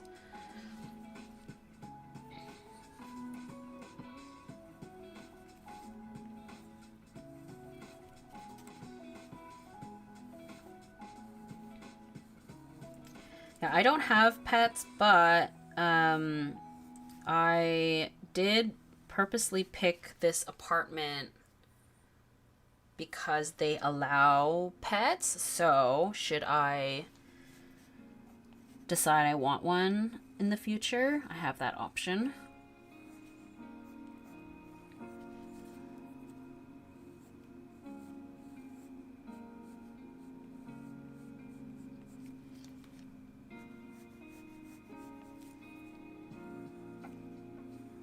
I feel like Utena and just like anime from this era of time is a big part of why I love those little side pieces, the little hime, kind of bangs on the sides. I mean, these are, I think hime is usually typically the like blunt ones, but I just love the little face framing pieces.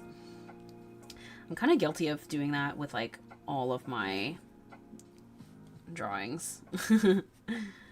It's just such a good, just so cute.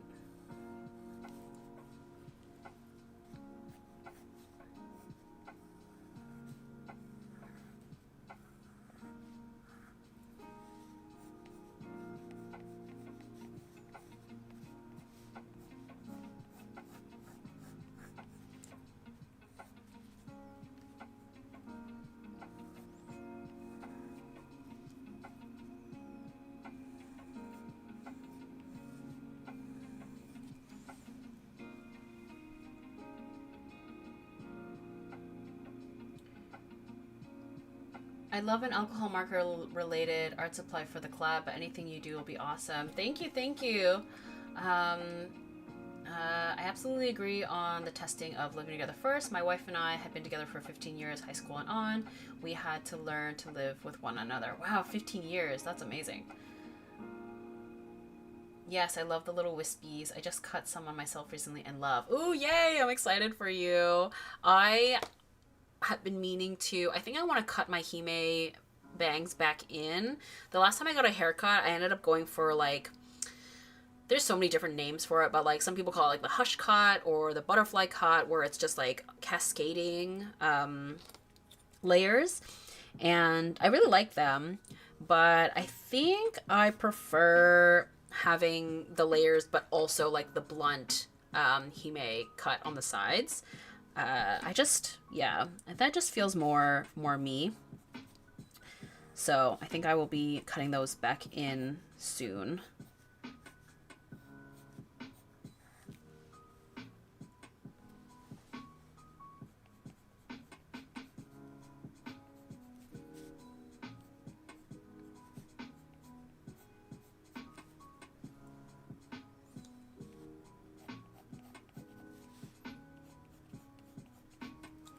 Actually, yeah, I think I want her eyebrows a little bit more furrowed. More dramatic. Yes, okay.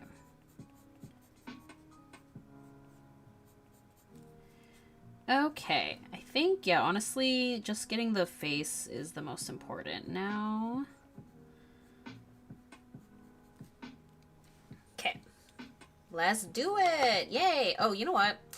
I think I should change the water, because it's like gray right now. So I will be right back while I change that out.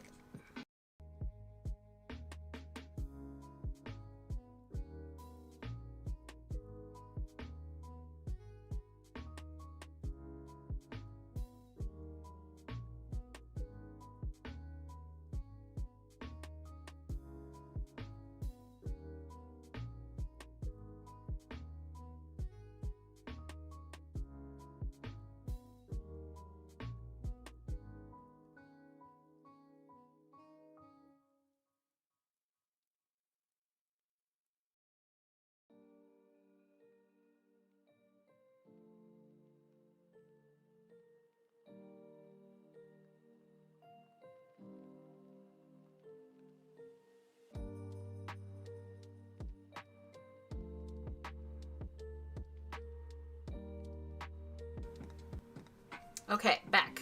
Back.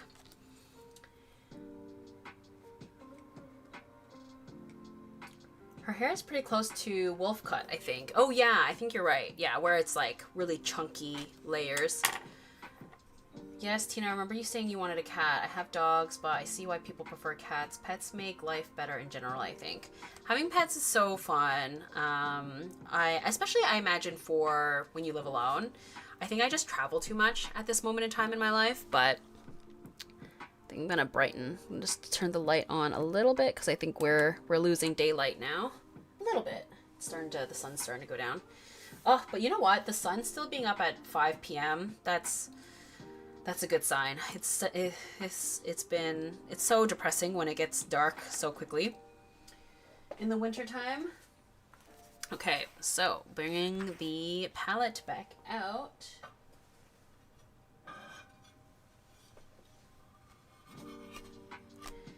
And we'll start with her skin. I think slash hope this will be a bit faster, I think, because the background is just one big gradient, so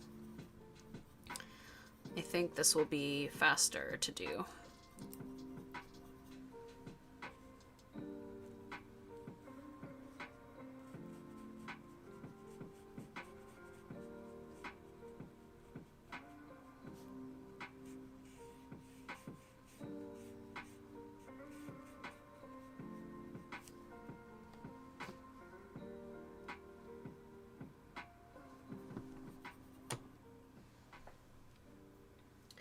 We have two wonderful kitties, both sort of just wandered into our lives, so, you know, amazing.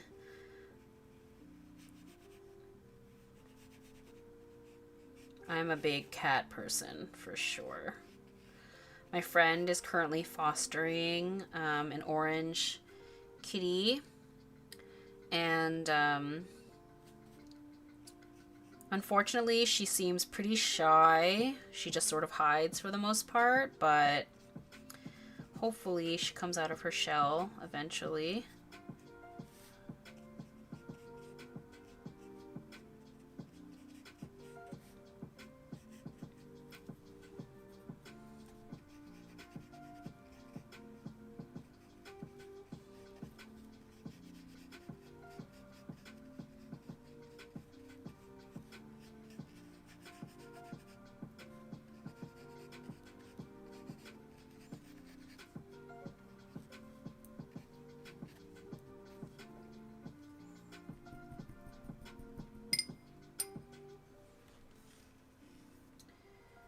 I've got my fat cat sitting in my lap as we speak. Amazing.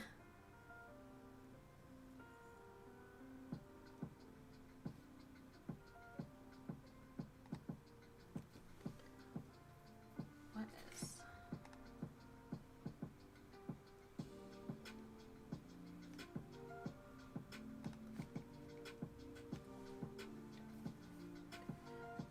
For finding a new art style, is there a particular genre or style of art you want to move towards? You know what? That I'm not sure about. And I think that's why this art style challenge is going to be a way for me to discover that. Because I'm definitely guilty of coming across a new artist and being like, ooh, maybe I want my art style to be, you know, in that realm, and then I see something else that's totally different, and then I'm like, no, wait, no, maybe I want to do that. So I can never seem to pick a lane, it seems like. And so I think that's why I was like, you know what, maybe I just need to try a little bit of everything and see what sticks. Because the thing is like, just because you like an art style doesn't necessarily mean it's what makes sense for your actual art that you make yourself. So I think in actually just going for it and trying a little bit of everything, I will hopefully be able to determine, you know, where I want to go.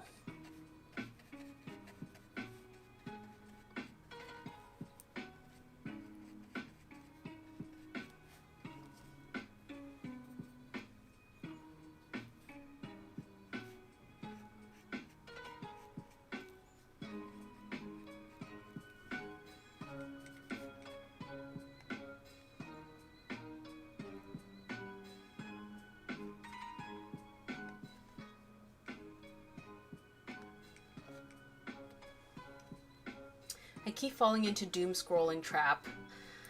I'm with you. I am very guilty of that.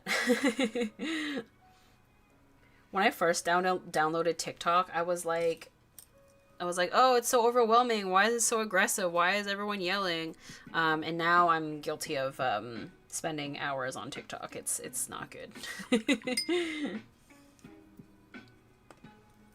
Which is why, you know, doing these live streams is like the perfect thing for me, because that way I'm actually making art and not just endlessly scrolling on TikTok. Not that, you know, I'm villainizing that.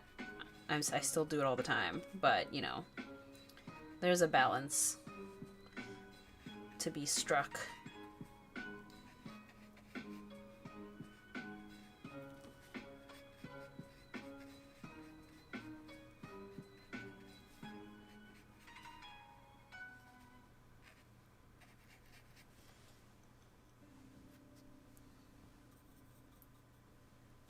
That makes so much sense, and the exploring will be really cool to follow along. Thank you. Yeah, I'm hoping so. Yeah, and then that way I'm able to do like any theme, which is like, I think really nice for me creatively, because I'm somebody who loves exploring lots of different things as well. You know, last month I drew a horse and a knight, and then this month I'm working on a little much more pin-up-y style or theme, I should say. Actually, I'll show it again for those of you who didn't see it earlier. I finished the sticker design for February, and she's really cute. Oop. Let me just pull it up again. So there she is.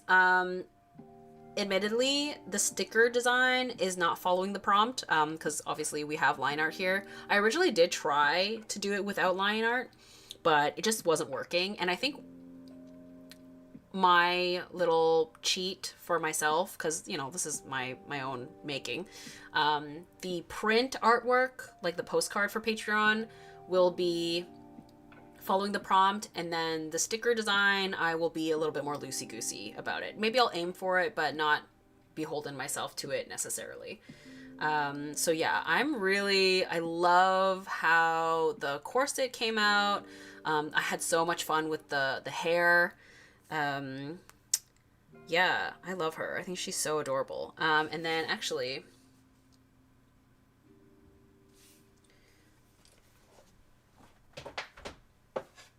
I'll show off the sketch again for the print artwork. For my 18s, here's some AT sketches. Okay, hold on. Where is it? I have so many AT sketches in here. Oh, here we go. There she is. So it'll be a portrait, like more close up, but still in the same realm with the bat theme. So kind of vampire-y with the little hair horns. So yeah, this I will be aiming to do without line art. So wish me luck, guys. And it will be a YouTube video, so don't worry.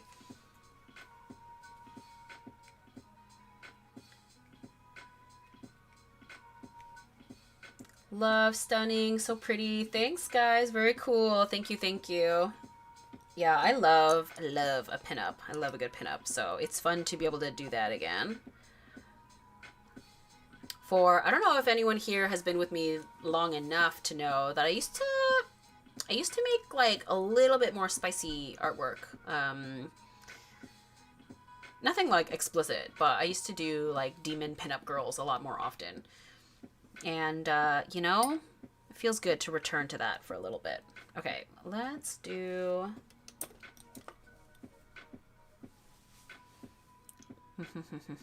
yeah, let's do... I'll give her some blush.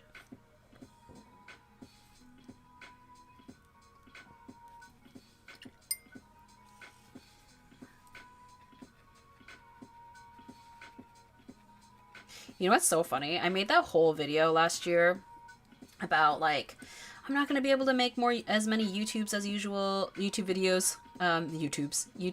usual, and blah blah blah. I think the way that I have it, my hope this month, just the way that it ended up, I might end up having 3 videos come out this month, which is so funny. Yeah, the line art video, I wanted that to come out in January, but that didn't happen, so it came out this month. And then I wanted to have the lineless prompt style art video come out this month, hopefully on time for Patreon purposes.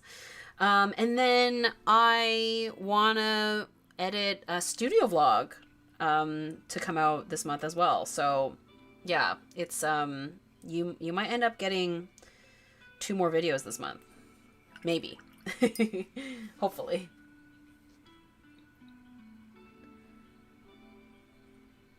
Oh my god, beautiful. I love a vampire theme. Yay, I'm glad. Wow, I love it. Can't wait to receive her. Thank you. Oh my god, did you see the new Twilight Eclipse eyeshadow palette? Mine's coming in the mail this week. What? That's so fun. Who's making it? I remember ColourPop did a Twilight collab at one point. That is so fun. Twilight, it really is that girl. Still relevant all these years later.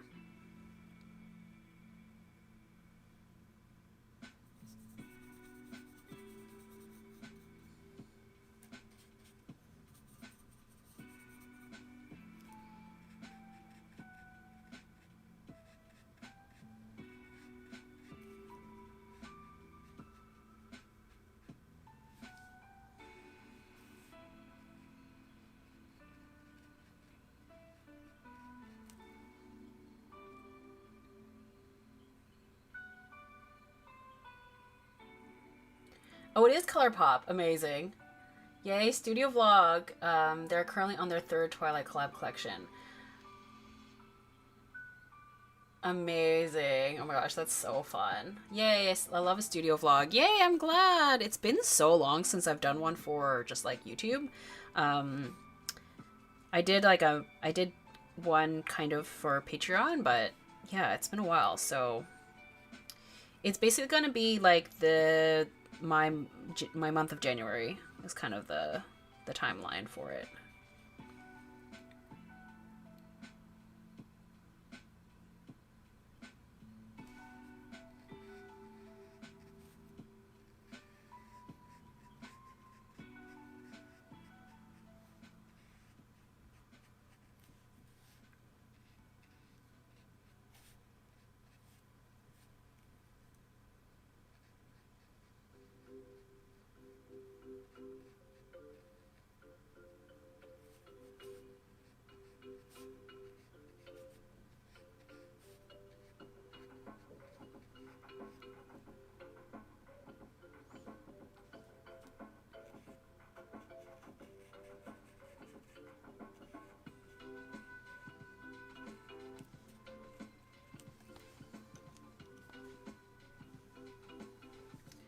And I will never forgive them for not calling their white sparkling highlight Tits Oak.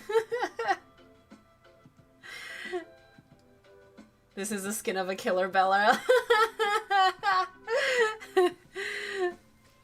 Oh my gosh. I think I mention this every time when we talk about Twilight, but there's this really fun bar restaurant in Toronto called Stormcrow Manor, and it's like a nerdy bar. It's inside like what used to be a mansion, and it's like all decked out in nerd fandom decor, and they have rotating cocktails.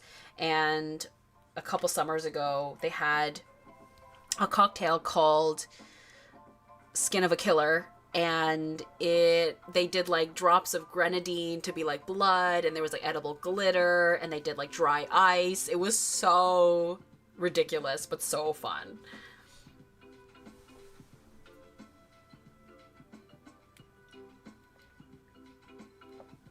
I'm so happy you're still alive. Oh my god, welcome back, Laura. Oh my god, I love that your little like number 2 rank is still there. Welcome back. Welcome back. Yes, I'm still here.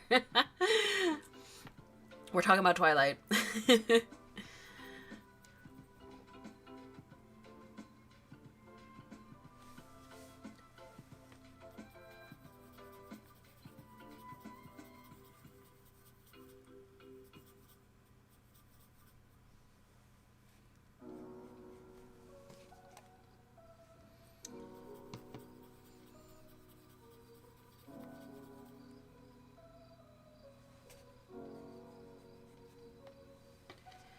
Okay, time to paint her beautiful blue eyes.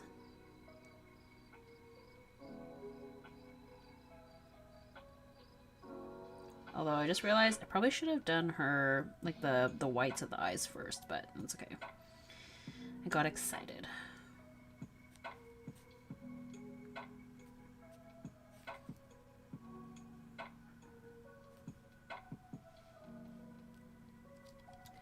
It's interesting that they went with like the teal for the accent colors on her outfit as opposed to this blue of her eyes. Like, just from a character design standpoint, I would have just made it all the same shade, but maybe it's to call back to the school uniform color. I don't know. I think that's really interesting. I guess it also just makes her eyes really like stand out.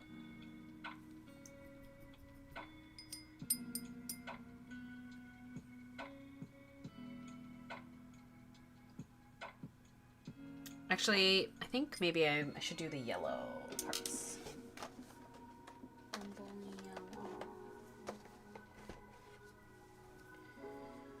Oh, I love me some vampires, but I could never get into Twilight. Oh, that's fair. Twilight, Naruto, and ATs are inescapable topics that come up every time Avatar comes up too. It's so true. Is that just like the zeitgeist of my brain?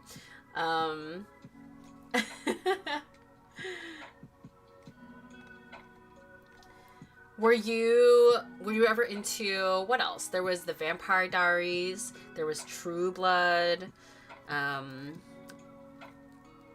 what was your what was some of your favorite vampire piece contents? I guess there's or media, I should say. Media is the right word. There's also, whoa, what the? This one's dry too. Oh no. Okay, let's do this again. Interview with a Vampire. Or if we go for video games, there's what's it called? Castlevania. I loved the animated show. I had never played the game. I'm an Alucard girl. Vampire Knight. I loved the manga when it was coming out. Like, I was reading it on in Shoujo Beat. But then it took a turn. And I was like, now it's getting weird. I don't know about this. But the art style is so beautiful.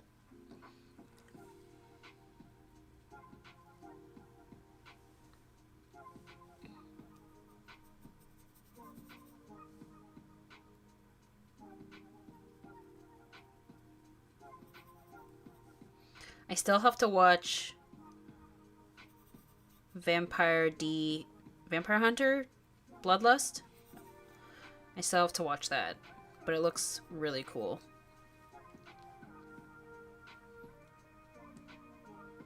Gotta go, just finished refilling my alcohol markers after 5 years of not using them, and I need a break. Oh my gosh. Good job.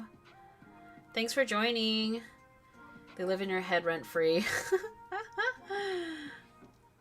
Buffy for me. Oh, Buffy the Vampire Slayer, of course. Oh my gosh, I can't believe I didn't mention that. Interview with a Vampire TV show is my favorite. I've heard really good things. I haven't watched it, but I've heard amazing things. I loved the 90s movie. Even though I'm, like, not a Tom Cruise or Brad Pitt girly necessarily, but I think they were really good in that movie. But I saw Vampire Hunter D when I was really little, and its style always stuck with me. Yeah, it looks really cool. I haven't watched it yet, but I really should. I'm all about the 2D vampires. When I was younger, I watched Vampire Knight, and I absolutely adore Castlevania. Yes, yes. Excellent, excellent choices.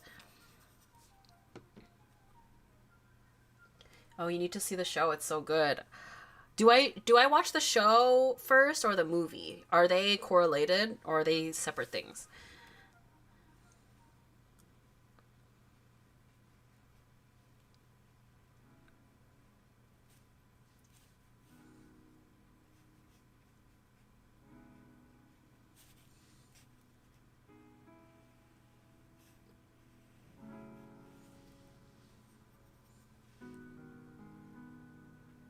I also read Rosary plus Vampire. Oh yeah, I haven't gone into that one, but I do vaguely remember that as well.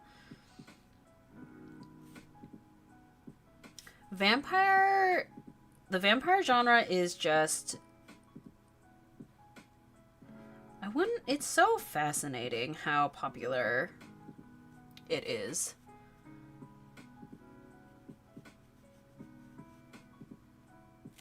And how it's, like, transformed over time. I haven't watched, like, the new Nosferatu or the old Nosferatu, but it's interesting how, you know, the vampire genre has morphed since then.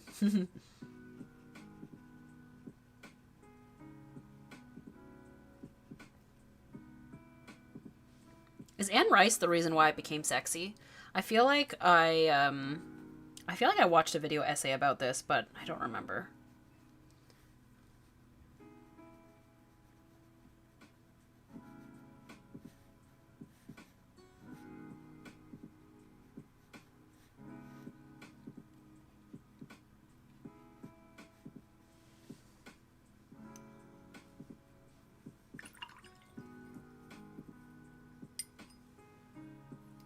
Maybe the movie first, so you know what to expect a bit in the show. Okay, good to know, good to know.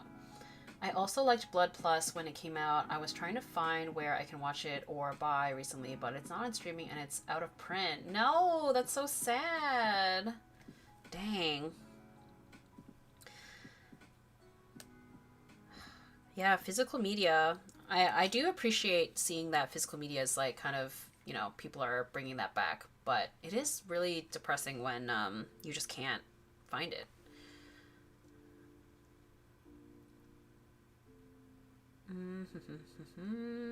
Okay, I think let's, oh yeah, I think I want to do a darker shade for the yellow parts, the gold yellow parts, and then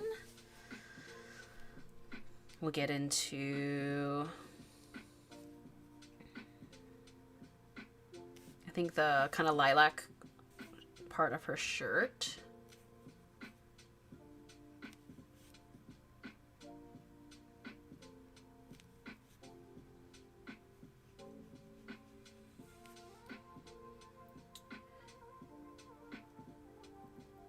I was a Charmed girly. Oh, Charmed! I've never watched that one. But I know it's like really iconic, and it has like really good fashion, I think, from my memory. If memory serves.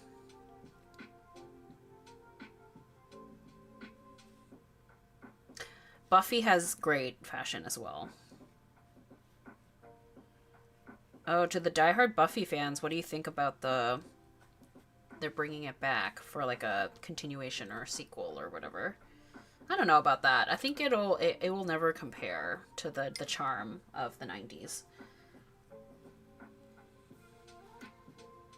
Oh my god, this eats now. Okay, now I've been inspired. I have to work on my anatomy/OC. Uma-san, cute. The Vampire by Polidori was the first writer that made a sexy vampire, I think. Ooh.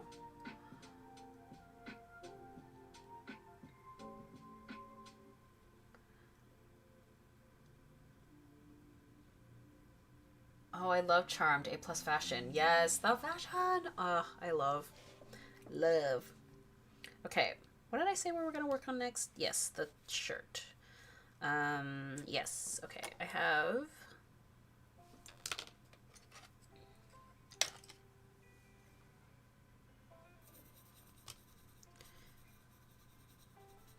I love when the color I need is already on the palette.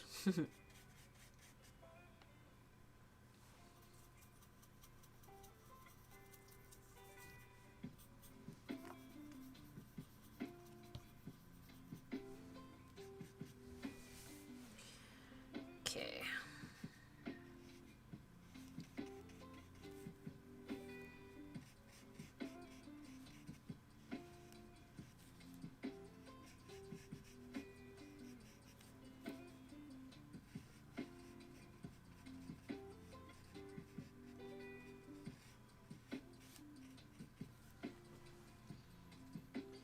I'm willing to give the continuation/reboot a try, but I don't have high hopes. I won't be too disappointed, though. The new gen can have their Slayer.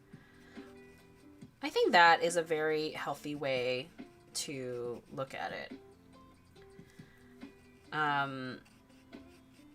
Cause yeah, it's like a new one isn't gonna take away from your love of the original one. The original one will always be there for you to watch. But I feel like the one good thing about any of these like reboot, remakes, whatever it is, if anything, like it often just reminds people to revisit the original version, or it gets new fans interested in checking out the original version. I think that I'd like to think that was definitely the case with like Cowboy Bebop, because I think that's like such a great classic anime that, you know, I just feel like is not in conversation as much anymore. But when they were making that live action one, which was not good, I saw like the first episode maybe, and I was like, oh no. But I think it got people curious about it to like watch the original anime. Do you have a Discord? Unfortunately, I do not. It is something that people have asked about in the past. I just, I'm a little intimidated to make one, but I do have like a free chat room on Patreon that sort of serves as like kind of a Discord thread if you guys want to like keep chatting when the live stream is over. But yeah, I don't know. Maybe I have to consider Discord again in the future if I keep doing these live streams.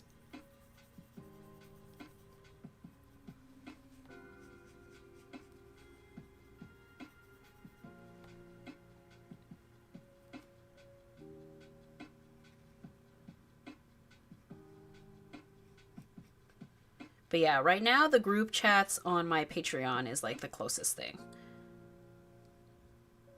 And yeah, I have one right now. I have two. I have one for live stream, and then I have one for the art style challenge.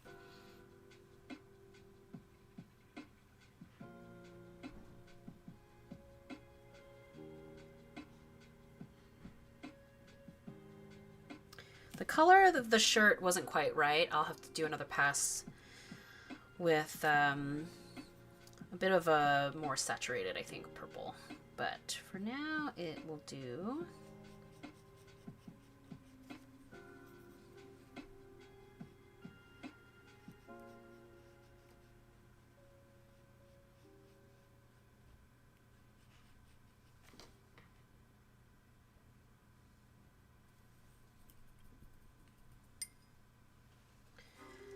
Have you seen the Adrenaline music video, ATs? They did such a good job of giving each member screen time. I was so happy. Oh my god. I was sat. Wait, I have I'm gonna be really silly, and I took a photo. Oh my gosh, sorry. Because I was sat on my couch waiting for the music video to drop. Like at on my time, it was midnight. And I took a photo. 29 views, 56 seconds. So I am a psycho. So yeah, I've seen the music video several times and I'm obsessed. I screamed for Yosung. He's not even my bias, but like, I'm so happy for him. He did amazing.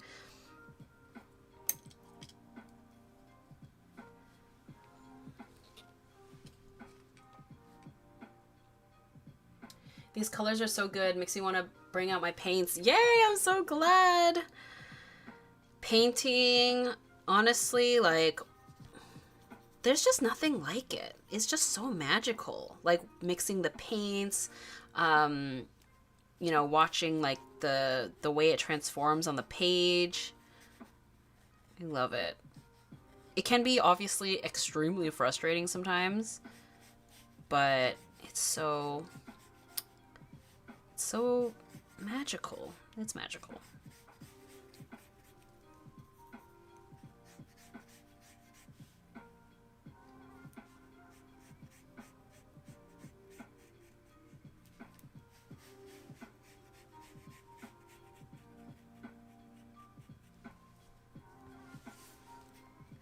Also, back to the 80s music video though, the one take, the one shot,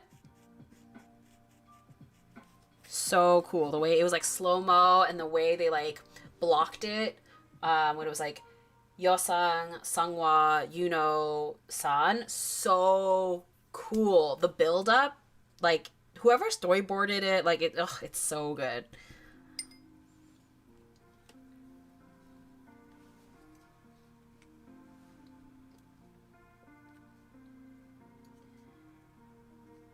Book, Interview with a Interview with a Vampire, 1970s Interview with a Vampire, 1790s Vampires and They're Gay, 1994 film. They're not gay, but they're not gay. 2022 series.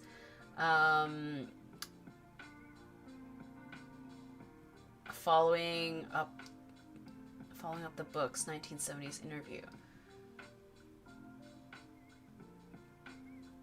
Yes, I know that. I feel like I know that the new TV show iteration is like gay. Not gay, but gay.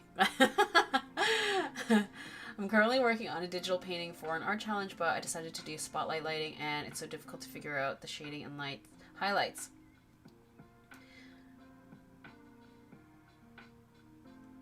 That's so funny because I'm also doing a spotlight for my next, like my upcoming illustration.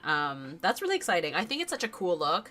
I'm rooting for you. I know that taking on something new can be a little bit intimidating, but that's really exciting.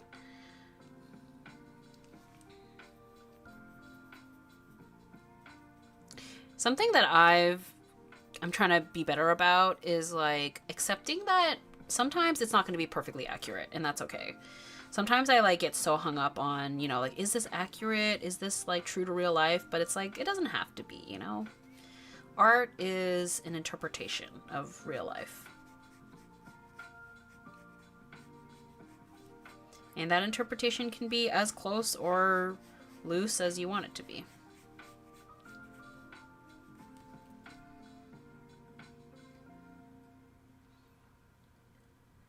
Meanwhile, for me, it just came on my feed, and I'm like, okay, let's give it a try. Let's see what they're cooking. Oh, what a mistake that was for me. Well, down the rabbit hole I go. Verona, do you think you have a bias yet? Do you know? Do you think you have... Are you drawn to anyone yet? Do you even know their names? I'm not sure where you're at. I feel like you mentioned San earlier, so maybe that's the giveaway.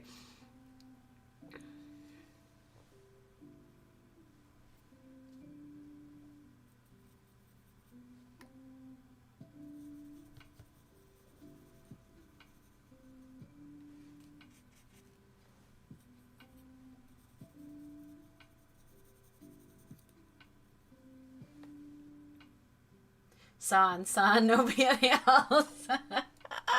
I mean, you're so real for that.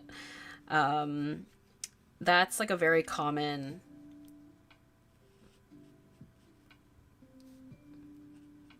canon event. When people are new to ATs, San is usually the standout, which is valid because he is crazy. He's right here. Hee. I have a San. And my babies, my Hongju and Songhwa, they're all here. They're all present. My fridge is covered in K-pop boys. It's so funny. It's so funny you're talking about gay vampire because I was reading a book about one yesterday. Oh my god! Share with the class. What were you reading? I love it. Honestly, when you live that long, how are you not a little gay? How are you not exploring every option? You know? I feel like it's so unrealistic to live for hundreds and hundreds of years and not be like, let's try something a little different, you know?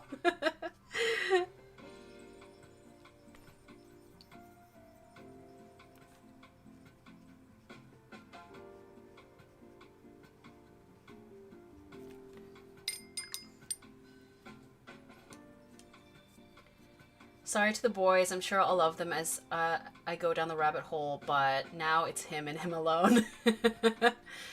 I don't blame you.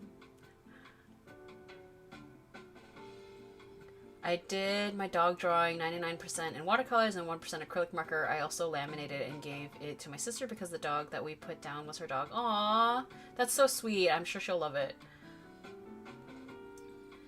He's a real-life manhwa character. How can I not be drawn to him? No lie. I'm legit reading 3 manhwas currently where the male leads legit look like San. He's my manhwa king. I mean, I don't know if you know, but like, he's kind of garnered this nickname, Grand Duke of the North, literally for that reason, because he looks like a manhwa character. So yeah, you've hit the mark for sure. He just like, yeah, honestly, it's crazy that he's a real person.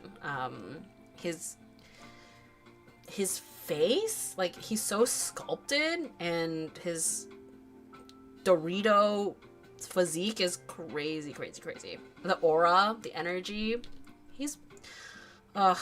Anyway, yeah. Okay, let's move on. Just kidding. I'll always talk about ATs. But now I think I want to do another pass on her shirt, and then the dark trim. And yeah, we're getting close. We're getting close to finishing, honestly. Maybe, oh yeah, actually, maybe do another, adding more dimension to her hair, actually. Hold on. Hold on.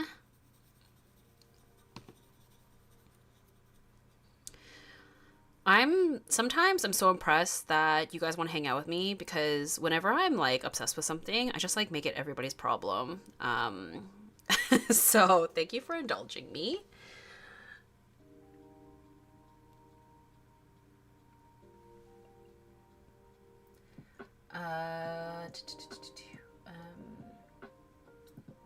Are you watching Bridgerton? I'm getting hyped for Francesca. I am watching Bridgerton. I really am really enjoying Sophie and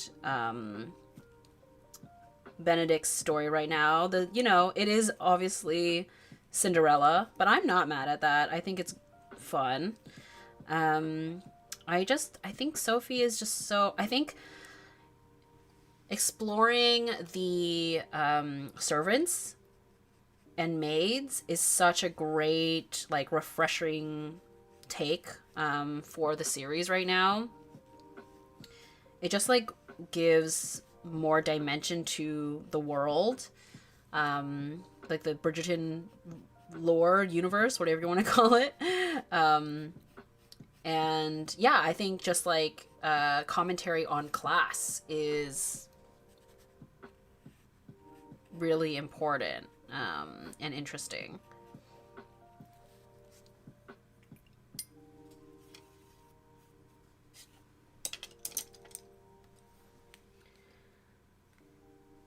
Perfect proportions.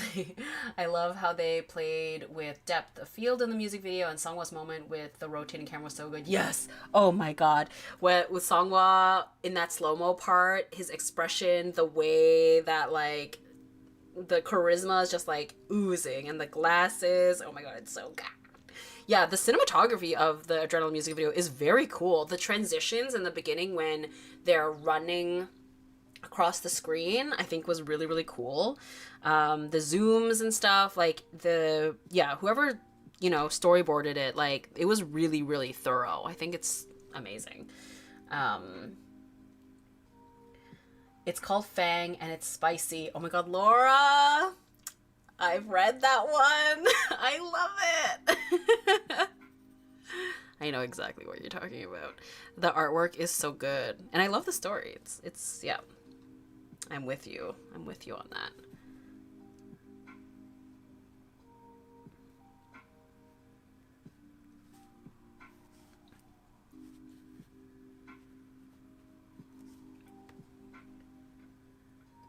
Love how in this live stream we have not struggled with either piece and we didn't have to use the trust the process line. You're so right. That's so rare for me. You know what? It really comes down to I think because I've just been more consistent on making art. I hope. I'm on a roll, you guys. What the heck? That is so true. Normally I go through like a crisis. It's just been like chill. So refreshing. I say that and watch the next live stream, I'm like having a meltdown. Just kidding. Just kidding.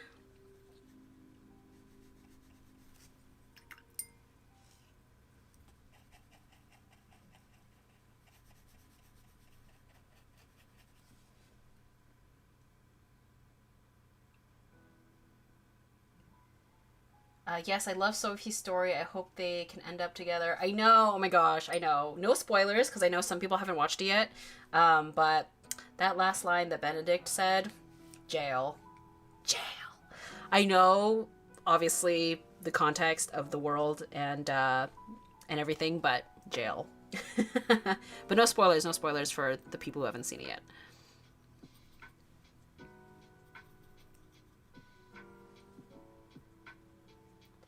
Is Fang the graphic novel? Yeah, it's a manga.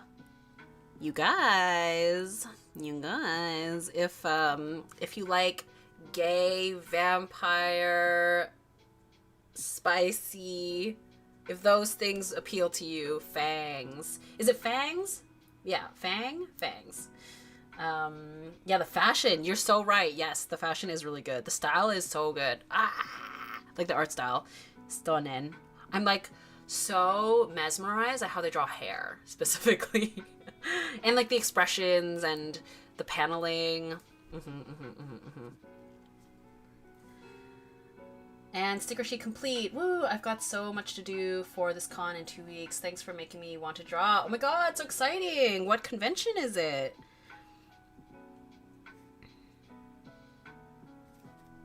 Oh my gosh, speaking of conventions, you guys. I'm pretty sure I'm going to be going to C2E2 in Chicago. I had applied and then didn't get in, but then my friend got in and then asked me if I wanted to split the table with her. So we're still technically waiting to hear back just to confirm that they are cool with me splitting the table with her. I'm sure it'll be fine. I don't see why it wouldn't be. But yeah, so that is at the end of March.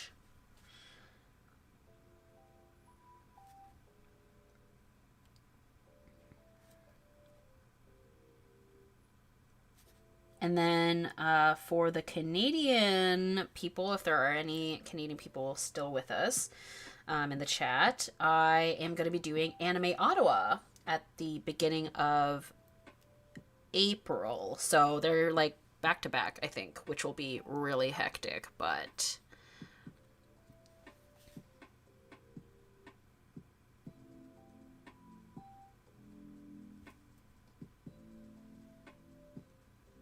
oh my god. That scared me. Who's calling me?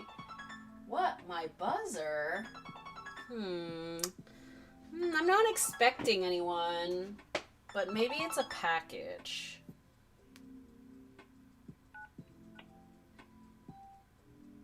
Oh, you know what?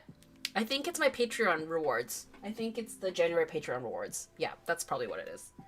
But also on a Sunday? Interesting. I'm vetting at the Happy Valley Comic Con. It's local, but building some good traction, so I'm excited. Ooh, yay! Good luck. That is exciting. I want to try acrylic gouache. Any tips before I do? Ooh, make sure to wash your paintbrushes really thoroughly afterwards, because acrylic gouache is, when it dries, it's permanent. So, oh, another thing about that, in the same vein, beware of, it will get on your clothes and be like impossible to wash out, probably. So yeah, be careful. Be careful.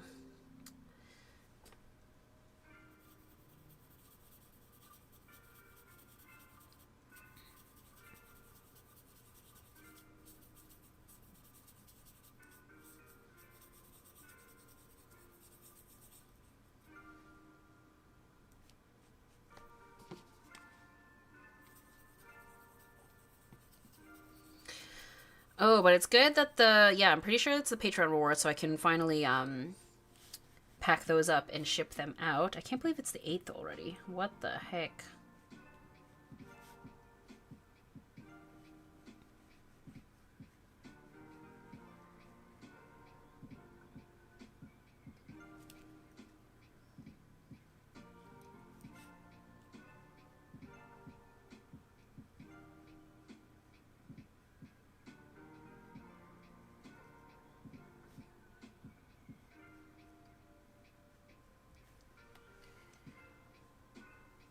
Wait, how spicy is Fangs? I just searched it up and oh boy, these boys look extra delicious. On the scale of 1 to 10, how spicy is it? Need to know before I commit to buying the volumes.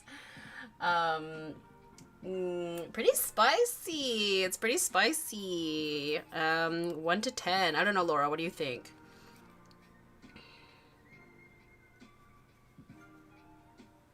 I'm trying to remember. It was kind of a... It was a little... When did I read it a little while ago.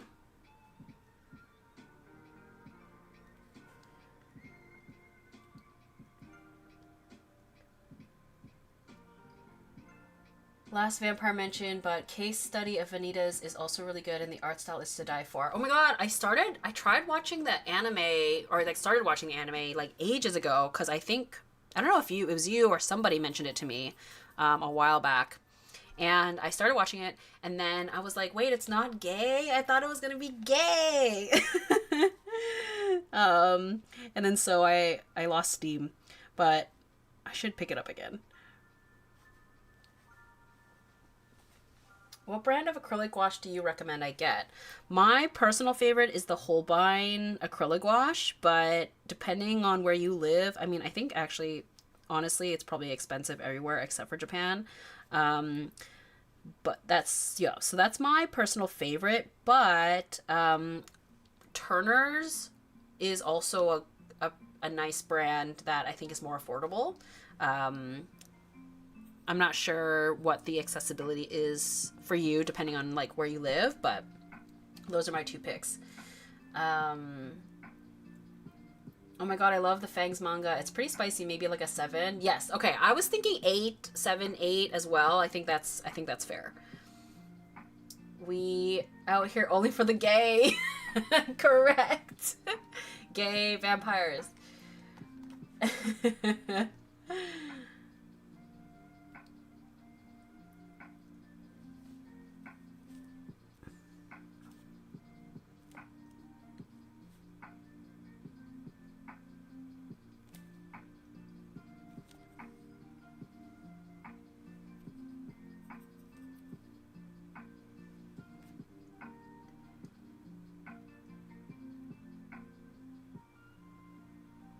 Seven works just fine considering I read pretty heavy stuff. Well, Open's wallet is a fade to black or censored. Oh my god. Amazing. I love it. Love it. Wow. Really found my people. We found each other.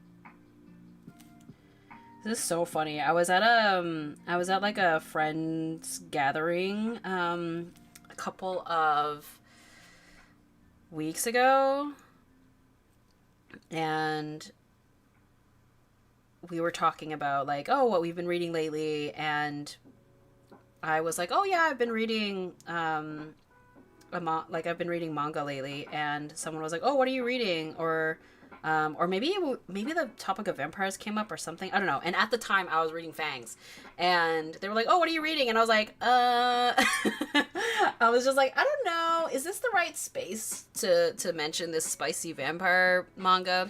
So I don't know what I said, but I kind of avoided it. Avoided mentioning it. So, Laura, I love that you brought it up, because now I'm like, oh yeah, I can talk about it now.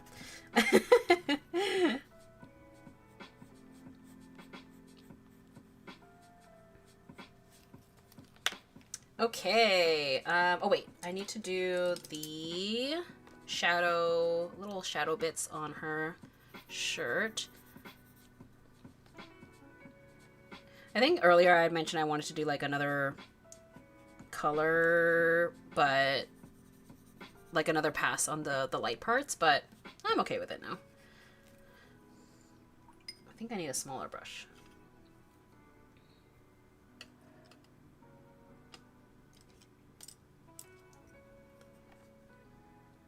I just wish the volumes came out more often. I know, it's sad. I guess, you know, things take time though. Thank you, girlies. Another one. Still mad over no season 2 of Yuri on Ice. Devastating. Criminal. Totally not looking up where to buy Fangs right now. Thrift books have it. Amazing! like Mappa built itself on the back of the gays, then ignored it. It is honestly homophobic. That's homophobic. I don't know what will come of it, but I remember seeing a headline that was like that Mappa is teaming up with Netflix, and after the huge success of Heated Rivalry, I wonder if Netflix could potentially want to like try and capitalize on, you know, gays on ice. And maybe we can see it get picked back up. I don't know. I'm just trying to manifest something, okay?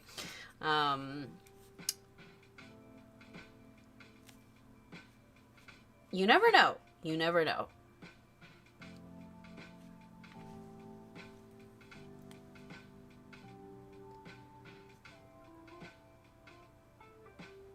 Girl, me too. I saw fan edits and it made me think it was a BL, but it's still pretty good even though it's not.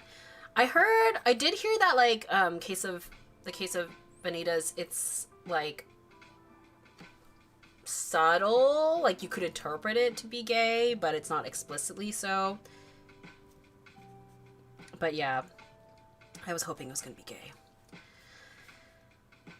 But I should watch it. I should watch the rest because I'm sure I'll enjoy it if I just, now that I know, now that I've accepted and I know.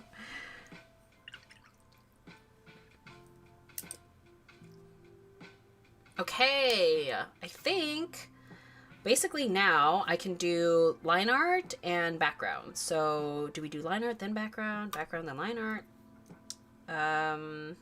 Maybe I'll do line art first. I'll do line art first and then background. I'm just doing the Lord's work and spreading the good word. You really are. You really are. I think the trouble is Kubo and Sayo's involvement. I haven't heard of Sayo working as much as before, if at all. Ah, yeah. There's a lot of moving parts to consider. That is true.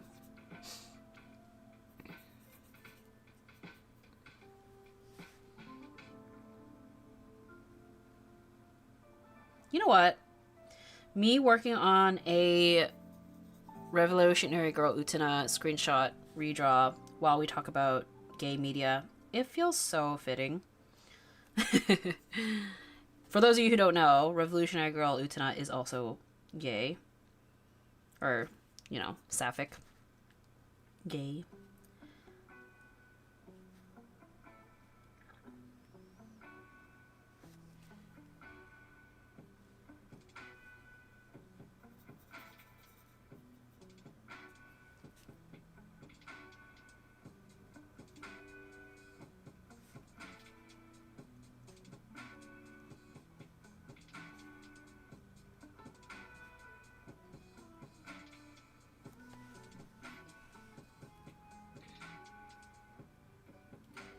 Though, as BL lover, I'm so glad we get more and more. I'm also eager for Yuri. We don't have enough lesbian lead media. We need more of that.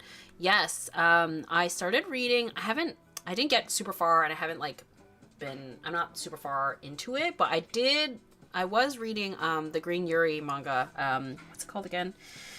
Like, the boy I have a crush on is not really a boy or something like that. The title is ridiculous, but it's people have dubbed it the Green Yuri. And it's so wholesome and so sweet. But for something a little bit more different, I came across this video essay, and they were comparing... the video title was like, the homoerotic urge to eat your best friend or something. I forget what I forget what the exact title was, but they were talking about the summer Hikaru died, and then also a like sapphic manga that also involved you know, like kind of a monster or a demon, but it was also gay. What was it called? I don't remember. But I was intrigued. I was definitely intrigued.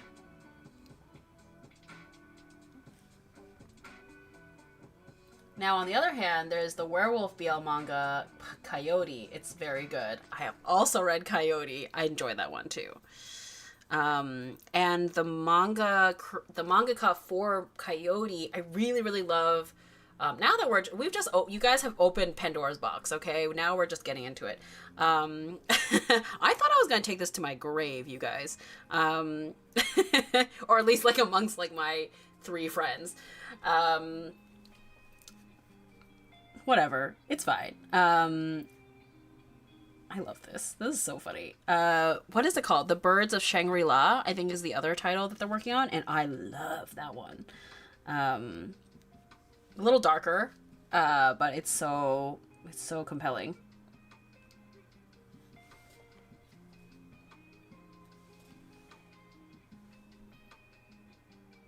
Maybe it's because I grew up with the Sailor Moon, but magical girls with no lesbians always feels wrong. You know what? True. Just statistically, there's gotta be some.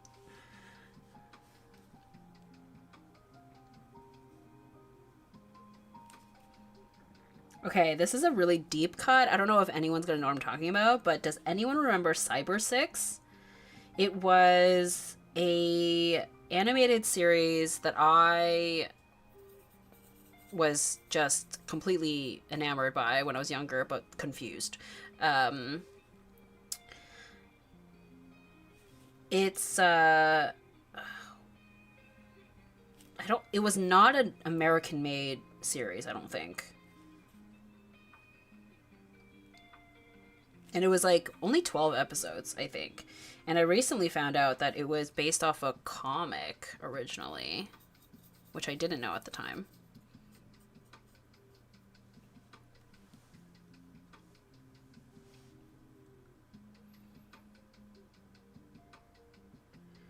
Anyone saw Isekai Office Worker? I don't watch Isekai, but this sounds fun. I watched the first episode so far. Oh my god, me too! I also watched the first episode. It's so funny seeing the discourse. People saying that they didn't know it was a BL and being shooketh as they continued to watch. The selling point for me was that it was a BL, not that it was an Isekai.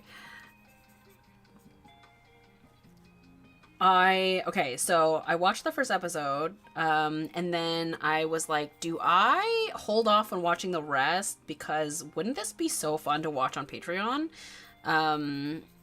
So perhaps, I hold off. That was kind of how I felt about the Tamon's B-side as well. That's not BL, but it's like J-pop idol, which I think is also sort of part of my brand now. So I feel like both of those seem really, really fun to watch with you guys. So perhaps that's an option for us. Cyber 6 had a sidekick Panther. Yes, yeah. Oh my god, okay, I'm glad you know what I'm talking about. Cyber 6 was like, I have not seen it in a long time, but it was like kind of like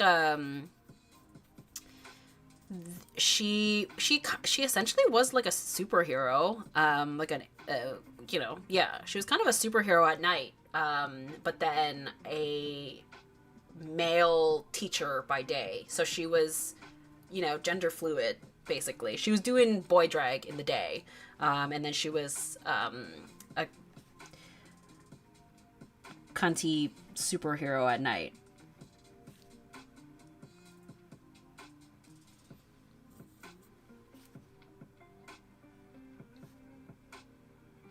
And she wore like all leather. She had this big cape that was lined with red, and this huge hat. Ugh, so good. A couple of my fave fluffy BLs are Cherry Magic and Sasaki and Miyano. Yes, great choices. Cherry Magic is so unserious. Oh my gosh. And Sasaki to Miyano, like, if I'm remembering correctly, it made me like bawl my eyes out because it was just so sweet. I actually have them in here. Wait, should I show? Hold on.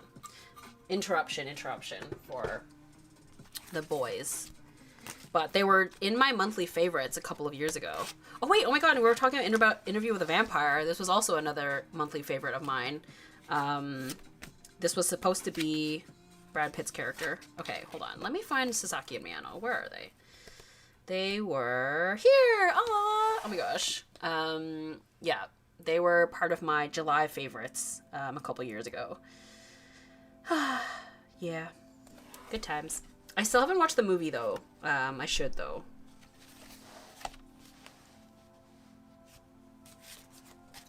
Anyways, how long is the book? Oh, which Coyote? I think both Coyote and Birds of Shangri-La are both. I think they're all 2 or 3 volumes right now. I think from my understanding, the creator is like working on them simultaneously, like back to back. So like the time in between each one is like really long. But yeah, both are good. I think if I had to pick a favorite, Birds of Shangri-La is my pick, but I do like them both.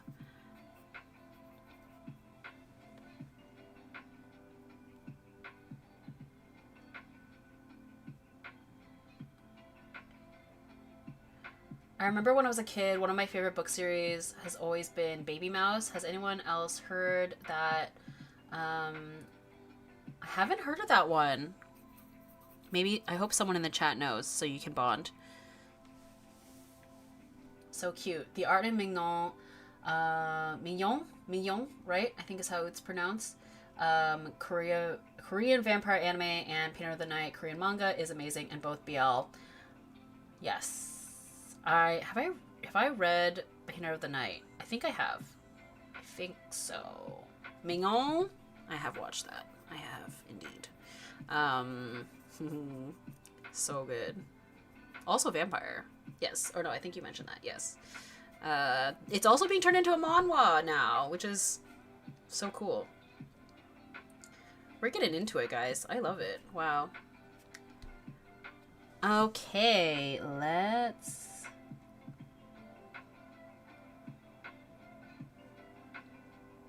You know what? It was only a matter of time.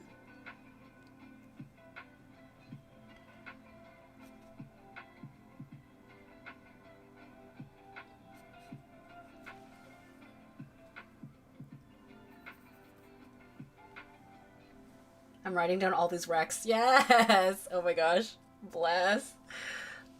Ah, he drew them so cute. What, there's a movie? I know what I'm doing tonight. Yeah! There is a... It's, I think if I'm remembering correctly, it follows the friends? His friends? Wait, I don't know... Or am I mixing this up with Given? Love Given as well, but not as fluffy. It's like so sad. I mean, well, it's fluffy and it's sad at the same time. But hopefully I didn't lead you astray and I mixed it up with Given. I think both of them have movies though, if I'm remembering correctly.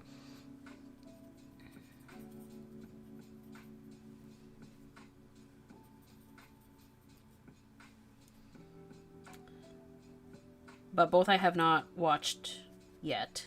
The movies, I mean. Which, while we're here, Given also got like a epilogue spicy volume or something. Which I was like, oh, they know their audience. Smart.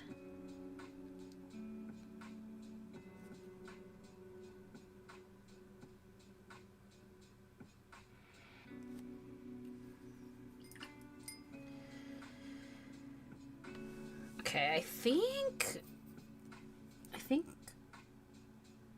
I want to make her eyes a little bit more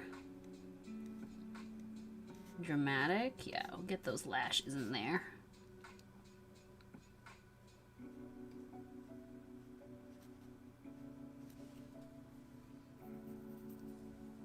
There's something missing. I don't know what, in terms of how I drew her eyes. I'm thinking maybe the irises need to be a little bigger. maybe the lash line a little bit thicker.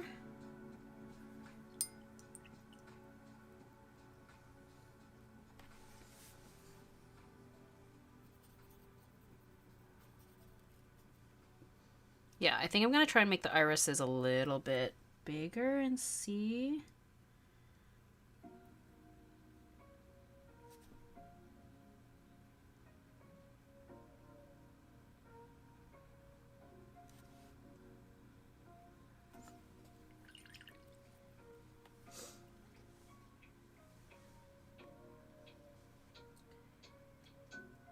I'm definitely going to check out both of them. Yay, Laura! Oh my god, Laura always has like all these amazing recommendations, so I'm glad that we can recommend you something.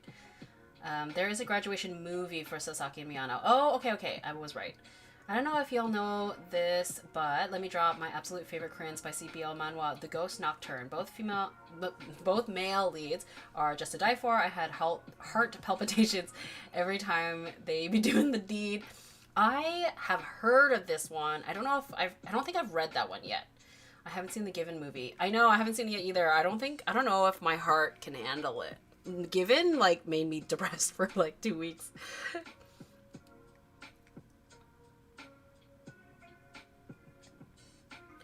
Oh, I think I started Given too. I need to go back on it.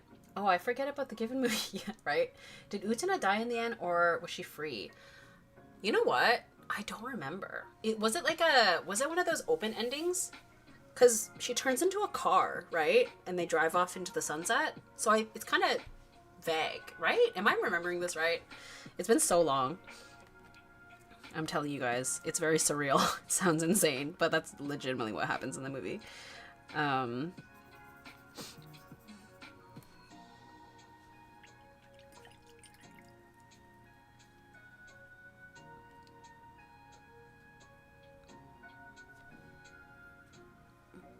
I feel like something happened. I feel like I liked the sketch of her face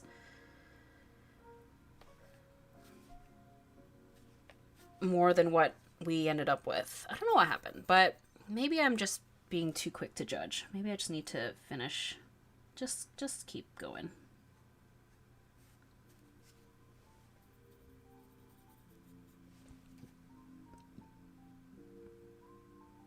Got too distracted talking about BL.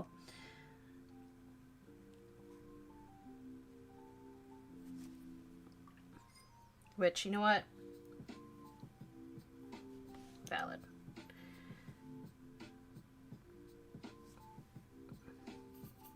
I think this might be the longest I've ever streamed, you guys. I think.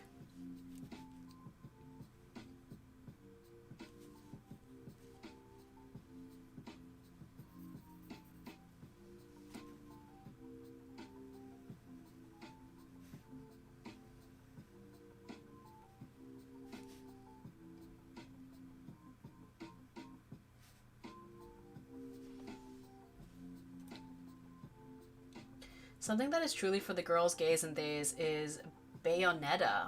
What's that?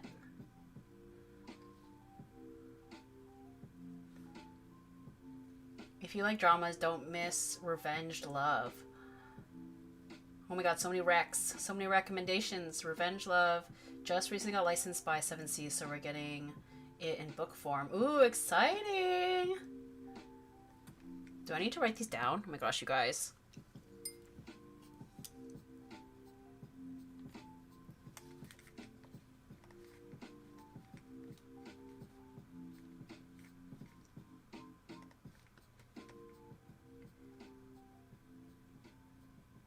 Girl, what? She turns into a car? I know. Yes, 2 paintings in 1 day. We're getting spoiled. You guys are spoiling me. I'm having so much fun. Nope, you're wrong. The longest stream was the male 2D ranking. It was solid 8 hours, babe. Oh my god. You're right. It's the fangirl in me. Like, the fangirlism, what powers me through.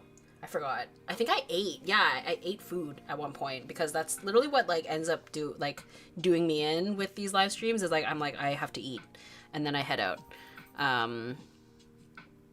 Which speaking of I know many people have been wanting a female ranking of 2D, you know, characters, fictional characters, and I know I need to do that. Maybe that'll be the next one, because I did mention how I wanted to do get back into alcohol markers again. So perhaps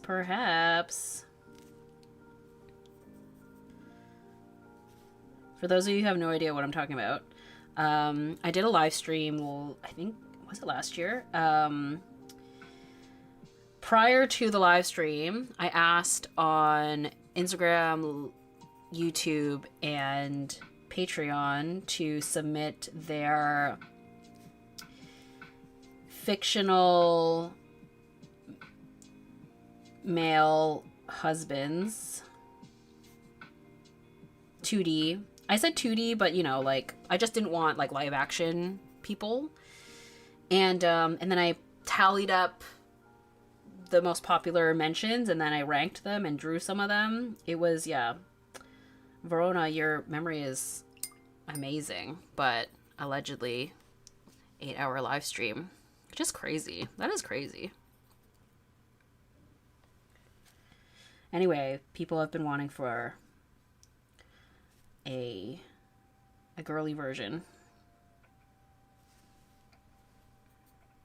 I want to do another round of the guys too at some point. The ranking thing was so fun.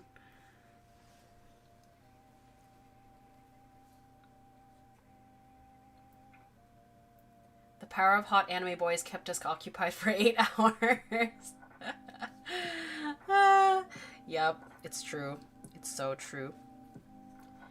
Bayonetta is a game, but there's also a movie, and you don't need to know anything before watching the movie. Perfect. I had the time of my life, that's why I remember it so vividly. Amazing, I'm so glad. I remembered when I had like conceptualized it, and I was like, this is so unserious. Is anyone gonna stick around? And people did, and I'm very glad that people enjoyed it. And we will do it again.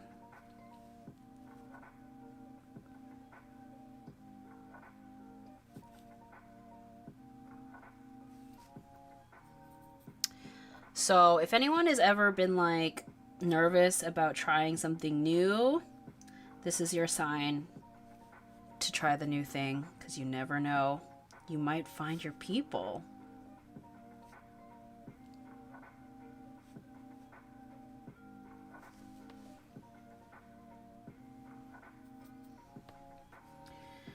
Okay, I am definitely losing steam now. I'm excited for dinner, and we are really close to the finish line.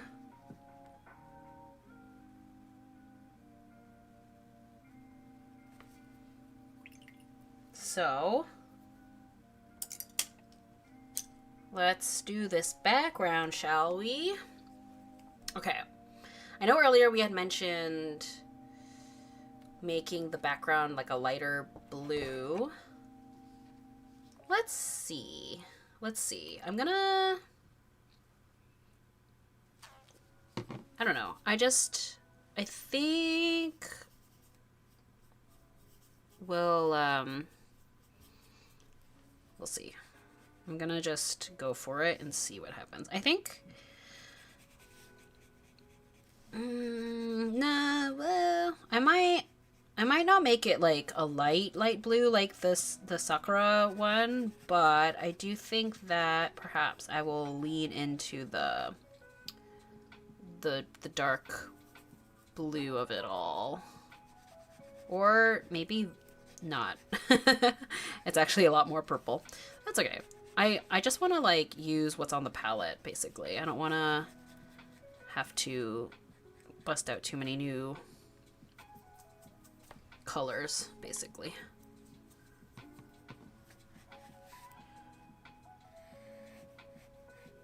I'm trying to work quickly while the paint is wet, so I can't keep track of the chat right now.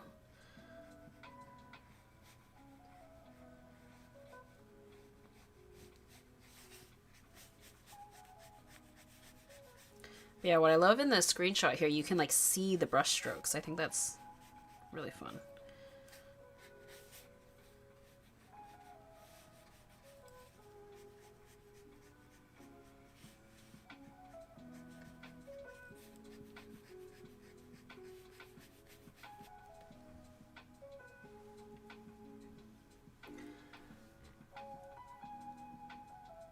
How did you develop your art style?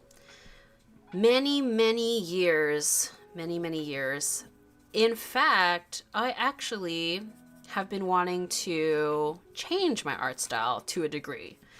So this year I'm embarking on like a art style exploration, because yeah, I just feel like I'm not where I want to be as an artist lately. So basically what I'm saying is it's sort of an ongoing journey for me. And I think that's the case for a lot of artists. That, for me anyway, I've never felt like I've arrived, you know? I've never been like, yeah, this is my art style and this is it, you know? I've just always been like, what can I do better? What can I change? What do I not like about it? What do I like about it, you know? So for me, I just keep making stuff and hope that something sticks.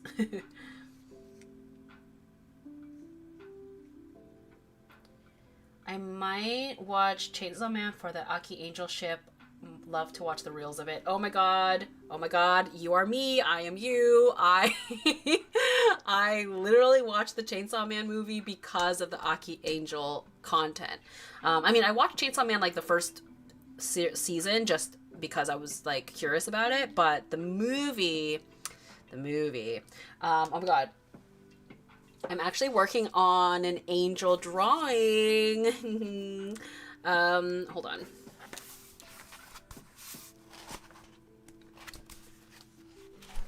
I'll show you guys the sketches, the sketchianas. Where are they?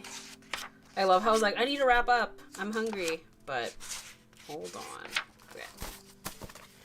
Ta-da! I drew him a bunch of times because I was having so much fun. Because I was like, what little pose, what little lingerie outfit do I want to give him? And I was like, is this my calling? Drawing twinks and lingerie? I don't know. It was really fun. Yeah, I ended up being, I think this one was my favorite. And so I'm going to turn this into an illustration. I hope to finish it by Valentine's Day. Maybe, maybe not, because actually, wait, it's already the 8th, so maybe not, honestly. What the heck? Where is time flying by to? But anyway, that's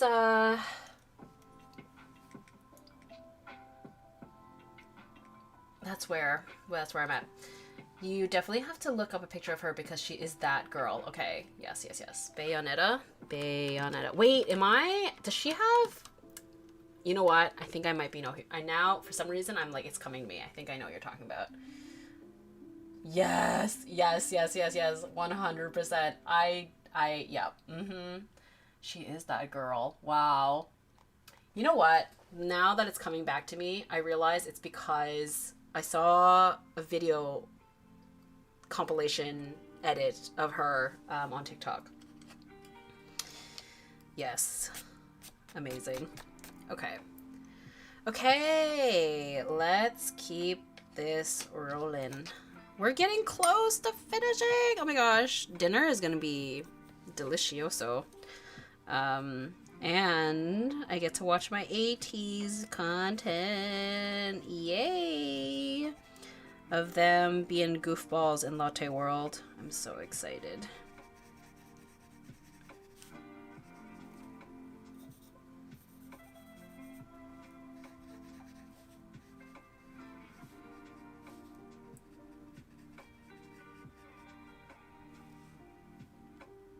This has been so fun. Yay, I'm glad. She looks so good in your style. Thanks, guys. Thank you. Also, ladies, I don't know if when you have your time of the month, you feel like you have cravings all of a sudden. Oh, of course. Of course. I definitely end up craving sweets and like chocolate, which is like pretty cliche, but... Which reminds me, do I have any dessert options? I also, not even on my period, but like, I just love a sweet treat at the end of the day. But unfortunately, I don't think I have anything. That's kind of sad.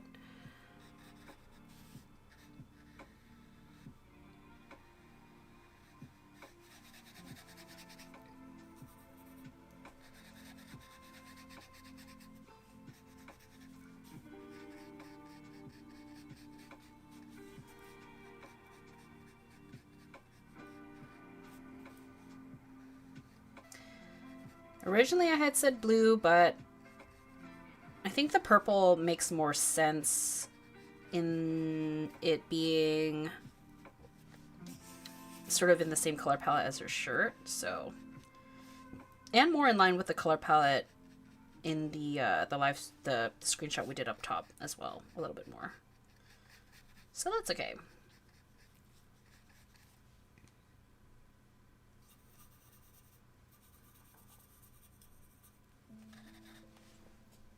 I always crave a juicy burger and of course chocolate. Ooh yeah, I had a juicy burger a couple of days ago. It was really good. Same, I'll be bringing thirst traps.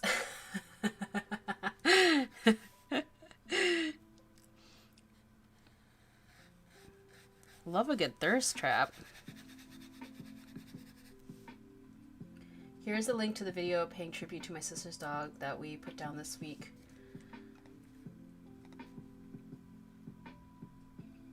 This has been a great stream. I'm glad I get to paint along with you and talk about BL with everyone. Yay! I'm glad. Is this my brand? I just need to lean into that, don't I?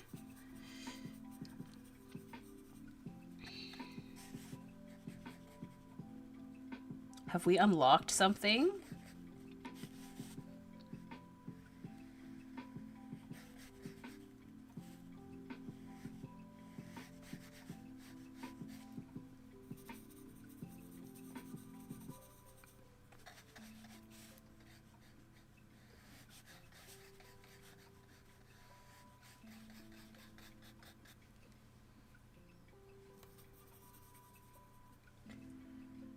What's everyone doing for dinner tonight? Oh yes, let me know. Let me know. If not dinner, your next meal. What's the next meal?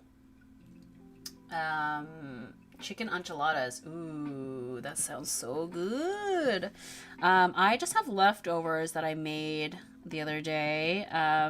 It's just like chicken and potatoes and veggies. Nothing too exciting. Just like a lazy meal, but I'm very glad that it's ready to go. I just have to heat it up because after a live stream, I do not have the energy to cook. You know what? I'm actually really glad that I decided to stick with the dark background. I think it really makes her pop and sort of matches the energy because she's like, you know, going into battle and it's like more intense. So I think going this route actually was the right call.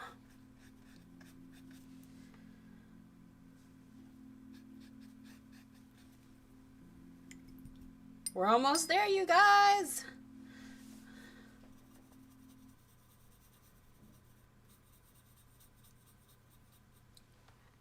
Just had a brisket sandwich. Oh, that sounds so good. That sounds so good. Now that we're talking about food, I'm like ready to eat.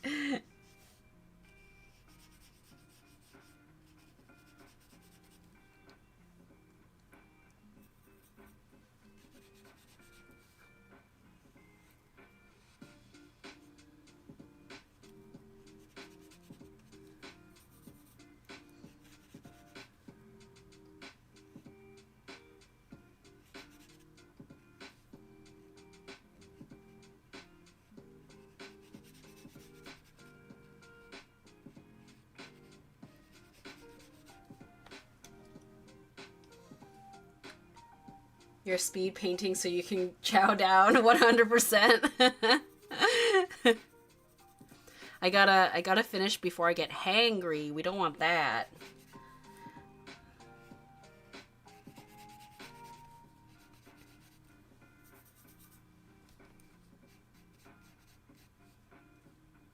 But there is something really satisfying about being able to finish the illustration with you guys on stream. It's very anticlimactic if I don't get to finish the thing. So I'm glad that we were able to.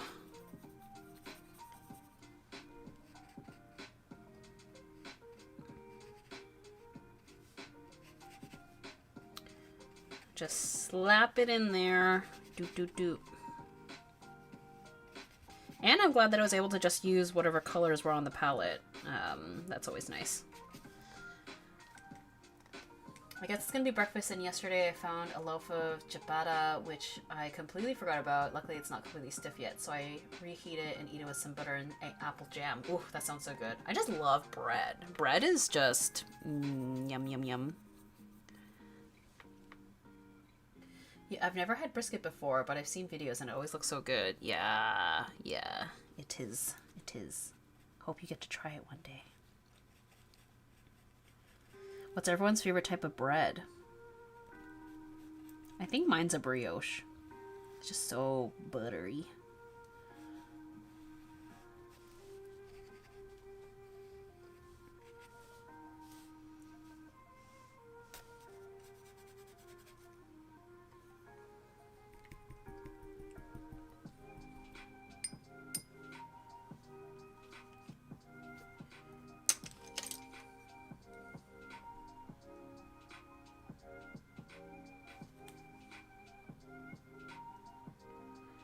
This is making me want to pick up watercolors again. Lately I draw digital mostly. Yes, do it, do it, do it.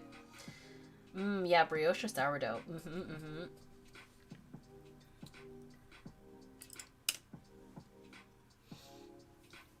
Okay, okay. I know I opened the question about bread and now I'm like, okay, we need to wrap up. Okay, almost. I'm just gonna...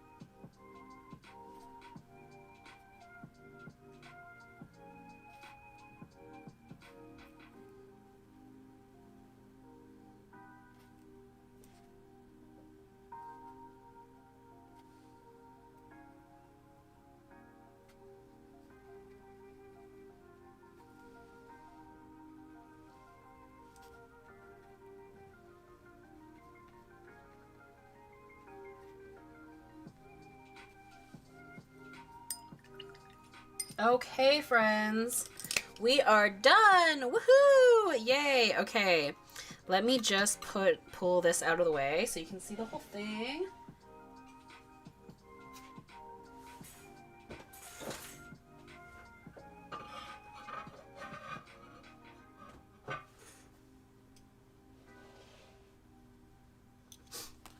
And just for, you know, a little plug, over on Patreon, I am starting to react to TV shows. I posted Alien Stage last week, and the people have voted for The Summer Hikaru Died for the next watch. So if you join the $5 tier and up, you can get access to lots of exclusive videos, but I will also be doing like art videos, but also now I'll be doing some TV show reactions, and then we can vote on what we watch next after that. Maybe an early 2000s, you know, chick flick. We could also watch a BL, another BL, because Summer Hikaru Died is basically a BL. But anyway, thank you so much for hanging out with me, you guys. I had so much fun. Glad that you guys had fun too. French toast, Hawaiian, and garlic bread. Oh, those are all really good bread choices. Garlic bread. Anyway, this is the top one that we did. Wait, let me remove that. Nope. There we go. So that was the first one that we worked on, and then here's the bottom one. Very different vibes.